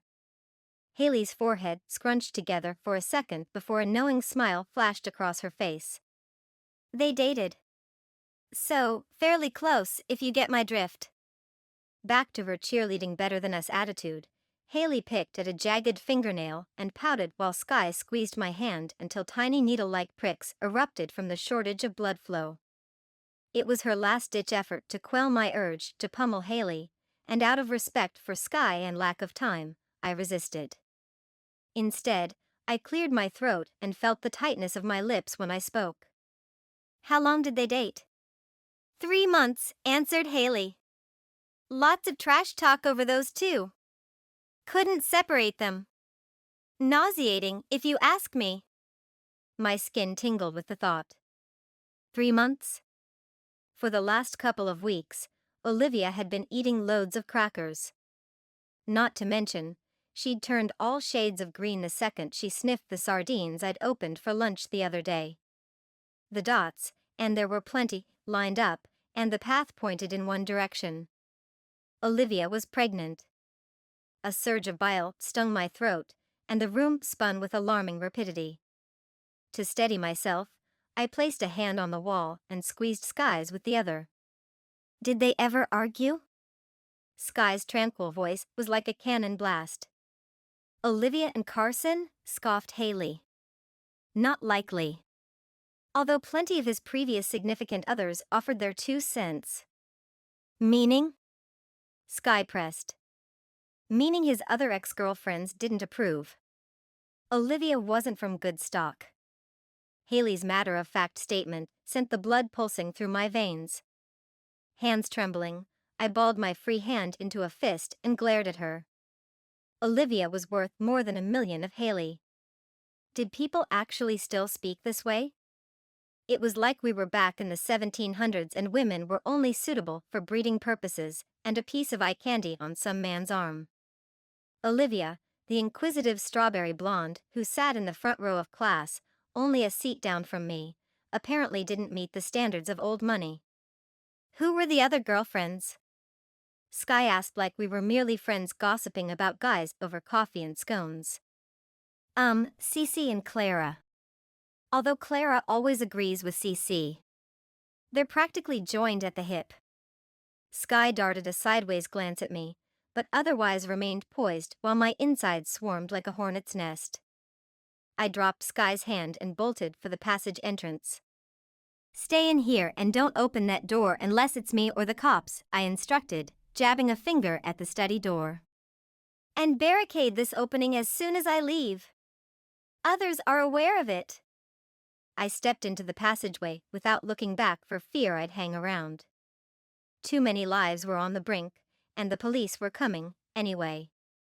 All I needed was to find the duo responsible before they hurt anybody else. A cool breeze brushed against my flushed cheeks upon entering the kitchen freezer. The clatter of my shoes halted me in step. Noise wouldn't do. They'd hear me approaching. I shook my heels off and padded out of the freezer, through the kitchen, and out into the foyer, but not before snatching a broom on the way. Carefully sweeping the glass and pottery shards out of my path, I hopped over the mound of jagged edges onto the stairwell and tiptoed up, keeping my back flush to the wall.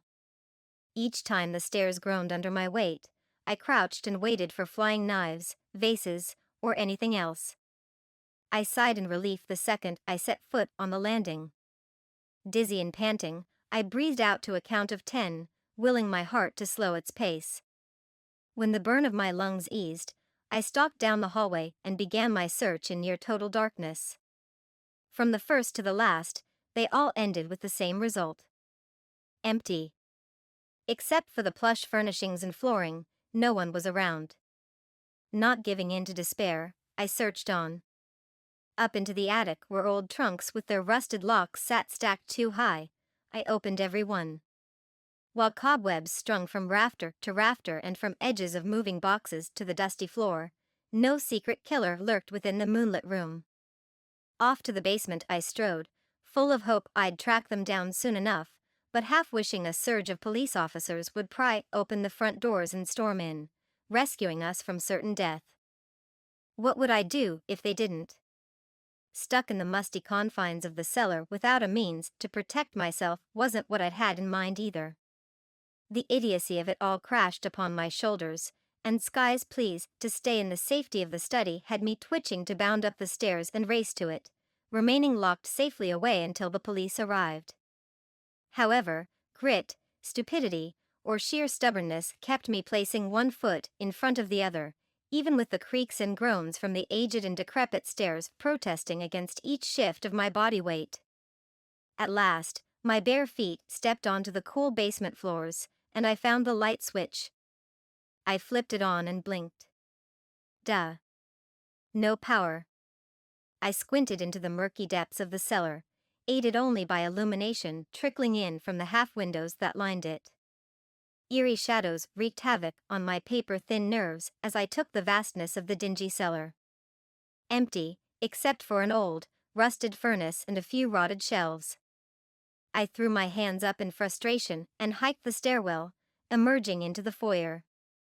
I inhaled a deep breath of fresh air, thankful to be rid of the dank, moldy odors, cobwebs, and creepy crawlies. Warily eyeing the mound of glass I'd swept before searching the house, I wondered how I hadn't run into anybody. In fact, there hadn't been a sound the entire time. I scrutinized the doors leading off from the foyer. Although darkened, the moon filled in some gaps, and not a single moving shadow did I encounter. Weird. Where was everyone?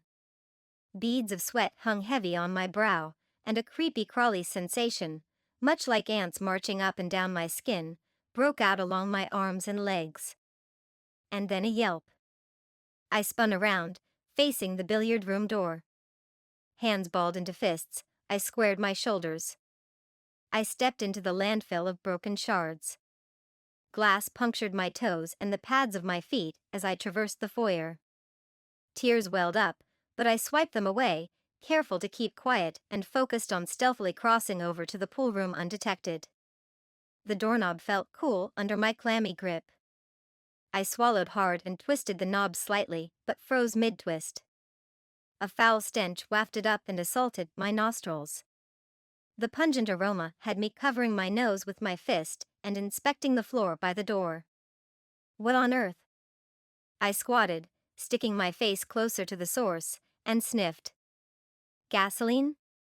Alarm bells blared within my skull, plunging my heart into overdrive.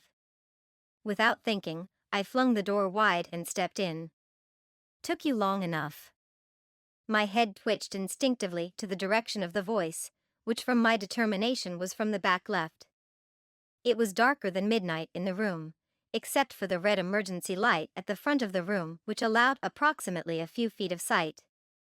It was this exact vision that overrode the waves of nausea churning inside my stomach and the noxious fumes that dizzied my senses.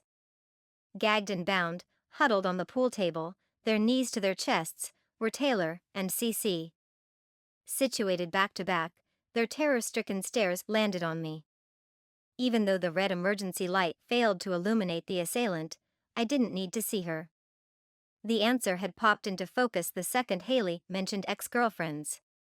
I counted the number of faces on the pool table twice. Someone was missing. "You were right," said a male voice. She showed up. Stepping into the ray of light on the right of the pool table halfway to the back of the room, Judd's adoring face lit up with a silly grin. He gripped a pool stick with both fists high above his head like he was ready to pounce. "Tie her up?" He smirked, twisting the stick slowly in his hands with anticipation. I held up my palms, trying to de-escalate the situation, and kept my voice steady. "What are you doing, Judd? Lower the stick and let's talk." His gaze faltered for a second, and he glanced over behind the table. "Don't mind her, Judd. Seize her and you'll win." Win? Was she mad? Win what? The party? Questions flew through my brain, but only landed on one obvious solution. She'd convinced Judd that this was all a part of the mystery game. The shock of it left me weak. Judd, listen, I licked my dry lips. This isn't about the mystery puzzle. These people are really in danger. You're in danger. His silly grin wavered, and he stared from me into the darkness but remained unmoved. Why would Professor Shaw have us attack other classmates? Think about it, I urged. Put the pool stick down. Like a lightning bolt finding the ground, Judd's eyes widened, and he lowered his arms. You idiot, someone hissed behind him. Judd's eyes rolled into the back of his head, and his body crumpled to the floor. He was useful though. Clara stepped over Judd into the soft light. The gun I'd secured less than an hour before was held chest height and aimed directly at me.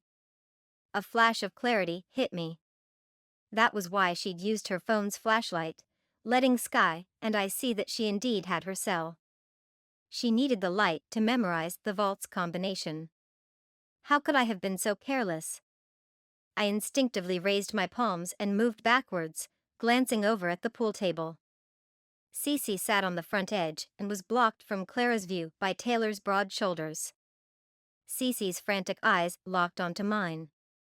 She wrestled her wrists, bound behind her back, and scooted on her butt, trying to get her hands underneath her and somewhat free.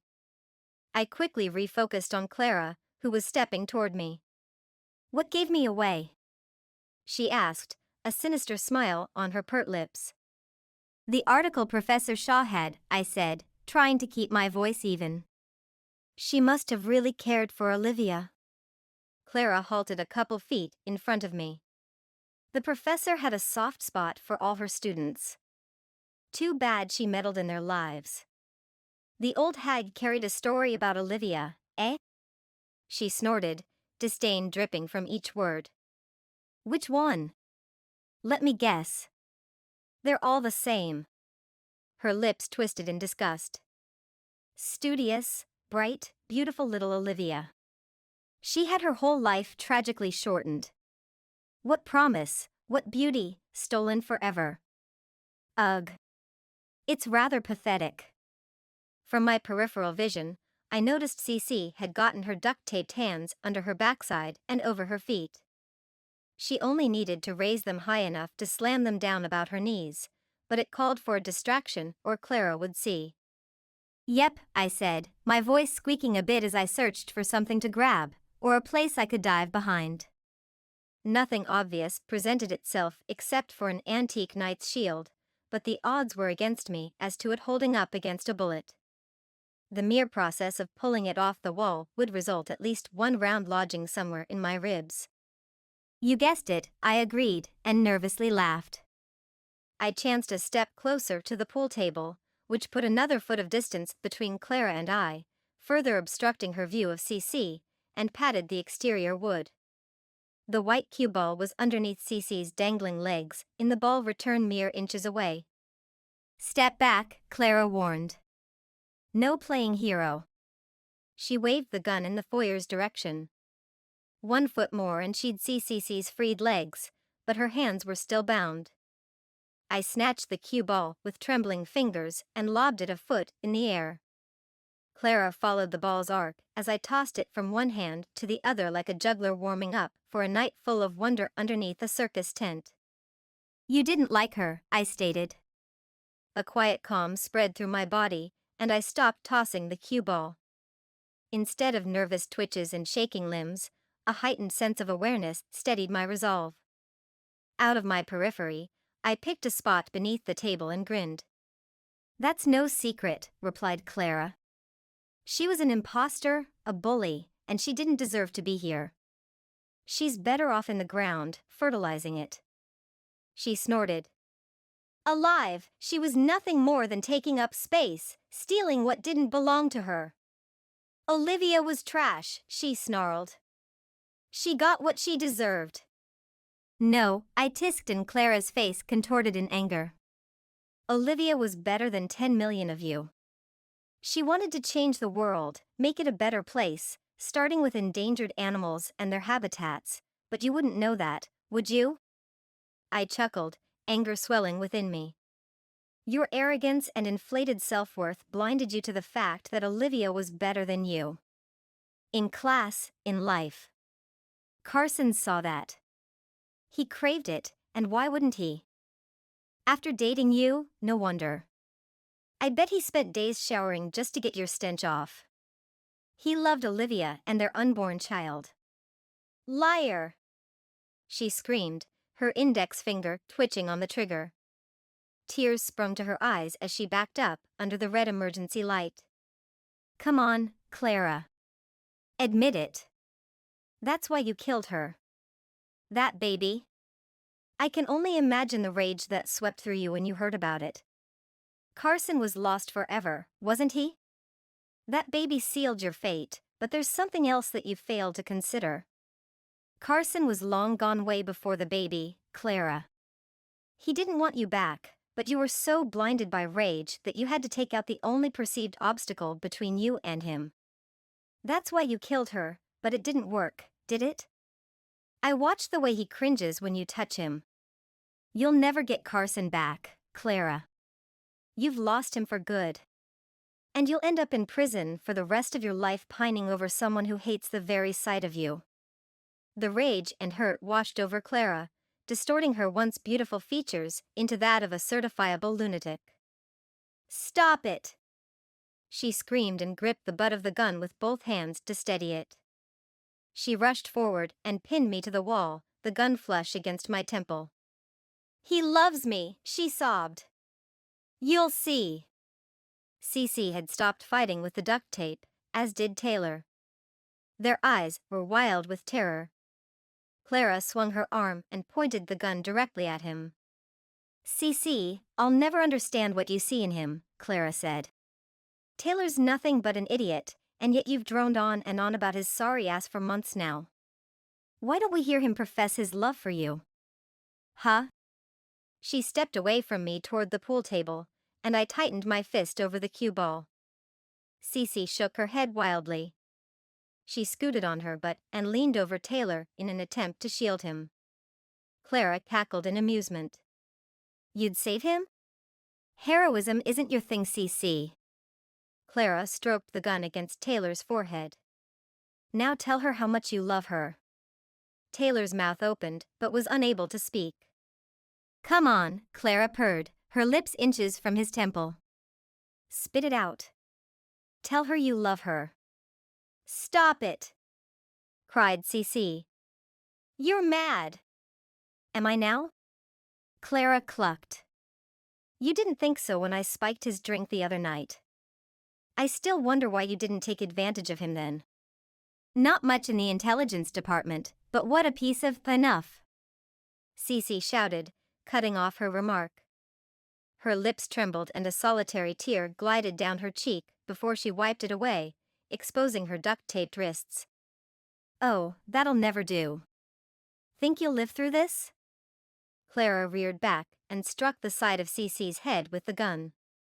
A crack rang out and Cece's body slumped into Taylor's lap. I stifled a yelp when Taylor spat, "You witch." A motion at the rear right of the room, about 5 feet behind Clara, grabbed my attention. The form bent down and picked up the cue stick lying beside Judd's limp body. Now, Clara chuckled. Where are your manners? She aimed the gun level to Taylor's head. Say hello to Lucifer for me, said Clara, laughing. Now! I yelled, momentarily distracting Clara. I hurled the cue ball at her head the second she turned it to look at me. A sickening crack filled the air as the ball connected with her forehead. I dove sideways, and a whizzing sound buzzed past my ear. I slammed my ribs into the table leg, and the fall expelled all oxygen from my lungs. Spots floated in my vision, but I scrambled to all fours and scurried under the pool table. I popped up on the other side, darted to the back of the room, and rounded the corner, ready to pounce if need be. An ear-splitting wail halted me in my tracks. Arm pushed at an awkward angle up her back, Clara lay face down. She thrashed her feet about, but stopped in pain seconds later when her arm was twisted further. Carson? I stepped past her sprawled form and ogled at the sight of him straddling her. His determined expression kept focused on Clara and her squirming, but he nodded in acknowledgement. Glad to see you're not dead, he said. A flurry of emotions swarmed my insides, turning them to jelly. My legs wobbled, and I fell to my knees rocking back and forth. Wrapping my arms around my torso, I thanked the loving stars we'd all survived. How did he do it? How had Carson evaded Clara? Carson, I whispered, where have you been? I've looked everywhere. Since finding Haley screaming in the kitchen, you've been MIA. Carson shifted his weight further onto Clara's, but keeping her immobile. We split up. She said she'd check one half of the cellar, but I had my doubts. I'd overheard Clara and her talking earlier. Something about Olivia. Tears welled up in his eyes. I followed her up into the kitchen and found them. Clara stopped bucking Carson, the whites of her eyes wide. No, babe. She started talking faster. You've got it all wrong. Listen to me. Haley wanted to prank Olivia. Scare her a little. But she went overboard. One thing led to another, and she accidentally killed her. No. Carson wailed, his voice cracking under the strain. I'm done with your lies. Your deceit. All night long you haven't left my side, saying how much you missed Olivia, and that you're here for me no matter what. But you hated her. No! Clara protested. He cut her off with another yank of her arm. I heard you. His mouth contorted as his grief overcame him. You threw the knife at Haley. You threatened her if she went to the cops. I was there. Clara's shoulders slumped to the floor, and she dropped her head, finally staying silent. He'd followed Haley through the house. He'd suspected all along that Clara was up to no good, and his suspicions, unfortunately, were true. What about the professor, Clara? He shouted. Who shot her? An icy chill snaked from my head down to my toes. The professor.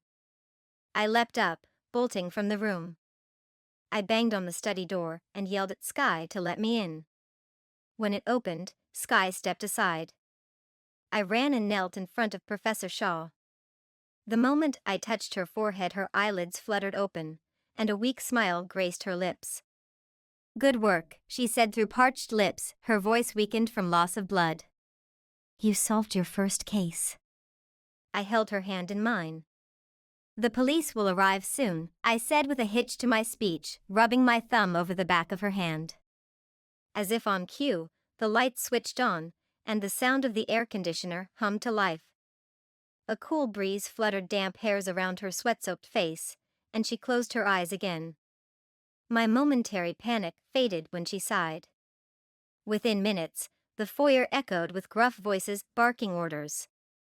Taylor's urgent voice was heard above all the clatter, directing the officers to the study where Professor Shaw lay rather still and waxen. The EMTs followed soon after, and before long they'd strapped the professor for transport and were wheeling her out the door, but not before she reached out and grasped my arm. I bent forward as her voice, barely above a whisper, was drowned out by all the commotion. Tigger, she said, and squeezed with a white-knuckled grip. Can you keep my cat? The neighbors took him for the night, but they're leaving tomorrow for a trip. Only after I assured her Tigger would stay with me did her white-knuckled grip go limp and her eyelids close. She was safe, and so was her fur baby. We'd all survived. My shoulders drooped and I hung my head in my hands, allowing the tears to cascade down my face. I hadn't realized the tension I'd held onto and kept at bay until now. A hand touched my back, and I calmed down, wiping my wet cheeks with my sleeve, looking up into a set of steely gray eyes. Miss, would you mind answering some questions? His kind smile and fatherly tone had me bobbing my head in assent. But first, he paused, his brow knitted together. Is there somebody we can call for you? Someone who could drive you home? The truth hurt for so many reasons, but yes, there was somebody who could pick me up. But would she? After the last message I'd received from my mother, I doubted whether she'd answer her phone tonight. I followed the police officer out into the foyer and onto the front porch, thankful for the cool night air. After the brief questioning and a promise to visit the station in the morning to sign my statement, the cop bid me farewell. The swarm of journalists, lights, and emergency vehicles littered the lawn and street for as far as the eye could see. Curious neighbors crept out in their nightwear and huddled on porches overlooking the rare excitement.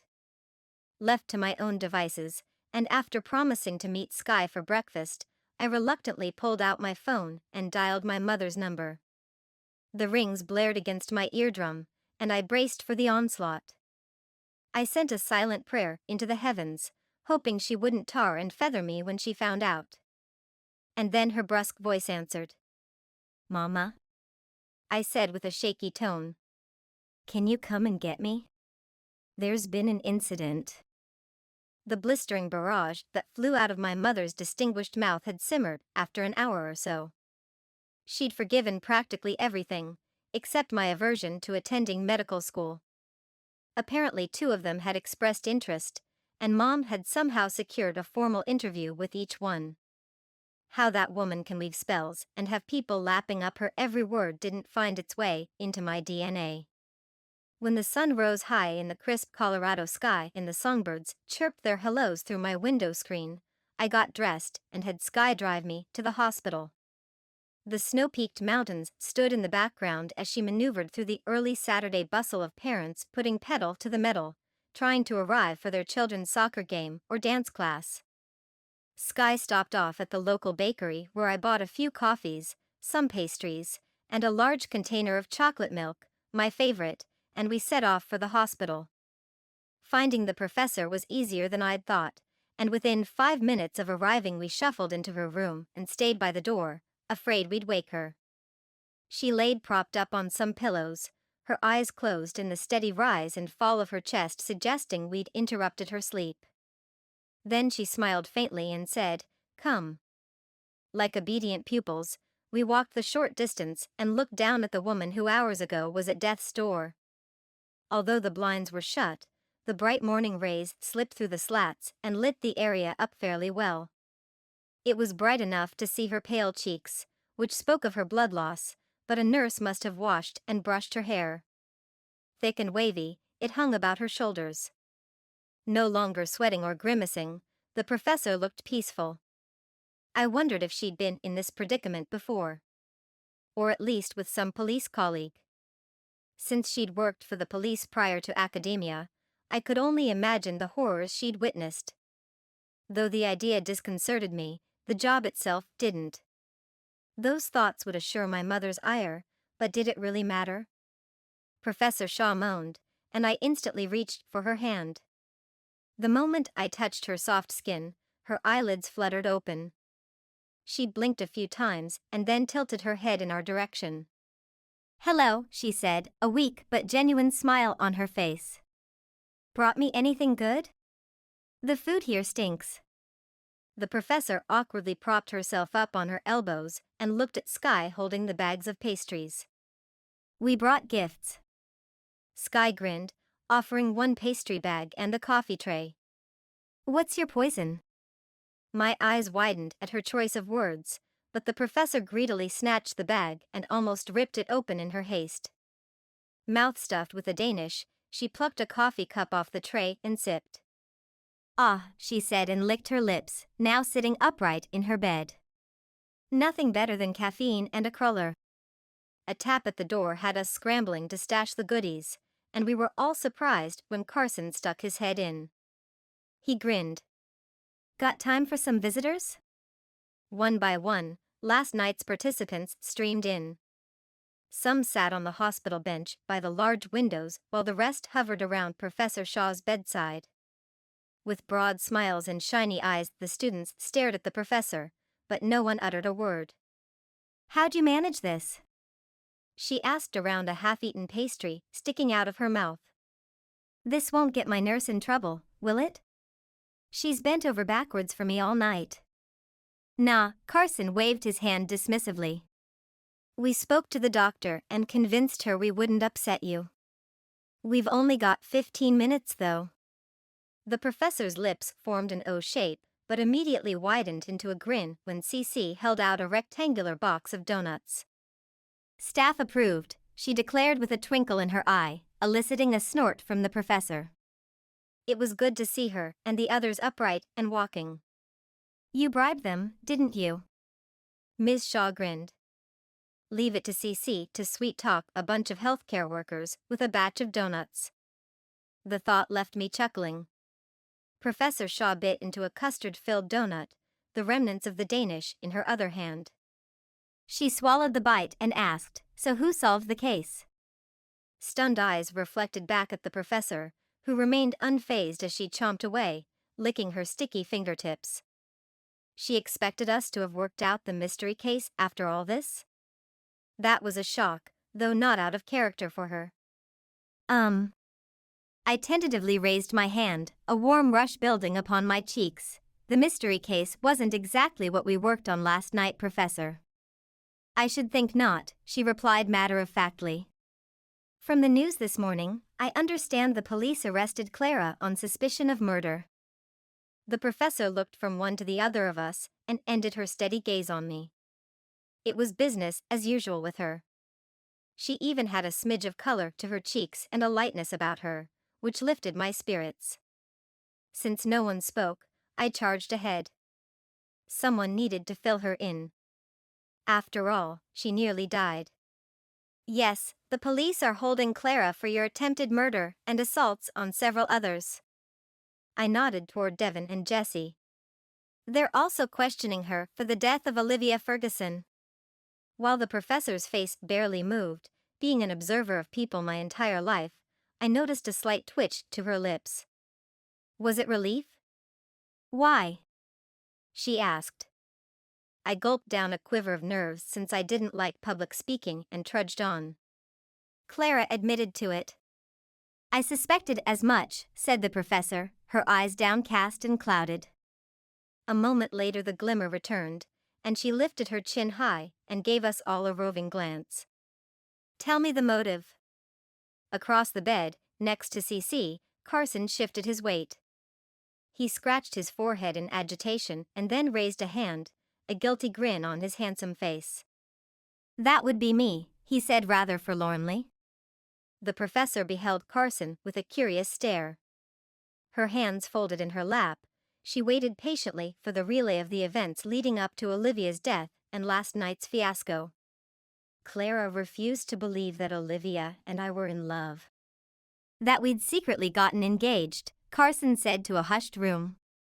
She rambled on last night about it after you left Kaitlynn. When Clara confronted Olivia the night of her death, she told Clara she was pregnant. The audible gasps erupted like corks off a shaken champagne bottle. The straight-laced, no-nonsense student, the overachiever who had no time for guys or anything else to distract her from her studies, had gotten pregnant. How did this escape my watch? Not that I'm a nosy Rosie.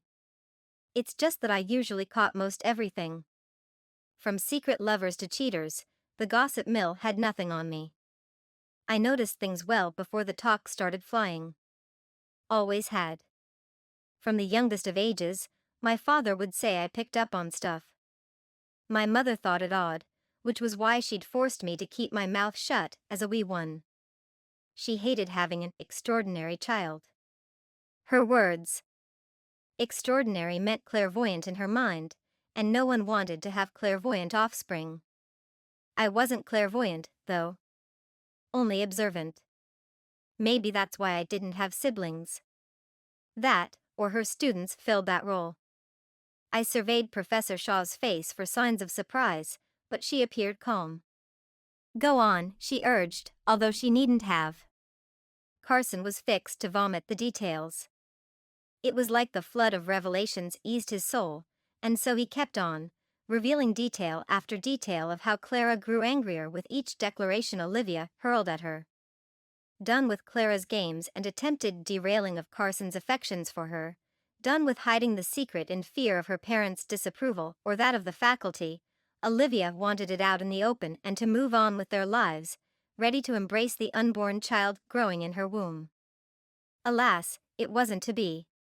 Clara picked up a chunk of amethyst Olivia had on her entry table and struck Olivia in the head. The police explained to me last night that it hit her in the temple. She died soon thereafter. Carson's head drooped. He clenched his jaw, and the bedside rails creaked under his white-knuckled grip. I see, said Professor Shaw. I'm sorry for your loss. Since there was little else to say, the rest of us bobbed our heads in unison. The nurse popped into the room and reminded us we only had about 5 minutes and then dashed out again. No doubt on another wild goose chase for medicine or a bedpan. The professor cleared her throat and spoke with some effort. Right. So, who wants to tell me how Clara accomplished last night's trouble? I will, said Cece, which earned her a roomful of grumblings. By now we all knew Cece kept the endgame in mind, and she no doubt still aimed for that coveted award Professor Shaw had offered. No term paper and an A for the class. That couldn't still be on the table, right? Term papers and exams were nothing compared to last night's disaster. It would take a real uncaring person to profit off of tragedy. Unabated, Cece carried on. We all remember up to the point of Devon getting almost crushed by that chandelier, right? She asked, eyeballing the group before continuing. And we all remember when the professor got shot. Again, a round of acknowledgements. What I don't understand is why Clara shot her. I mean, how did she even get the gun? When the mutterings died down, I spoke up. Judd, I said and directed a pointed stare at him. Care to enlighten the group? What? He stammered. His gaze shifted as much as his body. Arms tightly crossed against his chest, he attempted a chuckle. He sounded like a strangled duck. How long have you been in love with Clara? I asked. The puppy-eyed looks he'd given her last night, and the fawning over her in the study after she deliberately burned herself, were evidence enough. How bad he had it for her wasn't clear until the professor had gotten shot. But that's water under the bridge, I said when Judd had lost his capacity to speak. His guilt shone from his tight, pinched lips and furrowed brow, those telltale signs of losing oneself in anguish. Where'd you get the gun, Judd? How did she convince you to bring it last night? She promised me a date, he mumbled, stuffing his hands into his pant pockets. I didn't know she'd use it on Professor Shaw. You've got to understand. He wailed. Professor! It's okay, soothed the professor. She rested her head against her pillow, her eyelids drooping heavily. It's not, said Judd, grabbing fistfuls of hair and ruthlessly yanking them. She mentioned someone had threatened her. She said she had a stalker, and it was for protection. She told me to bring it to class. While average in his studies, Judd shot in competitions since he'd been a tween. An expert by most observers, Clara had seized upon his awkwardness around women and procured herself a gun. Untraceable at that. Or at least not back to her. I'm sure the pistol retained multiple copies of Judd's fingerprints. But even if he'd handled it with gloves, the serial numbers would most definitely point to him. For all intents and purposes, Clara would be free from suspicion. Clever girl. Tell the police, I said, looking directly at Judd.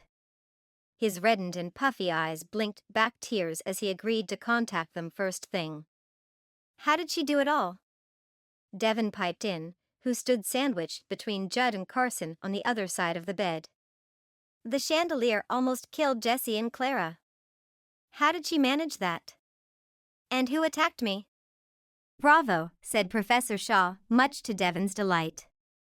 His cheeks flushed at the praise she so rarely offered. Those are the questions to ask. Now think. How would she have accomplished this feat? That's easy, I responded. An accomplice. Eyes went wide in wonder, and many fidgeted where they stood, speculating which of them was also in on the deal. A scary thought, considering one of us ended up in the hospital. Fortunately, I'd already given this a lot of attention. Judd, while foolish enough to hand over a firearm to someone, wasn't one to knowingly drop a chandelier on his classmates. That would have been too far. However, "Don't point the finger at me," erupted CC. "I may have found the answers to last night's mystery, but murder? Nope. No way." She held up her palms in a defensive posture and shook her head for added emphasis. "You went through my purse?" The professor's eyes bulged in a mixture of surprise and disappointment, though she resisted the effort of picking her head from off the pillow. "That'll earn you a term paper and final exam, young lady." Cece huffed at the foot of the bed but remained quiet. "No, Professor," I said. "Cece's a cheat, but not an accessory to murder." That falls squarely on Haley's shoulders. A rustling of feet and jostling of arms followed my statement, which ended in Carson's burly arms wrapped firmly around Haley's torso. Locked in place, she stopped struggling, but averted her gaze to something below the bedside. Shame washed over her petite features and exposed the ugly that usually lay hidden beneath her glamorous exterior. "Your disdain for Olivia was clear the moment you mentioned her in the study last night," I stated. "I specifically remember you stating that Olivia wasn't in the same class as you, or something to that point." "That's right," chimed Skye. "You said she wasn't like Clara and the other cheerleaders. That she wasn't from good stock." Eyes bulging, Haley struggled against Carson's firm hold. "She's not," she sneered. "Trash, no matter how you dress it up, is still trash." "And it's worth dropping a chandelier on my head?" exclaimed Devon, who stood fuming to the right of her. "It didn't kill you," she scoffed. "But it could have." "Why? Why do it?" he demanded. Clara promised no one would get hurt. It was to attract Carson's attention. Make it seem like she was in danger, and he'd come like a knight in shining armor? I cut in, suddenly realizing his true feelings for Clara. That was the plan? A hot shade of red flushed Haley's cheeks, and she stopped straining against Carson. "When you say it that way, it sounds a bit off." "A bit off?" Devon snapped. "You nitwit! We could have all been killed. I'm just as surprised as the rest of you," Haley shouted. "I never signed up for hurting anybody, especially Ms. Shaw. Clara said that Carson had expressed regrets over leaving her, and now that Olivia was out of the way, he needed a little push. I tried to grab the gun from her, but then it went off, and..." Haley failed to finish her thoughts. The professor sighed heavily, her eyelids hanging ever lower. The gunshot wound, and the revelations had taken their toll. "And the bullet lodged in my leg." Ms. Shaw pinched her lips together. "Enough for now," I said, motioning for everyone to leave. "Professor, I'll check on you tomorrow. Don't worry about the case. Carson and I will see Judd and Haley to the police station, where I'm sure they'll be quite interested in what they have to say." Everyone filed out, and as I was pulling the door shut, I stuck my head in and grinned at the professor. "Yes, Kaitlynn? What other revelations have you figured out?" She smiled, even though her eyelids drooped against the fatigue she fought off. "It was Mrs. Paisley in the study with poison." "The mystery game?" "It was you, wasn't it? And Jesse was your henchman. That's why he kept disappearing. He used the secret passageways. You had to silence Dr. Grant because he was going to spill government secrets. That, or he was being blackmailed, and you had to shut him up. Something like that." The professor arched her brows in surprise. "You've got a career in police work, Kaitlynn." "That's nice, Professor, but I've had my fill. I'll leave the whodunits to the professionals." With that, I backed out of the room, then thanked the staff for allowing us the time with the professor. The following days blurred by. If not for finals, my mind would have raced with what-ifs. The nightmares were bad enough, but once the final exams were over, life's mundane tasks reared their ugly heads, and the proposition of where I was staying for the summer popped up again. While my mother was relieved I hadn't been hurt, she hadn't moved an inch on medical school. And her statement of finding another place to live remained firm. Although I'd begged my father, he wasn't one to trifle with her. So it was with great sorrow I packed up my one-bedroom flat, flopped down on my tattered couch, and called my grandmother Dahl. She'd know what to do. Kaitlynn. My grandmother's thick Norwegian accent set my mind at ease right away. How are you, my child? Your father spoke of an incident at school. Crap. I hadn't thought about telling her. Why did he frighten her so? They were like two peas in a pod, though. They both liked the macabre and a good puzzle. The proverbial apple didn't fall far from the tree. The corners of my mouth curved up into a grin at their similarities. He shouldn't have worried you. Nonsense, child. Tell me all about it. I rehashed most of the events, explaining in detail how we deduced the whodunit. My, you've had quite the adventure. Sounds like your level head and powers of deduction paid off. Yeah, I agreed with some hesitancy. Professor Shaw nearly died, and the guilt hung heavy upon my conscience. Why the sadness, my dear? Though I relied on my paternal grandmother for emotional support in the past, sometimes quite heavily, I was an adult now. And with that came responsibilities, one of which included handling my mother and my living situation. If I refused medical school, which she agreed to pay for in full, then I was on my own. Since graduating with a biology degree and a minor in sociology didn't set me up for excellent job prospects, added to the cost of living, which had skyrocketed in Colorado, a position with a walloping salary wasn't just a dream but a necessity. I'd paused too long for my grandmother, and her curt sigh prompted me to spill the beans.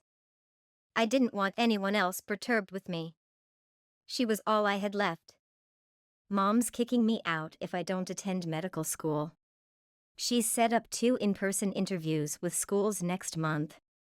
I believe her exact words were that if I screwed this up, it would reflect negatively on her. The proverbial vomit of words had left my mouth, but the second they did, a sense of peace descended. After a measured silence, my grandmother spoke. And what does your heart tell you? Not medical school, I replied almost immediately. You have your answer. Do what makes sense to you. It is your life. Live it well. That was what I admired about her. She saw through the tangled mess. Of course, there were loads of things I loved about my grandmother, from her floral smell that lingered for hours after a visit, to her baked pastries that flaked at the slightest touch of the fork, to her food which provided comfort and added pounds whenever around, her long talks by the fireside, and to the excursions we'd take in the miles of trails Norway offers, but it was her sense of direction that set me straight. When nothing seemed clear, she paved the path through the fog. She was my North Star, and I adored her beyond words. But I have no money, and no job prospects. Where am I supposed to live? Not to mention she'll probably never speak to me again. Okay, maybe that was too far, but part of me knew my mom would bear a grudge forever. Over time, she'd listen in on my calls to Dad, and eventually we'd talk, but that wasn't any time soon. Nonsense. She's a stubborn woman, but she'll come around. Now, the job. Have you spoken to Sky about this? I blinked. My grandmother had met Sky once when Dad had paid for a flight for her from Norway to Colorado last year.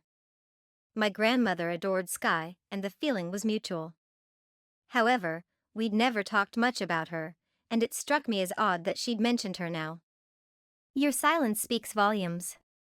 Speak to her. You'll see, was all she'd say. After we hung up, I finished packing. the television blared in the background with yet another breaking news segment.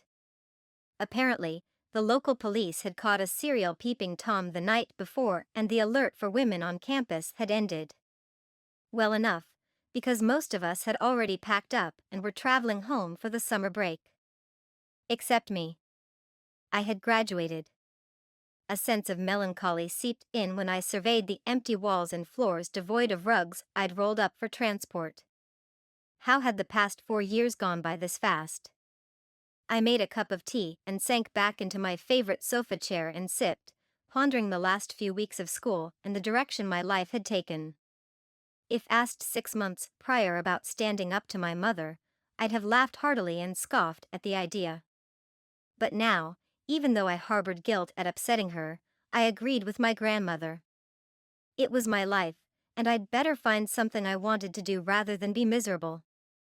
With that in mind, I phoned Sky. Her lilting voice, happy as ever, answered on the first ring. How do you feel about Oregon? Shocked by the immediate question, I paused before responding. Oregon?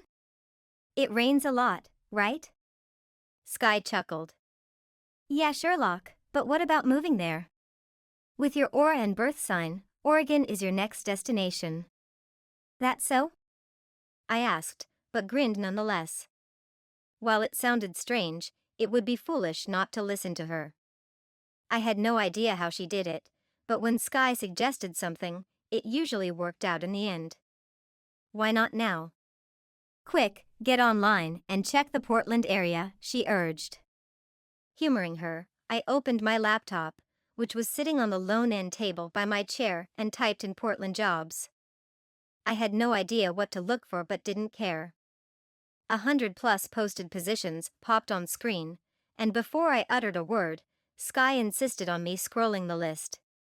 Muttering to myself, I passed links to recreation associates, talent managers, and even one for the FBI as a special agent.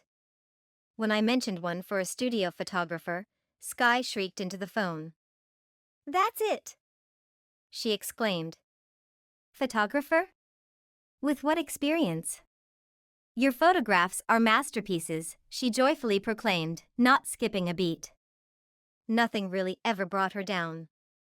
Hopeful to the bitter end, that one. Remember the orientation photos you took for the university the last 2 years? They loved them and have used them in the brochures for interested students. Put them as a reference. I've got a good feeling about this one. Of course, she paused, there's always med school. She really knew how to deflate a mood. Kind, yes, but brutally honest was Sky's best quality. That and her optimism. I agreed to meet her for dinner later that night and got off the phone, but only after I promised to apply for the job. Fortunately, the website had a link for resumes, and with one simple call to the university's orientation program director, who'd consented to be listed as a reference, I hit the enter button with some trepidation. Was I really doing this? Was I ready to strike out on my own? I stared at the computer screen for half an hour, then finally rose from the comfy seat, tea now cold, and readied myself for tonight's dinner. After a quick shower, a change of clothes into my favorite skinny jeans, brown leather ankle boots, and a white, button-down shirt, I paused to admire myself in the foyer mirror. It was the look of a determined woman that stared back at me, not of a frightened child, and for that I could thank my grandmother, Sky, and even Professor Shaw. Having these wonderfully strong and kind-hearted women in my life had somehow shaped me into a woman with a plan. And if this photography job didn't work out, I knew something else would. With a pep to my step, I retrieved my purse and keys from the hall stand and rushed out the door, down the apartment steps, and out into the warm, breezy Colorado evening. The streets zoomed with life, and the young and single were out to mingle. Things were looking up. As for my future, well, there'd be plenty of time to figure it all out. For now, I'd learned to revel in the moment. And that started now. The end. Actually, it's to be continued. Snapshot to a Killer is next. Sign up for kdupton's book club for giveaways, stories, and more.